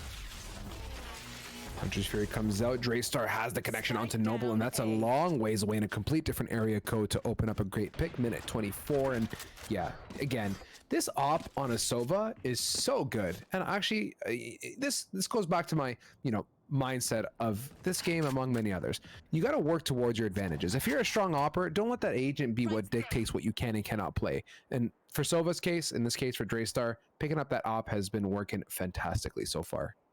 Yeah, most simply has, but it all comes down to the setup. It comes down to an answer now. And Alpha not really set up for one so far. I mean, singing a 3v5, not having an influence towards a site, they have to go for a break. That is a really, really big problem they have to really deal with, because seeing all that utility, look right there, so many Astro Stars, you have the KJ set up towards there, there's so much standing in their way, and they even don't have a full team to really allocate to that site. So you can already see them, they're being held out, they're really trying to figure out how to get onto a site, and I don't know if they're gonna be able to do it. Seeing Sosa just go for that corner, Aang does find the shot, so looking pretty good there, but Swervo knowing exactly where that spike is, you find the kill, you find the trade, making it a 3v2, a 2v2 at that now. Aang with another one, making things look a lot more doable, but there, you see the ops coming out from the outside, making things look a little bit more pressured, and Draystar fighting a 3rd for this one, looking for a 4th, putting the op pressure on with the old 2v1. Sky with this ball blinding, yes! Not able to go ahead and pull it out. Draystar with that amazing shot got to close things out, and know not to pull out that op and go ahead and use that utility to its fullest fruition. Dude, this is where, from my end of the spectrum, I'm just going to say straight up Vexo all the way to the end of this one. They're going to pull ahead this 9th one, walk away feeling so comfortable, and the margin they've built is going to be a mission to climb back. But on the opposite end of the spectrum, Alpha Alliance can very quickly demoralize Vexo if they start pulling rounds together. This is the beauty of being, in such a strong round deficit or delta, is the comeback is just as good as, I don't want to say the loss, but the deficit that they're experiencing now. So let's see what comes of it. Final one before we switch it up. Mick, thoughts and opinions. Do you kind of agree, disagree, and or have your own kind of vibe about this entire matchup? Let's play. I mean, things are looking good now. Honestly, I think Vesta could take this unless we see a complete switch up for the likes of Alpha. I mean, the way they're really setting up, just some great holds from you. See Draystar right there towards back A, just saying, I'm not going to flinch. Sure, I see a dog coming at me. They'll see me, but they still got to peek me. And that's the biggest problem. I got an op in hand. So unless they come there towards that middle side, I got to respect my teammates, hope they hold that out, make sure to slow things down so I can just keep on watching this one angle and find the kill. Talk about looking for angles and also hunting for kills. The attackers here just prowling towards that middle area, now migrating towards that short and long A. Chamber just watching the back end. They don't have a sight for anything of that nature, so got to make sure you're not getting flanked and giving up too much map control. I will say though, Vexo has been very disciplined in how they've been pushing. There's been no unnecessary flanks or pushes from that B main or anything of that nature. Lug now having to destroy the better of that recon dart. Oh my god, so much happening. Lug doesn't know what to do as Noble comes out there, hearing the footsteps and connects on that pick. So the Hunter's Fury, not much of a killer, but more of a revealer of positions as Alpha is back in the driving seat. Aang, yes sir. Tour de force, tour de slap. As Aqua follows up with the Bulldog. Draystar on that OP as well responds, and it's a 2v4 scenario, but is this duo good enough to bring this home? Not looking the sharpest, and now in a 4v1. Draystar lit, Dome gets pushed, gets Yaz to the face, and it's good to close us for the 8-4. Yeah, that flank there from the A side was a big problem. Even then, I feel like Draystar could have really pulled things out. It all just comes down to where that lockdown was, whether it held out, because that could have been some free kills there. Even with the classic in hand, when you can't fight back, you really set up for some great shots. But I mean, just it not coming out. We see an 8-4 half. Vexo having one heck of a day so far, looking really good right now. It all just comes down to whether Alpha can really hold down that same kind of momentum on defense as we saw to Vexo. And I think the way we saw these kills, we saw a lot of op kills that likes of Draystar, and it's not really nearly as efficient here on offense. So I want to see what the substitute could be. I want to see what tricks he has up his sleeves, and whether or not they really use that intel that he can provide to the fullest fruition, and whether or not we can see Sosa being a heck of a lot better Jet than we've seen out of Rogue Pringle this game. Watch, this is going to be the Vexo just full-blown W key slap to the face. I feel it. They're going to work a slow pick, maybe try and go towards mid or something of that nature. But once they regroup and go for it, the explosion that's going to come out of this team is going to be great to watch. So, and on that note, yeah, feeling the mid, loving the market situation, clearing up the close. Sosa is just big brain, knowing exactly what's happening. That recon dart in some different planet at best, but still slow and steady. Not what I'm expecting off the gate, but still ample time. Minute 14, spike towards a long A, and a very fluid and alive looking Alpha Alliance on that defensive side. Yeah, most definitely a very slow start here. You already see Jet there on Alpha. You go ahead and see some shots to come through, some damage to come out, and Draystar with the first blood there. A great way to go ahead and start things out. The shock dart just coming in complete clutch. You see the rotation through the mid. You have a massive split here, which is looking really good. Sky being the only one dinged up now for the side of Exo. You can get those heals out for the rest of the team. Someone's still alive and Rogue with some great shots there towards the mid. You get the trade, but you have no heals up now. So whatever you got dished out to you, that's it. You better make the most of it, and you better get yourself a defuse as well. Now look at this scenario. You have a very lit up and bamboozled Alpha Alliance. 2 members less than 50. Aang with the 1 dome ski to the face. Rogue Pringle as well. Dre gets a response, but is it enough? It actually very well might be. Hit points aside. Swervo in a dream. Yo with the 1. Do we get the connection on the more? They're lit. Connection not available. Try again later. Yaz frenzy to the face of Swervo. They managed to bring that one home by the skin of their teeth. Now 8-5, just pulling it back. And we didn't really see enough of an answer towards that tree section there for the likes of Vexo. They went ahead, got on the site, had a great little plant, had a lot of players still alive for it, but they just didn't back up. Instead, they wanted to hunker down on site. 2 of those players moved to hell, which I understand the trade-off that really goes down there. But as a player, you're always expecting somebody to be there.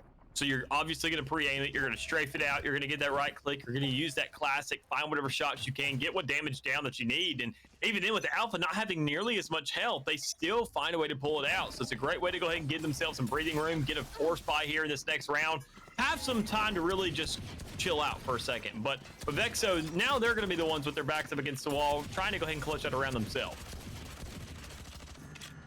I'm just waiting to see how this unfolds. Looks like Vexo not giving me what I was expecting. That full aggression. Yo, hello, Yas through the smoke. Just straight up dome skis with that Spectre.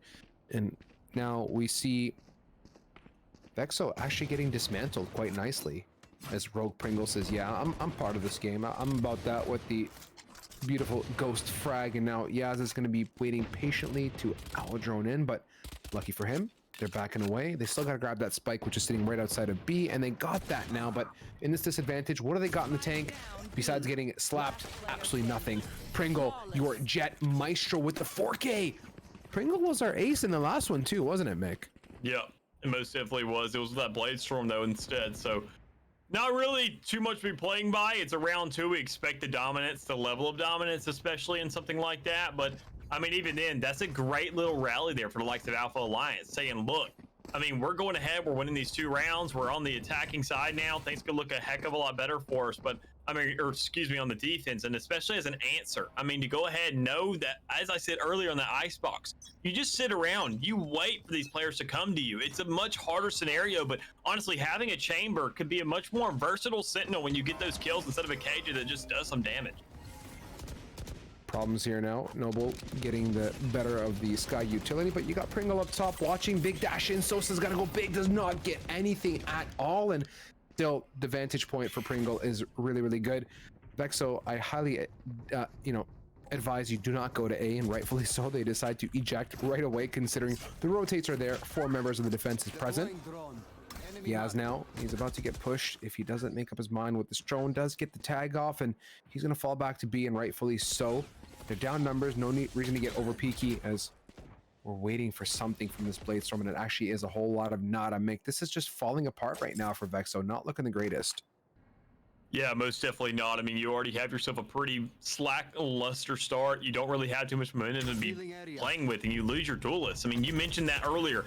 Doing the one duelist comp, you don't have an entry now. You do have a trade though, so that's a little bit to be working with. It all comes down to whether or not you can actually get on that side. Honestly, I wouldn't sit there and say rotate would be the worst situation right now, the worst idea, but instead you see him going through with it, following up, and then even just giving Alpha Alliance that round on a silver platter and some guns to go along with it. Dude, we're crawling back. I mean, we're crawling. Actually, you know what? I eat my words. We ain't crawling. We are straight marathoning back into this game for Alpha Alliance. They're looking so good. And the tide's very well changed. I can say, you look at the money now as well, since we're on the scoreboard, may as well bring it up. The financials for the attacker side of Vexo is not the greatest, right? They got 1 Phantom, 4 Sheriffs in a safe, so a big round for them on the opposing end of the spectrum. Dude, Alpha Alliance have enough money to spare for this one and the next. So tempo-wise, we're looking very much on track for what's looking like a very deep game. And Soapy making the decision to peek that one-way smoke, I don't really know what the intention was there. Yeah, I'm not quite sure either. And I mean, you got a lot of sheriffs in hand, so maybe just trying to go for a cheeky kill, just go ahead and rush in. One of those attitudes saying, well, I got a sheriff. I'm not going to do much against these rifles, but I'll just go ahead and see what I can rush off the get-go, because we could just make this round snappy, give them the tie game once again, and just take it away from them. But I don't really know if that's how that panned out. It all just comes down to whether or not the rest of the team is here to answer, and there you go. Yaz finding an answer himself. Going ahead, getting that kill. The rest of the team following through, and the last one seems to be Draystar. Here towards the outside, able to find one, but there's still 3 more players standing. Can we dismantle it one more time, my friend? Enough to take us to the 8-8. And Vexo, for me, gotta do something again different. I feel like I sound like a broken record sometimes. Like, as much as I say it on before we switch it up, and now we're on the opposing end of the spectrum, it's like they're just falling to the mercy of what they've dished out, right? So literally the term "a taste of your own medicine" is what's happening right now to the side of Vexo Esports. So I'm sitting here wondering, what have we got ourselves into, first of all, Mick, and B, where is this matchup going to go, right? Back to 8-8. I basically call it flush across the board, and you see yet again a huge buy coming up from Vexo Esports, and that's a lot of money invested. Hunter's Fury off the gate. What's happening here so far? Is it almost pigeonholing them into kind of dancing around this ult, and still they're looking to commit? Vexo going to eat a shock dart as well. A lot of damage comes up. Oh my god. Blast it. Please. Yaz should blast it. Yaz should blast it. Not that way, the other way. Yaz! Thinking it's the jump up, but he's going to fall away. Draystar setting in some shock darts as well, and they're off of sight with that, and all's good in the hood. Gonna go. Draystar somehow lines up these cheeky shock darts, time in and time out. Good for the one, and they have their footing on sight now. Man, it's feeling like Lara Croft right now. Able to just go ahead, sling the bow, find a kill, and quite honestly, if you're them, you're not complaining right now. Vexo has to go ahead, hold out this side. Know they have the push right now, but Alpha just needs to go ahead and find some more kills, and there you go. Rogue opening it up, making sure to get a trade to some extent, but you got to sit there and get back on site. You're going to have the retake there, and it all starts with the flash and the kill as well. Once again, just 1 for 1 for 1 for 1 is what it's looking right now. But the thing is, it's now 2v1, and both these players on the side of Vexo are on site, sticking around this bomb, making sure to get the right times. And Soapy right here on the flank, just got to play it slow and steady. You know that timer. Take it easy. Don't get over antsy. Sure, you're sitting at half, but bait it out, find the headshot, and close out another round. Soapy, nothing but timing that one. Really patient and diligent. That shift key, of course, worked wonderfully. And knowing when that spike was planted, going around the wide end, also the right decision. All things said and done here, man, that's a big round for Vexo. They must feel pretty good coming off of that one, considering a 5 consecutive for the side of Alpha Alliance, if you include that final round win in the previous half. And it's turned out to be a series of unfortunate events, it feels like, in this game, as we were right back to the drawing board. Kind of sad that I'm not seeing Draystar with an up, but the man does have a 21 bomb, so if that tells you anything about his performance tonight, yeah, he's definitely showing up for sure. I mean, I already said it earlier, you got to keep your eyes on them, and it also comes down to keeping your eyes everywhere else, because, I mean, Vexo needs to know what they're doing, what recipe of success is working for them, and how they're getting there, how they got that first round on defense, because they've been, as you said, extremely lackluster on this half so far. But go ahead, pull out one, know really how to do things. I mean, just getting onto a site, knowing how to hold it, knowing how to get these exchanges, and knowing how to stay on top, it all comes down to that. When you have Aang on that 24, finding the first kill makes things a heck of a lot harder, especially knowing now that your single duelist is out of the count. The minute on the clock and a number down for Vexo. we're just going to wait and see what they're going to do. At this point, stars are dropped on that A entrance from main, so getting into that site uncontested, not going to be the greatest time. A smoke and a gravity well would quickly deny you that, but you got 48 on the clock, so the rotate opportunity, I don't think it's happening, man. And I think, yeah, Lug is going to go for the divide and push, but there is util here. Let's see how they hold it off. Yeah, it all comes down to just how well they can really hold this out. Knowing that it's a 5v4, they had the numbers there. They had the rotation though. They may not need it if Noble can go ahead and find that kill, find another one just like that. With the sun coming through, it makes things a heck of a lot harder. You should go ahead, get a blind out, get some engagement, get some aggression there. As we said, offense and defense, they have to collaborate. Get a little bit over aggressive on that side. Sure, constant divides down, but if you go ahead, wait for it to drop completely. Aang pushes right up, finds a kill. This is going to force Vexo out because, I mean, they don't look like they're running in with 7 seconds left. Dude, they went full commit there with that divide, and it's kind of just gone, you know, straight up uncontested. Like, they got nothing from it, and lovely for Aang. He gets the one and done and survives the Tour de Force, not doing the greatest. But hey, all things said and done, dude, we're looking at a very interesting, you know, crossroad ahead of us, right?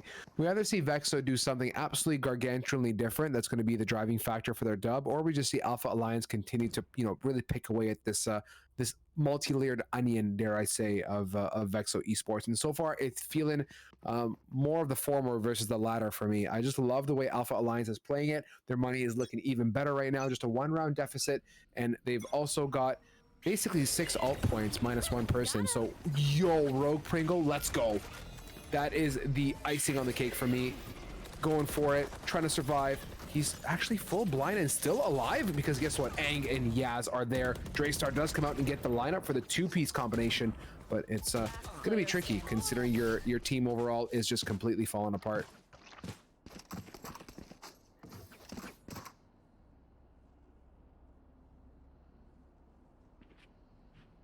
And with that, I think we're right. Dude, this is for me 9 to 9. Back and forth, mono e mono. At this point, I think I'm just going to toss away any kind of desire to be, you know, given my vibes and feelings and just stick to the play-by-play. Because at the end of the day, I think that's what this match is really boiled down to. Sorry, 10 to 9, my apologies. Alpha Alliance pull away. After ending 8 to 4, it's looking pretty good on their front. And let's see if they got round number 11 in the tank. With the spike drop down really far for Vexo Esports, I'm not expecting anything gargantuan here. So far, we're gonna wait and see if Alpha gets a bit peaky off the rip, but not so much. Actually, I lied. Aang definitely getting peaky. He's got full footing towards mid, now falling back towards Market. Hunter's Fury comes out from Draystar, and that's basically got him hit a whole lot of nada. Just now they're grabbing the spike, and flank is covered by KJ, but they're not really pushing much of anything to make that utility useful. And we're gonna see now if something comes of it in the grand scheme of it, as Soapy continuing the barrage and gets a response back in the last. Now Vexo in the driving seat in a 4 versus 3 scenario. 45 on the clock. Spike just now coming towards this B area, and I think the sell for the A push is working out very well actually for Soapy, as he's just trying to convince them that they are going for this push. Drops one more flash before rotating off. At this point, the alarms have gone off towards B. They do get the better of Aang, and he is the lonesome wolf holding on to this site. And the plant coming out in a 4v2 scenario. Let's see if they can retake, and Alpha Alliance can pull away a little bit off of the backs of Vexo Esports, or at least bring home the dub. That'd be ideal to get the 11th round, but not looking the greatest considering the numbers.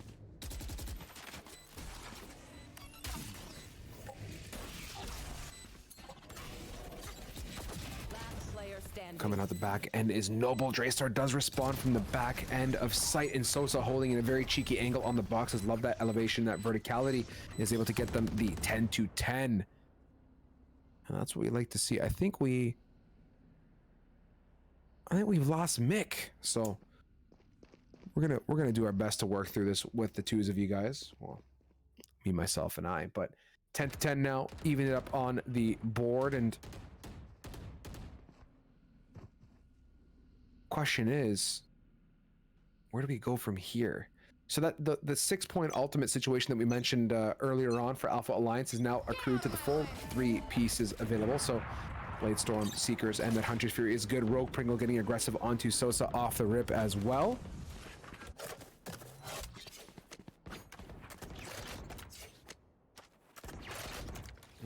and see.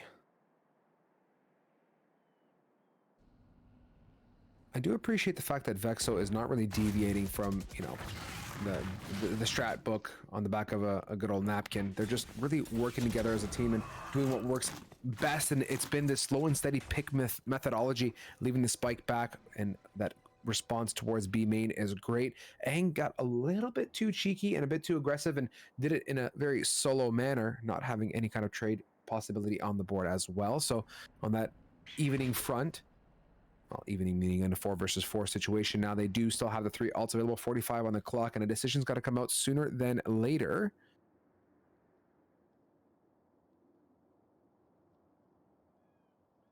Because they're lining up for what is appearing to be a B push right on through. Lockdown goes, and that should be the beacon that tells you they're coming this way. Yaz is not affected, though. He's going to play the long game. Question is, do they block him off in terms of vision? Momentarily, they should be doing that, and yes, they do. So Yaz now is completely segregated away from the party that is unfolding. The lockdown keeps him busy for the time being, and they're going to go for it right now. Coming out the back end, Yaz, that's the Hunter's Fury that he's been holding on to so intently. 11 seconds, the Spike's got to go. Pringle's making a whole bunch of ruckus and noise, gets Log Aqua and a 3-piece from Pringle. So we got the 4K, we got the 3K, we got the ace in the previous matchup. Only thing left, I mean, not really, he's got tons of 2Ks in one, so the man's got the full rainbow and arrays of frags on to his name, looking really, really strong. And the first to hit double digits is Alpha Alliance, not double digits, the double ones rather, after a major struggle, like I said, in the first half. And looking at the money situation now for the side of Vexo, yeah, they're not looking too great. Popping the timeout. Is it timely though? Question remains to be answered amongst our beautiful viewers. I think it might be. I mean, it's never too late. I'm grateful they're using the timeout to their advantage, and they got to have a really good game plan coming out of this. And I think going back to the drawing board as to what's been working has been the great opening picks coming out of that defensive side. Aang did actually suffer the previous round towards B main, so that's a big no-go. I don't think he's going to try that one again. But the mid presence that he had about 3-4 rounds before was great. Seeing the opening pick from Rogue Pringle as well was, again, marvelous. So let's lean more on those agents specifically and those players to do the deed, and the core, Sentinels to really stick to what they're supposed to do. And I don't want to lose them early on in the game, and that's where, for me, I'm going to watch intently to see how the Sentinels play this out, and let the duelists kind of do their thing and stretch their wings a bit more. But we're back at it one more time now, 11-10, just a mere 2 rounds to close us off.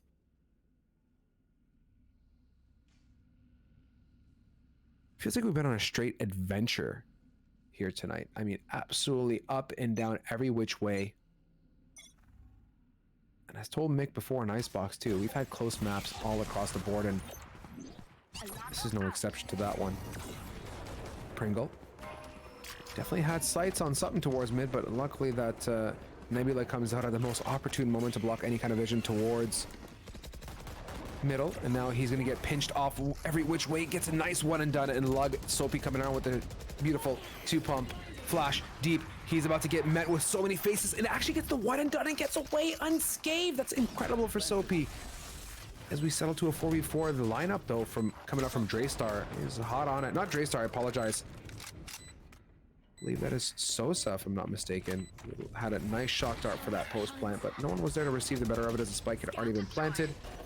Tasmanian Tiger goes out for the run, gets annihilated as well. This is a cheeky situation. Vexo, if they go for this full collapse, it's going to be amazingly beautiful to watch. So let's see what they do coming out from the side of Sidewalk. 3 members, 1 done. The recon dart is actually posted up on the wall as well. Aqua comes around for the 1 and the 2-piece combination with Aang, and they make that look so simple. That was Yaz, actually. I apologize on that post recon dart, and didn't connect, but my goodness me, by the skin of their teeth, Alpha Alliance are just 1 round away from bringing this one all the way home. The announcer says, yes, please, match point. Lucky for Vexo, all that struggle, trials, and tribulations has been just great for them, as they actually do have money to properly compete in this final round of this matchup. The worst feels is when you end up in a tight situation, especially in a close game like this, and you get to that last round and you realize, wait a minute, I did not do my accounting correctly this year. And you're just absolutely broke. So let's see what they got. not doing the Vexo usual, leaving that spike far back. Soapy's actually got it in hand, and he's going to go for the bit of a, you know, reconnaissance mission towards that A main. It's an Orban, that's good for the Seekers. Dumps it. Sosa coming out short. It's completely open. He's going to dash into sight. It's down to Rogue Pringle now in heaven. The Seekers actually going to ping him out as well. Noble for the one. Dre and Soapy just annihilate the beans out of that situation towards A. And it's just two defenders now to retake and somehow make the better of Vexo Esports. And that was just a clean short take and a very decisive one at that. I don't think we've seen much short activity towards A this entire matchup. So to leave it in your back pocket until now, it's a great statement. Don't think that Alpha is really One enemy remaining. I don't think Alpha's too keen on doing much of anything off that. I mean, I was hoping they'd save. They should have money. Not they do have money. I want to just double check that here once scoreboard pops up. But Vexo picks up round number 11. And are we taking this to overtime tonight? That is where I stand with big question marks in my mind. Yeah, and they do. They got the funds. Pringle's back on that op. The rest of the team fully buying on through. They do have the one tour de force available. It's definitely not a differentiating op. It's a very strong Sentinel-esque op, or rather ultimate, because it does give you some footing. But with the regular Vandal buy, I'm not expecting that to get popped here for any specific reason. Meanwhile, Draystar does have that Hunter's Fury, and on a post plant, that's a great play. Let's hope they can try and, or they can keep him alive for a long enough time on the post if they do get that far into this matchup. You can see this time Noble's watching shorties and does not want to give any kind of footing to the opposing team. Draystar pops it early. Not the way that I expected that ultimate to unfold.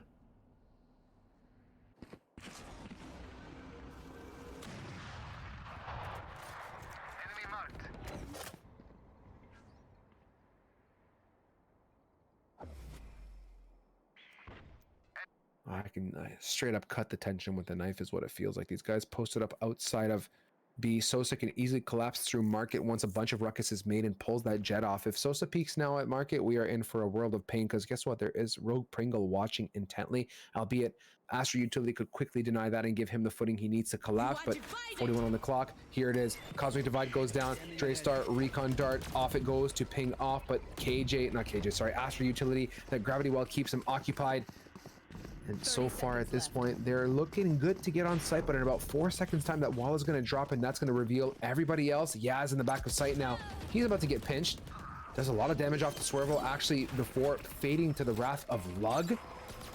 Plant goes down. You ain't got no ultimates here. Tour de Force is active for Alpha Alliance on the side of Angus. Swervo now full range. Charles comes around the bad. Noble for the one. Swervo responds. Pringle with the op. And we settle back to a 3 versus 2. A second chance at planting by the skin of their teeth, my friends. Oh, they almost get the planter. Actually, they do. They totally do it. It's good for the win. And on that note, after a crazy flurry back and forth, we're back. And we're here. And it's just me. We've unfortunately lost Mick to the better, to the internet. The internet's taking the best of him. He's not going to be with us. So on the note of that, guys, I want to say an amazing matchup for tonight. And that went way beyond what I expected it to be. And if you consider how that worked out for Alpha Alliance, I'm sure they're feeling really darn good after the half they had, and they steadily showed up. So before we get settled in as we determine what we're going to do for the grand finals, I'm going to leave you guys off to a very quick break, and we're going to come back to you momentarily. But as I've said before, per the norm, guys, hop in the socials, feel free to hang out, and Twitter, Discord's all there for the beauties of you. And that's all I got to share for this moment.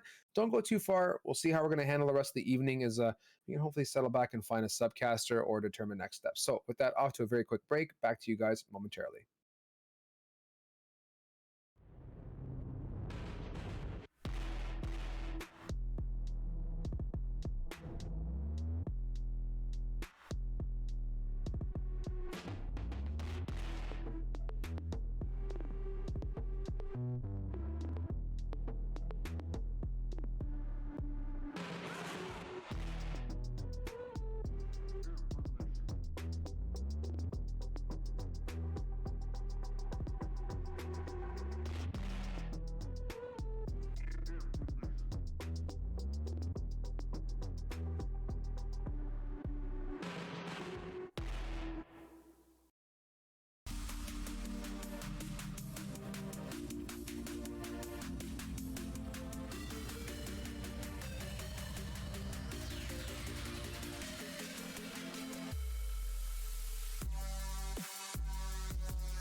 All right, people. We are back.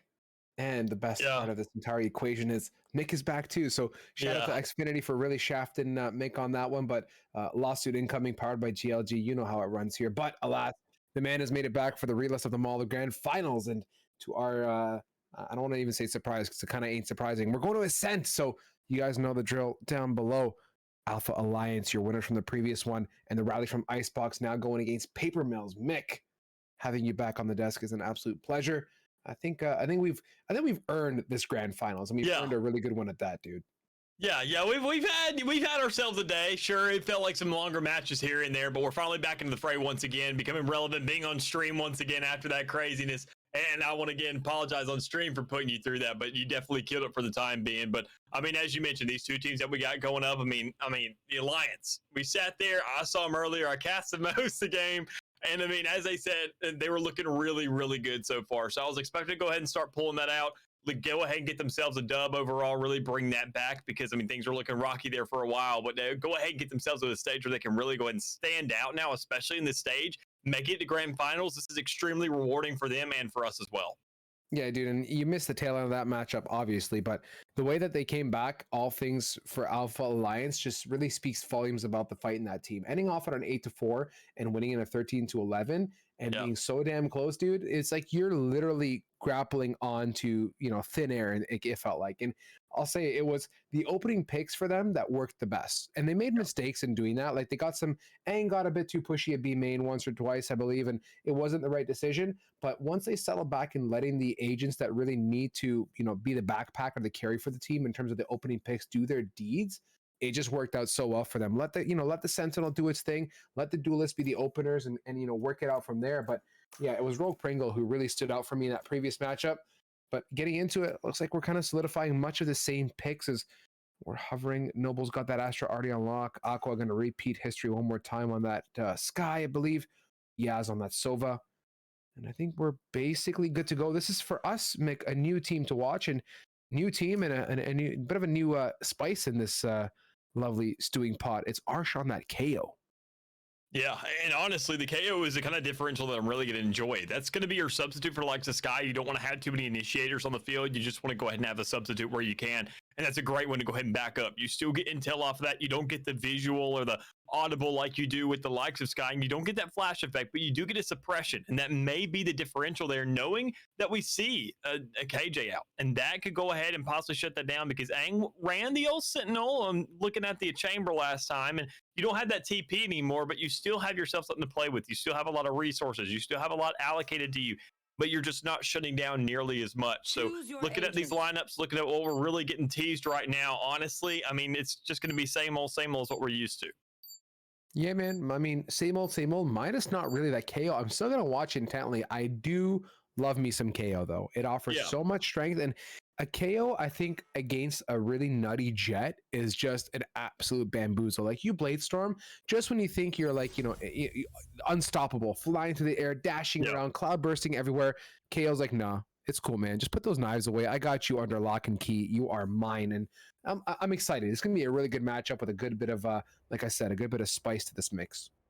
Yeah, most definitely will be. As you said, the KO going to be a great little differential to be playing with. You just got to manipulate it right. And as it's going ahead and starting on the defending side, we're not going to get too much momentum out of it, I feel, unless we just see some absolute kills coming out left and right. We just see a KO there on the top of the board, but that's going to be a big problem. Arsh, I really haven't seen too much out of him just yet tonight. I mean, we obviously haven't really seen too much out of Paper Mills yet generally.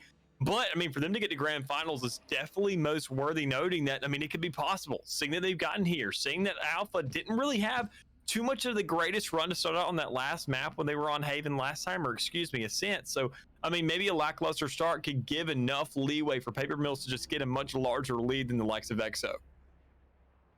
Let's see how we get off in the gate here, man. This is where, for me, in a grand finals, things just kind of come together. Everything that you've been working towards really is going to have to align itself oh so nicely here. And what in the world just happened?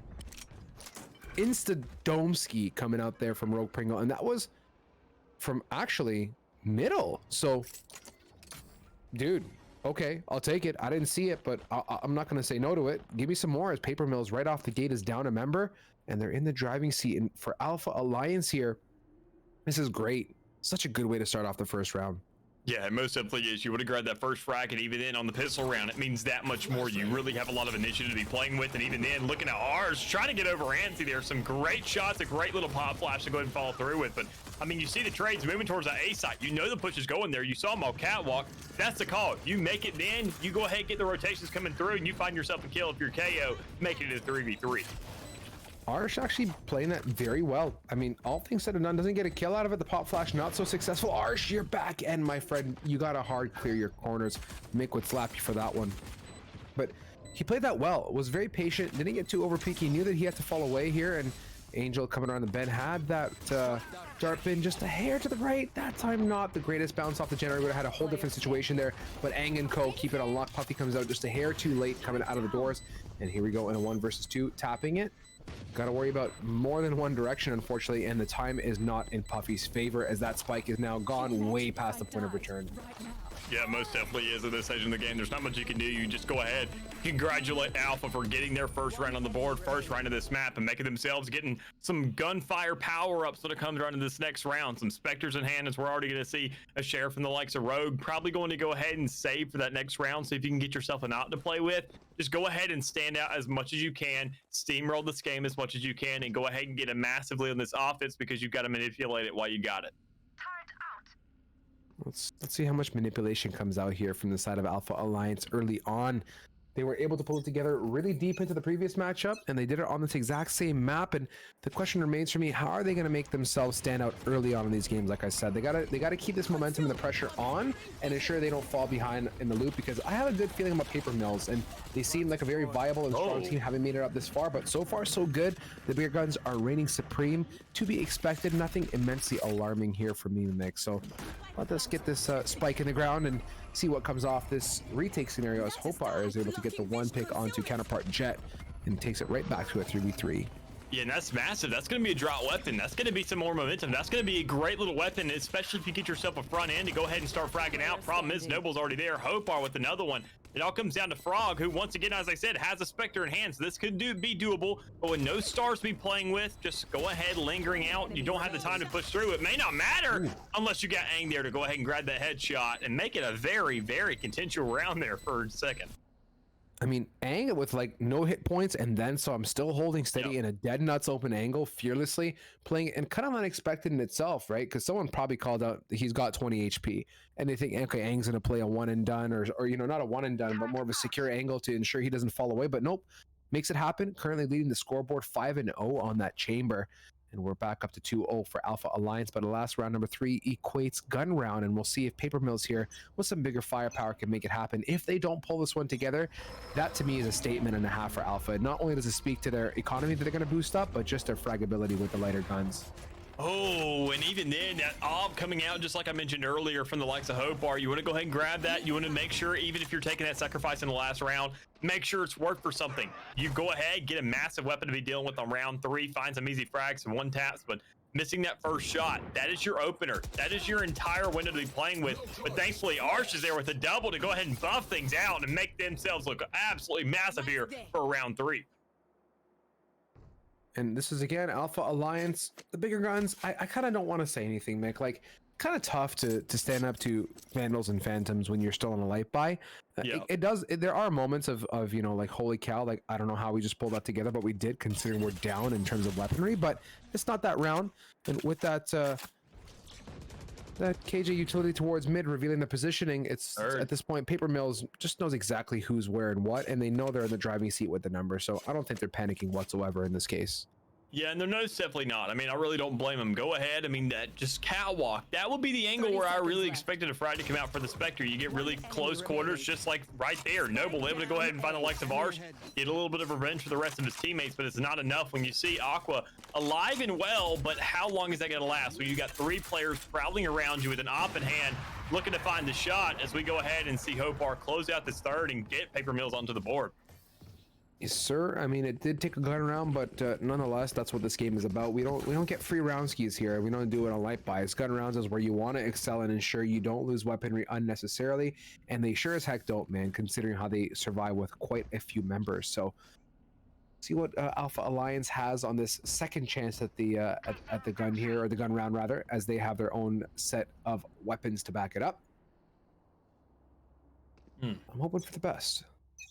Yeah, I'm kind of with you. And even then, I mean, I'm hoping obviously for this game to go the distance, but right there it's going to start with whether or not you get the same level of aggression. You're not going to go ahead and peek A short anymore. You're not going to go right there to main because you knew that Hopar was there last round. Instead, he's going to switch it up, go right over to the B side, grab a kill over there, and then say, all right, well, surprise, surprise, I obviously got to switch it up, and I'm going to make it pay.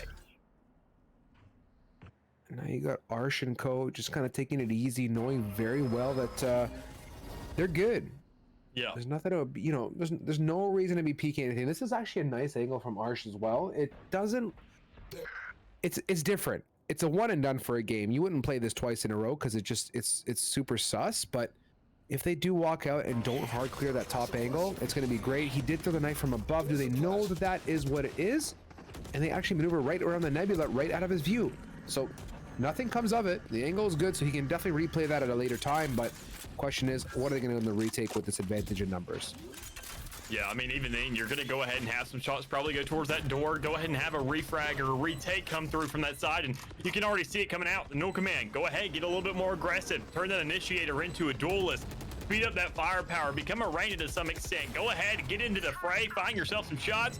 Go ahead and get some damage down the board, but instead, it's going to be a little bit too late. You already see Arsh and Puffy falling. Angel to make a trade to some extent, but with everybody dinged up, it all just comes down to where these last shots come from, because Frog hanging out there on the edge. Hopar's got to stand out, stand up to the likes of old Aang there, and it's just a 1v1 now. Bring it around the Rosie, maybe around the generator, but that's not going to be it. Noble's going to go ahead and find that shot. Go ahead and give Alpha Alliance their third to be playing with. Stunning and more stunning, my friend. Really good job there from Noble, like you said, holding steady, not backing away from the joust. Obviously, not a lot of places to go. Had to be pinned and had his position completely revealed, but his reaction time just one notch above Paper Mills. And with that too, my friend, ultimates are building up. This is where things start to get very, very spicy. We're back to the drawing board for Paper Mills in terms of weaponry. I don't expect Hopar to pop that Blade Storm. Actually, I kind of do, considering the full armor buy. So expect that to come out, but is it a wise decision? I don't really know, considering the rest of the team doesn't have the firepower to back it up. Yeah, I'm definitely with you. I think that's a massive kind of denominator in terms of this round. We're talking about consistency, but it all comes down to whether or not we can see old Paper Mills and Hopar and that Blade Storm go off. You already find the first kill, so that's going to be a reset, but with Pringle there on the edge, a great little setup to get the shots in the back. You had the backup there. You had the players now. You get the trade. You know that's a 1-for-1. It's a pretty darn good one at that. It all comes down to Paper Mills and how concerned they are with their one duelist right there in the front, kind of being out of the fray now. Charge comes out here, duelist less at best, and they've actually found good footing. Meanwhile, poor old Puffy getting spammed out, has nothing but a Bucky and a Dream, now 27 HP, getting pinched left and right, sidewalk and stairs. And not the greatest feeling as the spike now getting planted. Alas, Paper Mills does have retake coming out from two of the stronger retake type agents. I don't know if there's stars available for Astra. That would be great. But meanwhile, Arsh and Main, Pringle watching the peek out here. Knife comes out, the swing, and actually Arsh does capitalize with a classic. That's a big pick. It's a massive pick. That's a weapon pickup. That's going to be more initiative for the rest of your team. You can give that over to the likes of your Astra, give it to Frog, who has more health than you, and can go ahead and win the next fight. So you just go ahead and get the pressure on, find the kill if you can.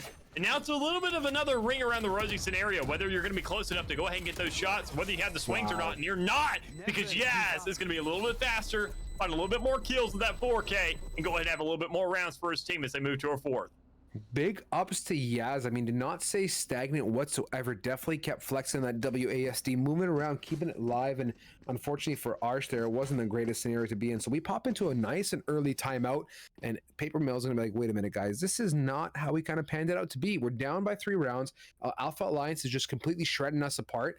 And I will say Paper Mills gave me a different vibe on round number 1. There was just a whole different motive behind it on pistol, and that spark and, you know, drive, it's got to come back now. And I'm grateful the timeout is hopefully going to segue into that. Alpha Alliance, if they keep on this exact same trail that they have been, getting early picks, working as a united squad, I'm not expecting anything short of success for them. But let's see off the rip, and rather not off the rip, but rather off the break and timeout, what these guys come out with.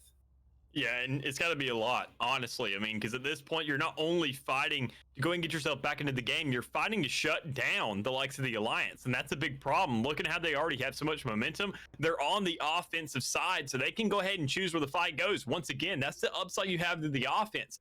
You push aside, you have a 5v2, a 5v3 at most, because nobody really full stacks the site. You want to have your resources allocated appropriately. And I mean, when you have that upper hand, we don't see Paper Mills playing slow and steady. We don't see them going ahead and really just going for fair exchanges. And you do see that sometimes with the aggression. You see Hopar go up front with that operator, try and grab a frag and then back out. But you just don't see him get into position quick enough to be far back where those exchanges are really made easy. You can have that time to breathe for a second. And this is where I want to, okay, you have the Tour de Force active, amazing. Bladestorm is good to go, but this is where that KO nullification could step in. We'll see if that does happen once Alpha Alliance decides to aggress onto his site. Still, 3 more ultimates are available on the board for them too. I mean, this is going to be a flurry of ults coming out. As you can see, the Divide comes out, Aang, their massive pick to quickly shut Paper Mills down off the gate, and that's a good number advantage. The Cosmic Divide opens up the doors, but everyone is playing on site.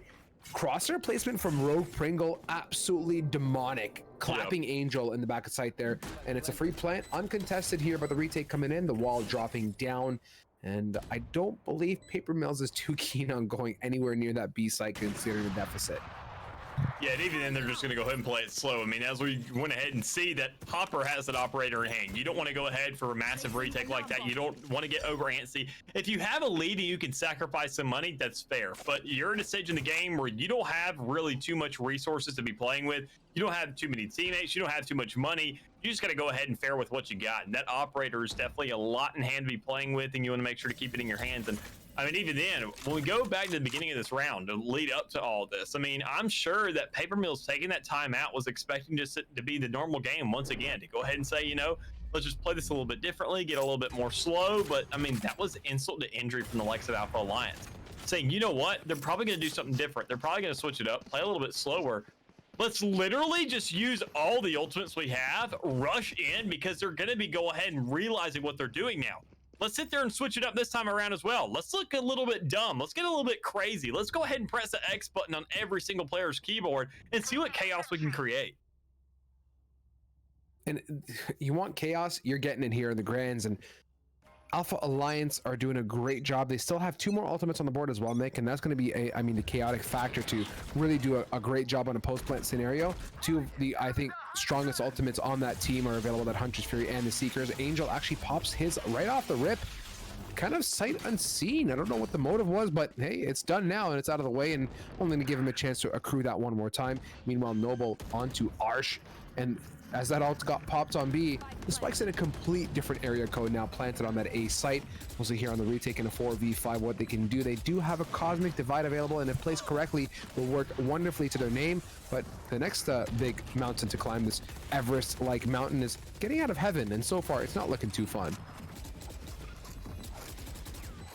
And even then, that's like a big problem. I mean, you already see the retake trying to come through. You see the operator being there in the back. And if you don't go ahead and initiate onto that operator side, that's where you go ahead and lose all your leverage. You don't have any work to really be putting into. You don't have too much space to really be playing with between you and the opposition.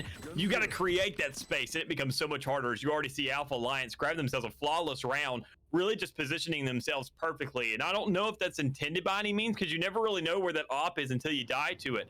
But they just won the 50-50 there. So let's go ahead, go to A. We know what's going on here now. We can really go ahead and push onto the site. And now that we got Spike down, I mean, Hopar on that operator is going to have to push us. He's going to have to swing. And so long as we just hold these angles, have any gun in hand, even a sheriff at that point against an operator, you're still probably favored in it if you're close enough. Dude, 6-1 now, and for like, let's just take a second here and talk about Paper Mills and what it's going to take to step it up, right? Okay, for a second, Frog had me. I was like, that would be it right there. That was probably it. But I mean, the Marshall doesn't really help your case. One and done at best. Getting a swing on yo. There it is. That's the one, baby. That's what you want to see. And Angel now is just kind of sitting on sidewalk.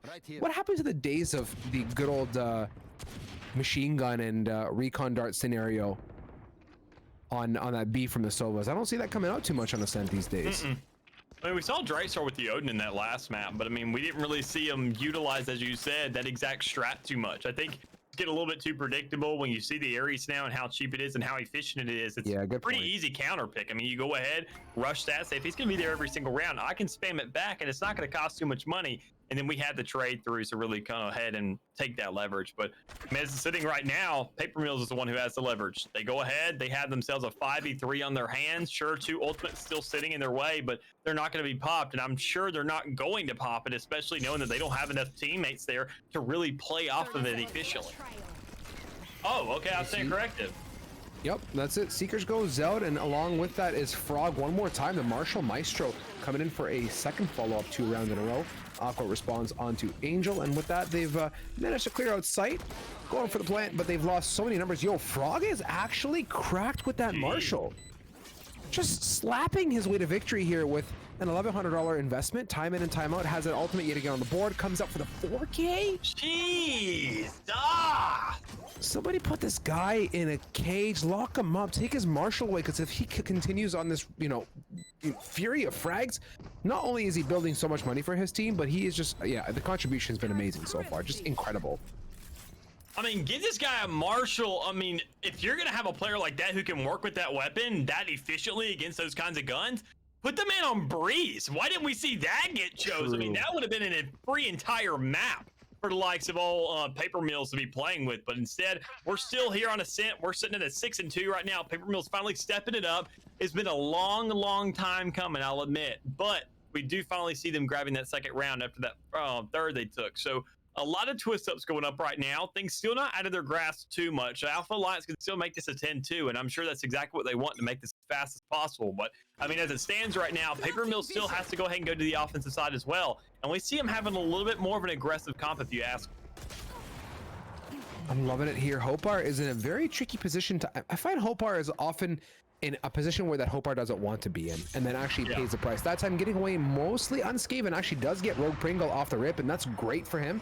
And for once, Paper Mills is kind of in the driving seat, as now the collapse coming in from Alpha Alliance. They say no fear whatsoever from our side, guys. We're going to go ahead and get onto the site, utilize the utility that we dropped down from that Astra, go for the plant here. Paper Mills, though, is hot on the rotate, ready to go. A lot of KJ utility not available as well, but that is okay considering you got Frog and Co on the rotate. Noble knocks him out of the park. And we're back to a 4v3.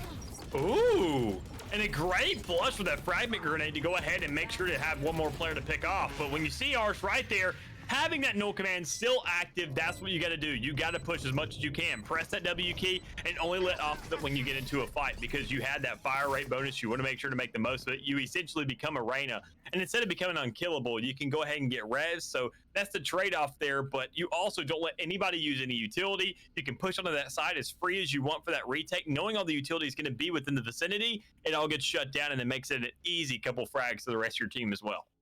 Dude, easy come, easy go. This match has been great. Paper Mills, despite the, you know, early struggles, really shaping up. That timeout took a bit to kick in, right? It's like popping an Advil, about 20 minutes or so, and you're feeling pretty good thereafter. But as we're proceeding into round number 10 on the board and approaching half, I mean, I'm getting very previous match vibes. Like, it's just so close and back and forth, and this is what Ascent is. And for you and I especially, I'll say it again, dude, we never, you know, these teams never cease to amaze us on these Wednesday events. Like, we get the tightest of tightest matches, and Ascent delivers, you know, on the regular. But watching intently here, Arsh playing a very you know, one and done angle, but does have support from KJ with that turret, so it's kind of like an alarm that goes off, and he should be able to swing off of it to pick it up. But given the way the things are looking on the minimap, no one is there to give him a hug that he's desperately looking for.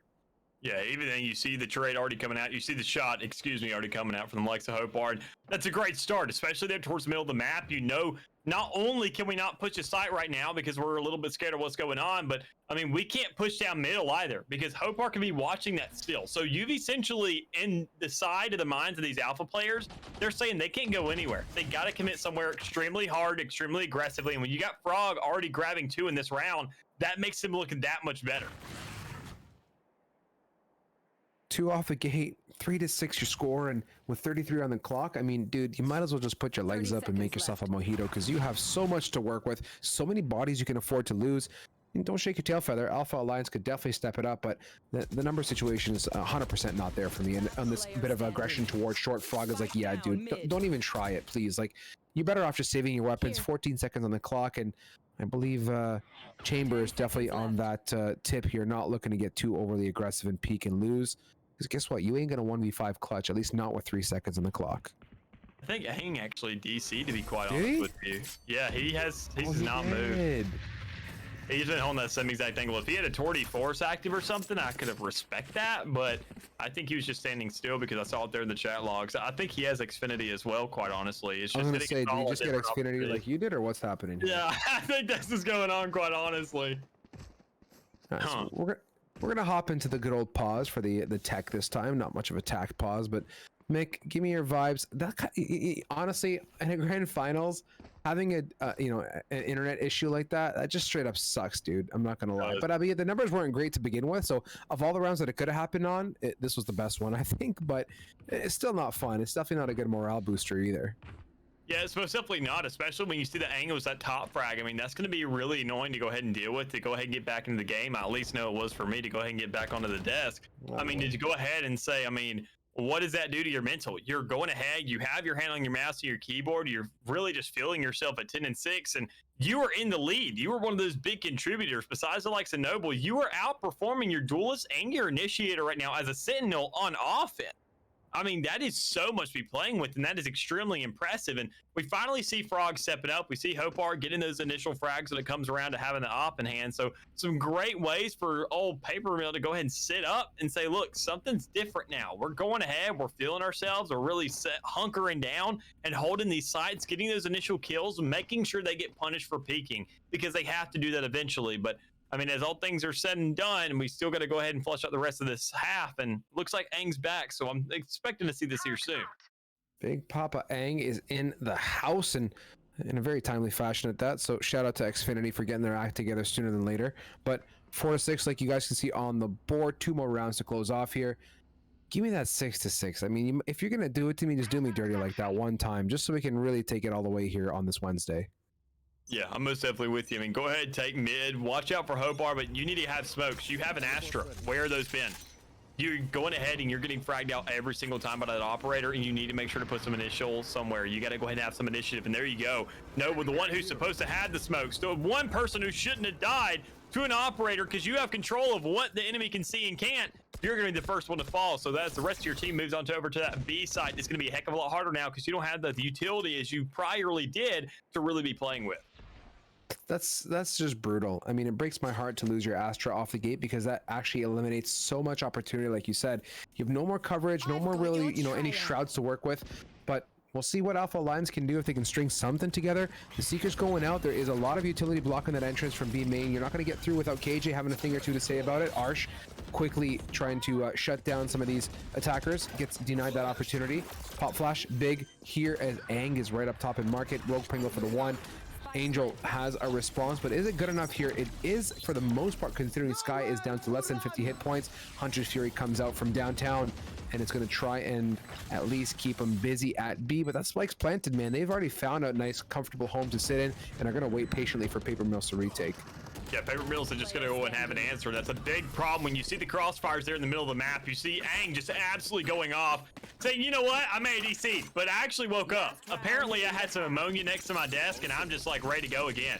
Go ahead, get the smelling salts out, wake up once again, get right back into the fray, and say, there's no difference. If anything, I am ticked off now. I'm ready to play a little bit more. I'm ready to get these frags. I'm ready to hold down market as best I can and get my team another round as they're going ahead and moving up to 7. So a great setting for them for this half so far. Worst case scenario, 7-5. You still got a lead. You got 2 rounds of breathing room if you lose that pistol round. Best case scenario, 8-4. That is a much bigger differential, and you have an entire reset. You lose with all that, then you go ahead, make sure to get the rifle round. If you lose after that rifle round, you have another shot then still. Sure, you don't want to go for that, but you still had that just space, that safety net if it comes around to it. Safety nets mean a lot, especially in Valorant. When the numbers start stacking up against you, you don't feel too good inside, and it kind of breaks my heart when that happens, but I don't think we're getting any of that here. I mean, 7-4 is still very respectable here. Makers are going for it one more time. Frog picking up the high ground onto Rogue Pringle, and that's the duelist out of the equation very quickly, but it's not sufficient so far. Alpha Alliance, actually, yeah, they make it work. I take it all back there. 3 versus 3. Last round, 3 ultimates for Paper Mills. Let's go one more time. Bladestorm popped right off the rip. There is a lockdown and divide available as well. Use it or lose it, but the opportunity's got to present itself, or else it can be completely counterintuitive, and it's all there for us here, Mick. It's all on the table. Let's see what they can do in a 3v3 retake. That's it, baby. No Hunter's Fury to really shut that down. You just got to go ahead and throw your body right into the fray and hope that you go ahead and destroy it. And there you go. The shots come out, but you got Hope there on the flank, able to go ahead and grab 2 and Puppy for the 3rd, knowing that they're going to take that bait. They're going to run right for that ultimate. They're going to have to deal with it, otherwise they die regardless. That's your best case scenario. If you push up it, go ahead and grab those kills alongside, but Paper Mills reading into that like a book, saying just move around the map, go ahead, get behind them, find those free kills, because you got all these ultimates to be playing with. Find yourself a free round and make it a 7-5. Beautiful job. I'm happy those alts got used, and they got used productively more than anything. It could have been completely conflicting had it not been timed and placed correctly. Would have worked against their favor, blocking off that long A. Great decision. And from there, it was a process of elimination. Having one less place to worry about on a retake, it's a very comforting feeling. And I think that Cosmic Divide definitely provides that to you on a retake opportunity. So 7-5 your score line here. Alpha Alliance in the lead, of course. And we'll see if they can hold steady on that through these pistol rounds. But looking at the board and how things are panning out, Aang and Frog doing a fair amount of work for their team. Not seeing much of Aqua, who had a great game on Icebox on that stage. Now, struggling to find some footing on that Sky in this game. Yeah, and even then, that was the same case in that last map. I mean, when we saw Ascent on the first time out of them in semifinals, Aqua just really wasn't putting in a lot of work. Was kind of at the bottom of the leaderboard. Sure, you were getting some utility out of it, but I mean, that's just not enough. A Sky has to be in the fray. You want those ultimates as much as possible. I mean, Sky sure is not a Bladestorm by any means, but it's definitely the best trade-off you could ask for. You have something pushing the opponents, giving you the intel, while also being another target to shoot at, because if you don't deal with it, it's going to be a problem. It's going to go ahead and nearsight you, so it becomes a Rain-a-Leer at that point. It's going to slow you down and that darn near stun you. So, I mean, there's just so much to really bring out, and I mean, Aqua just has to bring the pressure on, bring the kills behind it to really just bring an intimidation factor. Intimidation is a big part of the game, a big part of any game. As much as it's about your shot, the mental really gets the better of you in some cases. So talk about mental, flexing their noodles here, going for this big A pinch right on through. Rogue Pringle says, no sir, my sheriff says, no way, Jose. 4K, Rogue Pringle, second eighth of the game, give it to the guy. Give it to him. Oh my goodness, they better not do him dirty. If they do him dirty, they're just holding it out. They're just holding it out. They're like, my God, they're just baiting it out for him. So yeah, this is, we were having a chat before that we should put a fun counter on the screen, right? You guys can see we have the overtime counter up. We need to have the Rogue Pringle ace counter, because the man is up for 2 in this evening, and the second and the first and second that we've had tonight have all been Rogue Pringle. So amazing job. Nice way to open us up on the second half. Yeah, most definitely. I mean, even better just for the likes of Alpha to go ahead and know that they have a lead, saying that, sure, we lost that last round, but this is a new half, new us. We just went ahead and turned around the game in this same map. So now that we have the advantage, we just got to double down. Now that we had the lead and we're playing with this, let's just make sure to carry through with this. Go ahead, let Pringle go off, because now he's feeling himself, and that's the best player you could ask for, your duelist. Sure, you're on defense, but I mean, it doesn't matter apparently. You go ahead and you get a lead in weaponry, you're going to start looking at a 9, a 10, and then you get to that 3, 2, 1 countdown to go ahead and close out the game. Big opening shock dart as well. It does a bit of a tickle to Angel, and they're not really upset about it at all. Actually, the spike is still dropped outside of B, and I don't know if the commit is here, but now that they've grabbed it, KO is kind of just lurking towards middle. Question is on the board, what is the equation they're looking to solve here? Looks like B is kind of there and kind of not there. With KO and Arshear, they could make it work. He goes for a big swing, gets a big dink off out to Noble, and it's actually an uncontested frag at best. So call that sacrificial behavior, if anything, but they still got to work through 42 seconds of this round with 4 members alive. Not the best scenario to be in, man. And you know they're already all amid. I mean, you just saw that peak. You see Yazzer towards the single middle with Pringle. It's just so much pressure there. You've already sniffed yourself out. You've already really snitched and said, all right, we're all here. We only got classics. There's not much we can do, so let's just go ahead and throw this off and go to the next one, which I don't really appreciate that attitude too much. We saw it earlier in that last map with the sheriff push, but I mean, that's really all you got to ask for sometimes. I mean, just go ahead. I sit there every single time in a round 2, and we have the lower hand. We don't have the same weaponry, and they have Spectres tacked up against us. I'm just going to say, not throwing it, but don't worry about this map at all. Don't worry about this round at all. Go ahead, just turn your mind off a little bit, and if you start grabbing some kills, and we next thing you know, we're leading in manpower, pick up a weapon and then start trying. But as it goes right now, just go ahead and save that mental for later. Make sure to grab the kills. Make sure to grab whatever trades you can and just get scrappy with it. Paper Mill straight up sussed themselves out that last round too. Like they were just so, you know, apprehensive about taking on B with Arsh's presence towards short. From there, it just kind of fell apart. Like, what are these guys doing? Like, it didn't seem, you know, cohesive what Paper Mills did in that previous round. So that's got to change. I'll say if there's one thing that I want to see come out differently from Paper Mills, it's going to have to be a bit more unity and a bit more, you know, structure to their round. Working a pick is one thing. I mean, they were on a light buy too, so I can't get too frustrated, but still, like, rounds like that ain't going to win it for you. Why didn't someone go with Arsh to trade? Like in that case, Frog is solo, gets clapped, and look, Pringle runs away, gets a heal, and right back to the drawing board. Where is the trade? I need the trade, Mick. Which honestly, that knife did some damage. Went ahead, shut down those Blaze Storm, and you can go ahead and push off of that, but we just don't see it. Instead, you see a wraparound going over towards that B side, all the pressure going there, but now Rogue is right back in the fray once again. You could have a massive flank on your hands, and even then, you may not need it looking at the rest of the team. How they're just going ahead, fracking out, and just really closing out this one. Alpha saying, sure, it's a buy round for you, but we're just going to go ahead and tell you bye to get out of the lobby. Dude, Rogue Pringle just straight up going berserk here. That Blade Storm definitely helps, and with that, he's able to save so much money, get tons of picks, and it's really good to go as the Phantom now is on his back as well. And Frog has got that good old Marshall, the trusty Marshall, one more time along with Hopar, but is that enough to get them this round? Not looking, I guess, optimal for me here. But Mick, I think this is starting to get to that point where yet again Alpha Alliance is just really showing their true colors and really stepping up their game. Yeah, I'm trying to figure out what's going on with Noble here. I mean, only opting for a Spectre, still having 4,000 in hand. I mean, I understand you're trying to go for like a scenario to where if Alpha Alliance does go ahead and close out this game and you go ahead and get to that match point scenario, you want to have a lot of cash stacked up. I really like the read on that, but you still have another player who survived that last round, Pringle, who didn't use any money at all and still had a lot of money to really back up a top of the weapon that was still already bought and handed on the ground. So I'm a little confused in that aspect. I mean, maybe they're trying to stock up for the entire team just off those 2 players alone and kind of create a little bit of a money bank. But I mean, as all things are sitting right now, you shouldn't be too concerned about that. You got to go ahead and make sure you find the right shots. Worry about this round alone, winning it out, and not even getting to that scenario. As Yaz grabs the first shot, that's a great opener for the likes of Paper Mills. They just got to go ahead and really just do some more here. I mean, seeing that pick already off the board is a big problem. 5v4, KJ turret is posted up outside of B, and that's probably just to wash the flank. But again, now they've pigeonholed themselves into this B main with 30 on the clock. No pick to their name, and now it's just going to be red flags everywhere. Rogue Pringle, with the help of the recon dart, gets a great pick onto Hopar trying to get on site. Ang says, please, sir, take a seat. Pringle again with a 2-piece combination, and it's just poor old Frog. Just late rotate, Marshall in hand. Does he make it out here with a pick? Definitely not, as Yaz is just straight up bouncing up and down on a pogo stick, and Alpha Alliance now have hit that double one number. 11-5 your score. Let's take a look at the finances here, Mick, and see if there's any kind of you know, light at the end of the tunnel here for Paper Mills, or if they're going back to the drawing board.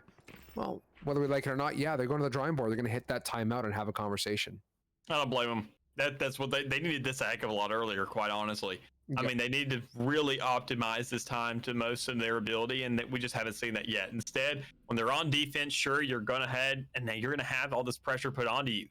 Utilize that timeout to slow the game down. Whenever it hits that threshold to where you're about 3 rounds off, that's a great time to go ahead and say, look, it's still in doable range, and it's still doable for the half to go ahead and tie this up. But at that stage, when you go ahead and get past that, when you're looking at these later stages, you're saying, all right, well, what are we doing for this? Why are we timing out right now? Are we going ahead and discussing this next half? That's kind of pointless, being we get another timeout to be working with. So I appreciate it during these earlier stages of the second half, but that's the big problem.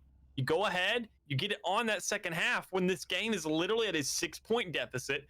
You're looking at Alliance getting themselves 2 rounds and closing this out, and you just sat there and saved a bunch of money after deciding, saying, you know what, we're not going to invest all of it in this last round. We're going to go for a scrappy buy, put them in that scenario where they're set up now, and if we lose this round, that means everybody is broke, because look at that lineup.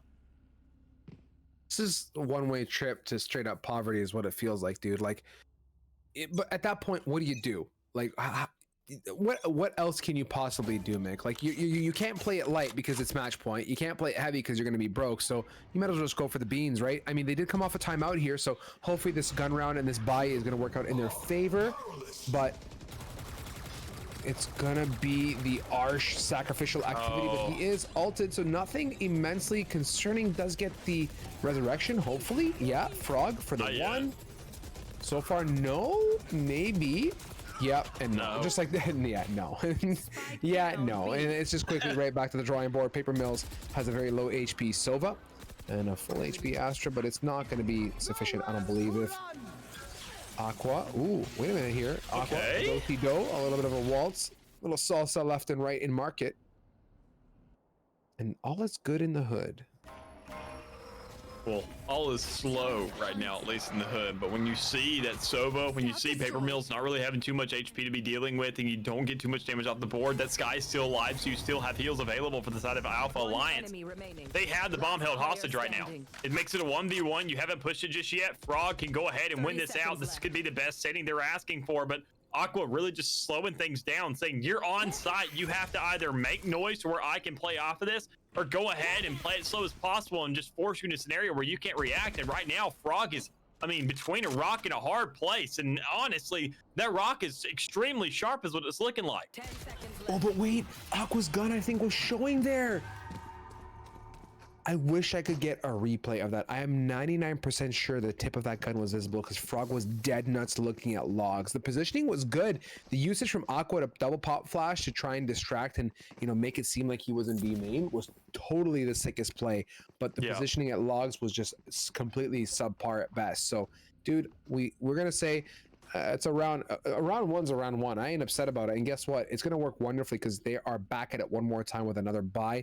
If you look at it on the opposing end of the spectrum, though, Alpha Alliance pulled off so much money on the backs of Paper Mills that, hey, you know what? As I'm saying that, Yaz has got my favorite gun. The Odin goes burr, and it's back and alive, and Rogue Pringle backs it up there with a great pick on that off.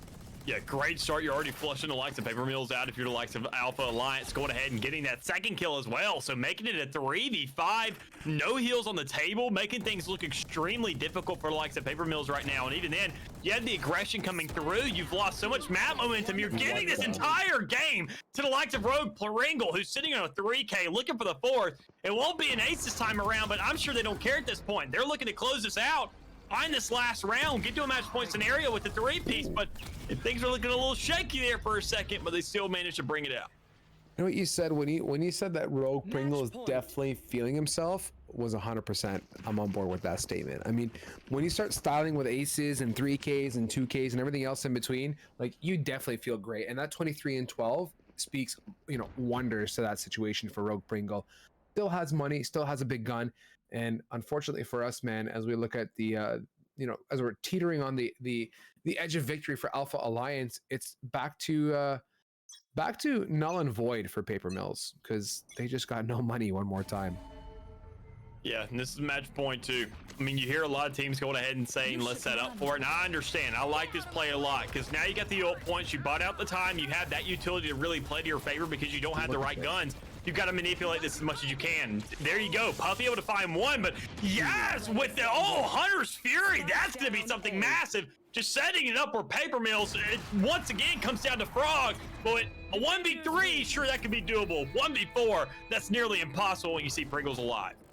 Dude, if you look at that entire matchup, like, despite the whole fiasco that was happening and unfolding for Aqua, like, somehow still survived. I do not even understand. There was pop flashes, there was gravity wells, there was so many things coming at him, but he still made it happen. And dude, let's just go ahead and say, for Alpha Alliance to fight back so hard, especially on that ice box, and set that tempo up for themselves to get this far and to win in grands, I mean, if chat's not hyped as much as I am and as happy as we are to see this matchup, I mean, bravo to them. Like, they put on an amazing show and really fought their way through it. And I'm gonna remember this series for a long while to come. I think this is one of the best Wednesdays we've had in a very long time. Yeah, most definitely. I mean, Alpha Alliance having a great showing overall, really showing the resilience of their team, the adaptability of their team. And even then, it's not really just in the factor of the way they compose themselves and really just kind of rotate around the map. I think it's just their mental fortitude when it comes around to fragging out. I mean, they show that they're a really good team that can get a lot of kills, and we saw that for most of tonight. But once it got around to that semifinals, they finally met their match and said, okay, look, we actually have to slow down. We have to do something different. We got to go ahead. We're not immortal by any means. We can die. We can go ahead and see that death screen and spectate our teammates. So we got to make sure not to be too affected by that. We've been kind of riding on a high here for a little while. So now that we're calmed down, let's ground ourselves and let's sit there and show that we can finally make the adjustments needed to really come out on top. And that definitely showed in that first ascent. Dude, it was just this entire series has been great. It felt like the week off and the chance to rejuvenate and recalibrate and get back into it was immensely worth it. And we came back to a great series after some time off. But alas, with Pit of Valor Wednesdays back at it again after a hiatus, you guys can very well expect Pit of Valor number 75 happening next week. Again, best of ones till the end. $50 prize pot is up for grabs. If you've not already signed up nor joined our socials, you guys please hop in Discord, !Discord. You guys can join us at any time. Twitter as well to stay up to speed, !Twitter. If again, y'all are interested in supporting us and keeping your tootsies warm, feel free to slap that !socks in chat and picking up some GLG socks. Tons of colors, tons of sizes. Don't miss that chance. And Mick, I think it's important to remind our viewers of the GLG Country Club membership, guys. These events fill up like hotcakes. So with this membership, basically, first of all, 3 months for the price of 1 month, which is $10. That $10 gets your entire team covered. So only one of y'all need to hold it. So for the price of a Starbucks frap or a McDonald's combo, y'all can get priority entry into these events. And most importantly, it does go a long way into helping GLG. We have our LAN center also opening up February, !GLG LAN in chat if you guys want to learn more about that. So with that, I think, Mick, I've dumped all my my thoughts out here to our beautiful viewers, and I want to thank you guys who stuck through right till the end with us. It's been a long evening, but again, and a big thank you to production in the back. Fade, you're a fantastic observer. Pie on that production desk, smacking buttons left, right, and center. And to you, Mick, thank you for coming back to it, and shout out to Xfinity for completely shafting you earlier on. Yeah, basically. And I mean, that's all it dwindles down to. Honestly, though, before we do go, we did go ahead and get the scoreboard finally for this last matchup. And Rogue Pringle closing it out at 23-12. And you saw a very split, a very even disparity between everybody. I mean, it was one person from each side on top, and then it's just a 2 from everybody else on the way down. So, I mean, that doesn't show, regardless of the score, being 13-6, everybody's still fighting it out in every last second. It was one hell of an attempt tonight, and it was one heck of a match overall. But I mean, with all that being said, once again, congratulations to the likes of the Alliance to go ahead and stand up, get themselves a dub for the week. And Paper Mills, we want to see you again next week. But also, with that being said, we want to see all you chatters here next week as well. We want to see all you beautiful faces here to join us for another Pit of Valor. But with all that being said, we do have to bring this night to a close. So with everything said and done, with the noon rising, we're going to go ahead and call this a night, and we'll see you here next week. Take it easy, guys. Ultimate not going to find any kills, gets a lot of damage. Doobie and Beckham trading with these assault rifles. Kaplan trying to get onto that site, but can't quite make it through. Does get one through the smoke. Last going to trade it back. Kaplan with the third through the stun. The diffuser still going down. Can he find them in time? He can. He's for Kaplan.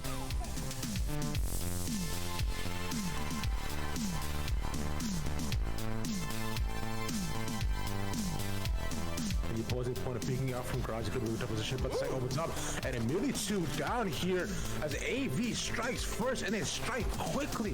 Almost all of Kid falling apart. Smith coming here for the upper short. Strike to J. Gets a triple, but to get a quadra. And Opshot, and now you have to deal with 3 more. You get one through the smoke, a triple kill no less. Is he able to find it? No, through the smoke. He's able to find a second one. That's a quad kill.